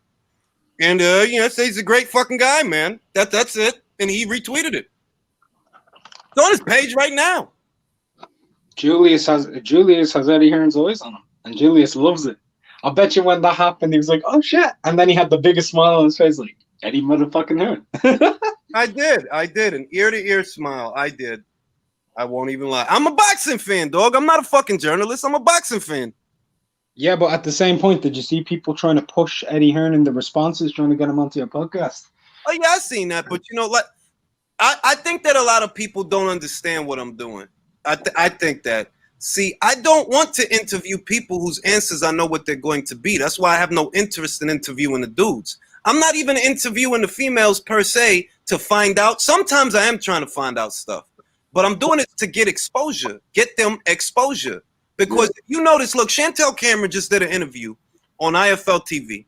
If you look at the views for the interview, right, and you look at the number of subscribers, there's no reason it should be that low. Yeah. She got more views when I interviewed her. Why? Because people know that I report on women's boxing. But wouldn't it help Julius to have the dude who's fronting women's boxing? No, because on the platform because when you become a part of the establishment, you lose your genuine appeal. I don't want to work for nobody. It's not about working; it's about just interviewing the man. Yeah, look, it's like if I look, let's say they was like, yo, Anthony Joshua, you should give that Ring IQ guy an interview, right? I don't got nothing to ask this guy. Hey, are you gonna beat Pulev? Yeah. How you gonna do it? I'm gonna punch him. Great. I don't got nothing to ask this guy. But if I got Savannah Marshall, yeah, I got questions. I got questions. I got lots of questions. Plus, well, like you could even ask Eddie questions like what happened with the whole situation. I know you know the answers, but coming from Eddie, the situation like with the WBO, Briedis signing, they're originally trying to set up the unification. Then instead of it being the unification, Michaela Moyer came in. What happened in that situation? How did that work out that way? Did it actually work out? If it's like that, and it's for that, then I would do it. Because I said a lot of times, I have no interest in interviewing a lot of fighters per se. But the reason I decided to do it with the females is because, well, I noticed that they'll be on a big channel that has way more subscribers than this one, but the videos won't get no views, and it's because you're trying to get that video out to an audience that is not there for that. Now, the audience that I have actually is here for that. They do want to see those stories. They do want to hear from those fighters. So you better off giving me the interview so that the information gets out there than giving it to them, because they got more subscribers, but most of them ain't listening. What was the name of that Mexican girl you had on the other day, Julius? That was Sulem Urbina. Yeah, that is my favorite. She is my favorite fighter in all of boxing now. Yeah, she's a nice lady, man. You know what I'm saying? I'm doing it to help grow the sport. Let's put it that way. Because at least you know if you come on here and you do the interview here, people are actually listening for that. They come here for that. If you go on IFL, they just want to see another Anthony Joshua Wilder video. Someone in the chat wants the potato one. Will I get the potato, Julius? Get the potato. You know what? You're a good man for trying to get attention on female boxing. I would, on my end, I would like to try to do the same thing with the little guys, featherweight and below, because nobody, very few people actually like those guys. I mean, all these fighters, all these networks are looking for, which fights do we put on? Like, we're short on talent. Man, below 126, there's a lot of talent. These guys are willing to fight each other. So make those, get at some attention on those guys. I'm telling you, the worst thing if you want to be is a 5'3" Mexican or a Japanese guy or a guy from South Africa, because you're never going to get $1 million payday. Well, never say never, but, Want to know a sad fact? You know the way Superfly is one of the best divisions out there? This is me speaking before Spuddy goes off. But you know the way Superfly is one of the best divisions out there. A fantastic division. Brimming with talent. We haven't had a unification there in years. Over a decade, right? We've never had an undisputed champion in that division. Yeah. All right, how's it going there, guys? What's going on, Spuddy? How are you doing there, Julius?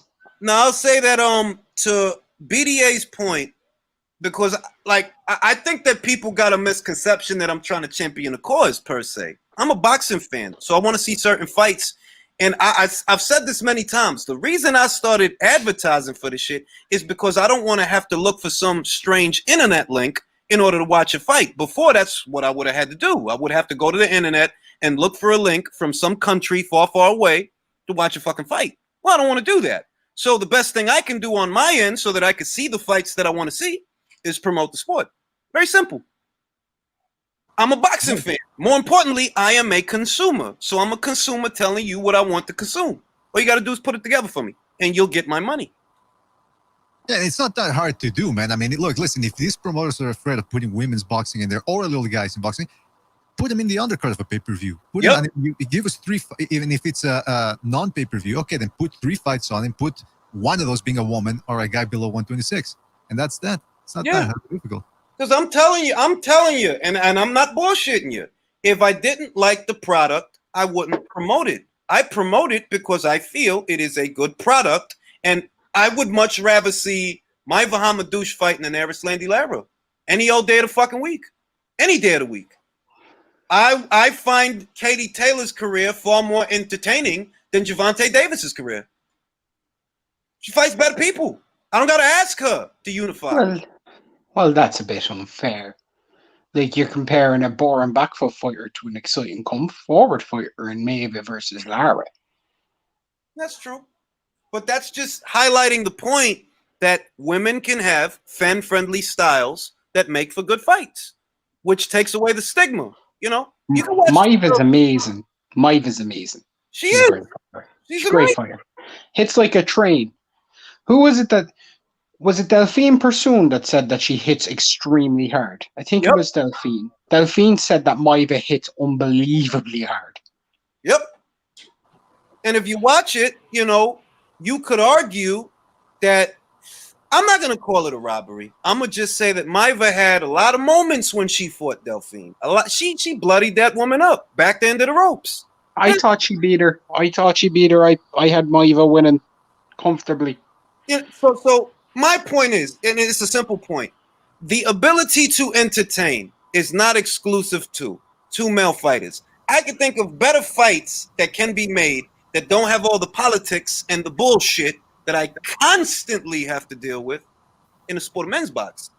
I don't want to really see Garcia versus Spence. I wanted Crawford versus Spence. Do you know what fight I want? My Bahamadouche versus Michaela Mayer. I've been able to catch up with a lot. Who's the woman that Eddie just signed recently? Maiva Hamadouche. Okay, she good? Real good. She hits really hard. She's aggressive. She's fan friendly, and you won't be disappointed. She hits. She legitimately hits. She knocks. She hits like a freight train. She hits like a freight. She can punch, and she's gonna punch until the fight's over, until the girl goes down or the fight's over. Is Maiva pound for pound #1 biggest puncher in women's boxing? There's an argument there, but there's an argument there. I would say she is. She hits really hard.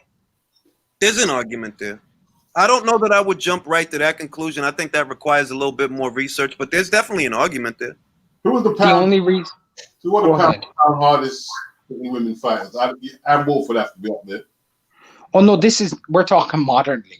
We're not talking all the time. Well, but yeah. I mean, if you want to talk if you want to talk about pound for pound, you got to look at France. Sofiane Matisse, another French fighter who hits like a goddamn train. Don't ask me why. They produce big punches over there. Argentina's got some big punches. Some strong punches. But it's hard. It's hard to say because it's not as crystal clear as it is with like men's boxing. It's more clear. I've seen knockouts that was like Ava Knight versus a Mexican girl called Arely Mucino. That is a violent fucking knockout. Everybody talks about that same video of Ann Wolfe and Von der Ward. Go to Ava Knight versus Arely Mucino. That is a violent fucking knockout. Jelena Marjanovic. Can you say her name in English? Mucino. Okay. It's Avaknight versus Arely Mucino. Okay. She knocked her the fuck out, dog. I'm watching it right now. Knocked her the fuck out. Oh, holy shit. There's violent knockouts like that all over the place, man. All I'm saying is that the potential to entertain an audience that's there to see a fight is not exclusive to a bunch of guys. I could think of a bunch of girls I'd rather fight than most of these motherfuckers. But it's interesting that works in MMA when you get women headlining events, but in boxing it's not. I guess Well, but see, BDA, that's also not true. That is America and North America. In Argentina, women headline cards. In Mexico, where Barbie headlines cards, she fights all the time. But that's what I'm saying. But that's what I'm saying. I don't know if it's maybe whether it's in the United States or in Argentina. But what I'm saying is it maybe because boxing has been more entrenched, has been around for longer than the MMA, and that's why people in North America prefer that, or is it because I don't know? You hit the nail on the head, BDA. Because it's been around longer, people are less open-minded. But with a fledgling sport like mixed martial arts that really hasn't been around all that long, you're a little bit more open-minded because, well, this is a new sport, more or less. With boxing that has all this lineage and history, there's a lot of people that don't want shit to change. All right, so since you know all these female names, part of that too is marketing, right? The success of a certain fighter. Ronda Rousey had an interesting story behind him. Once these people with the marketing people, they saw that she had potential to sell, whether it was products, movies, whatever, they jumped on her and they were doing a pretty good job. All she needed to do was keep winning. So is there anybody out there that you know of, a female boxer that you say, if they got their hands on her? Hundreds. I'll give you one. Can I give one? If someone got their hands on her and actually promoted her right, BDA could actually break over. Ebony Bridges. Ebony Bridges, that's one. Definitely Ebony Bridges. See, the UK is on the ball, though. They're starting to get it. Like, they see it. They're like Terry Harper, Shannon Courtenay, Savannah Marshall, different types of girls built in different ways, different archetypes, different personalities. There are genuine marketing opportunities there. There really are. I mean, it ain't virtue signaling. There's money to be made. If I don't know shit, I know money. There's money to be made. Now, in America, you got a lot of girls that's like that. Very good human interest stories. Very marketable fighters that could beat a girl up and in the same night sell shampoo. Same girls. But I guess that they're scared to take a risk and invest in those fighters because traditionally the sport was treated like a novelty act. No, these are serious athletes. These serious fights. Yet put the money up and you'll start making money. Let me tell you, man, I'm looking at this Ebony Bridges. I've seen her before on interviews, not fighting. She can get a rise out of the nation, man. I mean, she's getting a rise out of me, if you know what I mean. But if she's got the look. Now, there's another factor, and I don't know if you guys have heard this, but I've heard this from people in private. They tell me one of the reasons they don't like female boxing is, and again, it might seem ridiculous to you guys, but in certain Latin parts of where I talk with people, they don't like to see women getting beat up and bleeding and all fucked up, you know? Is that something that you guys have heard in person? I've heard it. To be honest, I can kind of agree with it. I won't lie. Like, it's not my favorite thing to see a woman damaged, but, I respect them as athletes. So, hey, do your thing. My upbringing does not allow me to have those sensibilities. My sisters fought all the time, dog. Not only have I heard it, Julius can attest to this. I've said it. Yeah. What, the potato or Mark? Both. In Argentina, female boxing is pretty much accepted though, isn't it? Yeah, it is. It is. Like, it's nothing for them to be on TV. In Mexico, it is too. In Norway, I said all the time, in Norway, Cecilia was on pay-per-view. 10,000 people came to the fight. 10,000 people, dog. They lifted the ban on boxing because of her. So it's that there's a lot of misogynistic. To me, it's misogynistic. To me, it's chauvinism. Stop trying to be a white knight and save the damsel in distress. She ain't in distress. She want to fight, let her fight. Hell yeah. I agree. With that being said, yeah, give him a chance then. Put him on pay-per-view. Because, I mean, I remember when I was waiting for De La Hoya Trinidad or De La Hoya Cortez, and I would have to watch Mia St. John and Christy Martin. And I would sit there like, look at all right, time to take a piss. And I would keep looking at my watch when this is going to end. They weren't entertaining. But you're telling me there's a slew of entertaining female fighters out there. I'm telling you that the era of Mia St. John and Christy Martin has been over for at least, I'll say, because there's this generation of fighters that have amateur experience coming in, right? But there's a generation before them. That generation before them is between the Christy Martin generation and this generation. And that generation, that middle ground, there's a lot of fucking good fighters there. The girls that are coming, there's a lot of good fucking fighters there. And I'm not saying it to be nice. If I didn't stand by, I'm standing by the product because it's a good fucking product. Well, you know what? You've convinced me, man. And now that I'm looking at this, because I was looking for the Eddie Hearn tweet that mentioned you, and he does promote female boxing a lot. Seems to be the only one doing it. I gotta wonder, is he one of those guys that's on the forefront of boxing right now? Because I mean, he does interviews with most people. You know, he's very accessible.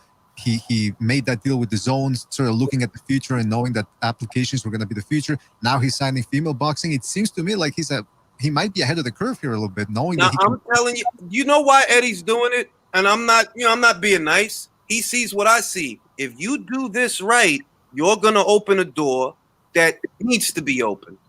I'm telling you, you're going to open a door that needs to be open. And there's a lot of potential on the other side of it.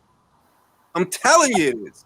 But you got guys like Bob, you know, and he's got Michaela. He's got Kim Clavel. They're good fighters. They are. They really are. But that's just two girls. You don't got a stable. There's a lot of girls right here in America that need a major promoter. A lot.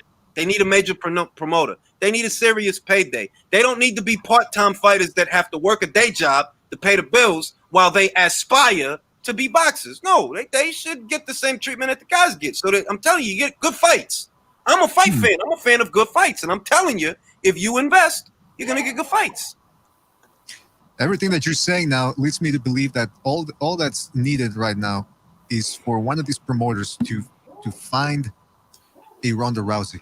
Somebody that they can market, somebody that's pleasing to the eye, but can fight, more importantly. And I think, you know what? 5 years, if everything's on correctly, they can make that happen. Now, I'll tell you what, on the schedule that we're on, here's the best part. On the schedule that things are on, it won't take 5 years. It'll probably take about 2 to 3. Interesting, man. That's interesting. Because I got to tell you, that there's a woman here around in my corner of the woods, Marie-Ève de Carré, I think her name is, or I forget her name, but I've actually seen her fight in person. It's spar too. Not a big puncher.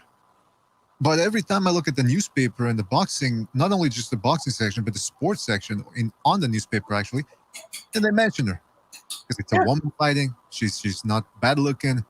And they know they can promote her.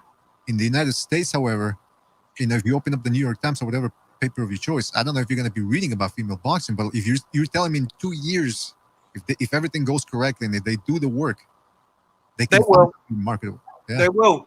Look, in Canada, right? They got a fighter called Kim Clavel. Top Rank just did a co-promotional thing with her, right? Yeah. He's a boxer who took time off from her boxing career to help COVID patients, right? Perfect marketing angle. I mean, that she did it. Hey, that's great human interest stuff. But that's the kind of stuff where the money's going to be. That's where the money's going to be. That's what you got to focus on. She's easy on the eyes, if that matters. She's easy on the eyes. She's a pretty lady. But all the ingredients to make a star are already there. And a lot of fighters, a lot of them have those same ingredients. All it's going to take is the right. Eddie's already doing it in the UK. He's already doing it. All it takes is for the right promoter in the United States. And it has to be a major promoter that has a major network platform to get the exposure. Once you do this right, there's money all over the place. And that's why Eddie Hearn says that he sees the potential for the women to eclipse the men. Because not only are the women possibly, they could end up being easier to sell, but also they don't fuck around. When it's a fight, they're gonna come to fight. They're not gonna pussyfoot around. They're gonna throw hands. Man, that's interesting, man. That's you start to turn me around here on women's boxing. So the zone is the one they're the ones that are putting on most of these fights, right? I wouldn't say that. This has been going on. See, the thing is, this has been going on under the boxing fans' nose for a long time. There's a whole generation that they're not aware of. What they know now is Katie Taylor, Clarissa Shields, and Cecilia, a couple other girls. That's all they know. There's a whole fucking army of fighters out there that they don't know about that are just as, if not more, entertaining than the fighters that they do know. And look, Eddie Hearn signed Maiva Hamadouche, right? Before he signed her, who else did you know that was high on Maiva except me? He sees. That's not fair. You can ask a few people who've asked me questions on my favorite female boxer. I've said Maiva Hamadouche. Well, there you go. He didn't sign her for nothing, dog. Telling you. Now I gotta cut this live short because I gotta get ready to go to work, gentlemen. 4 hours later. Yeah. Always a pleasure. Thanks for having me on. Peace.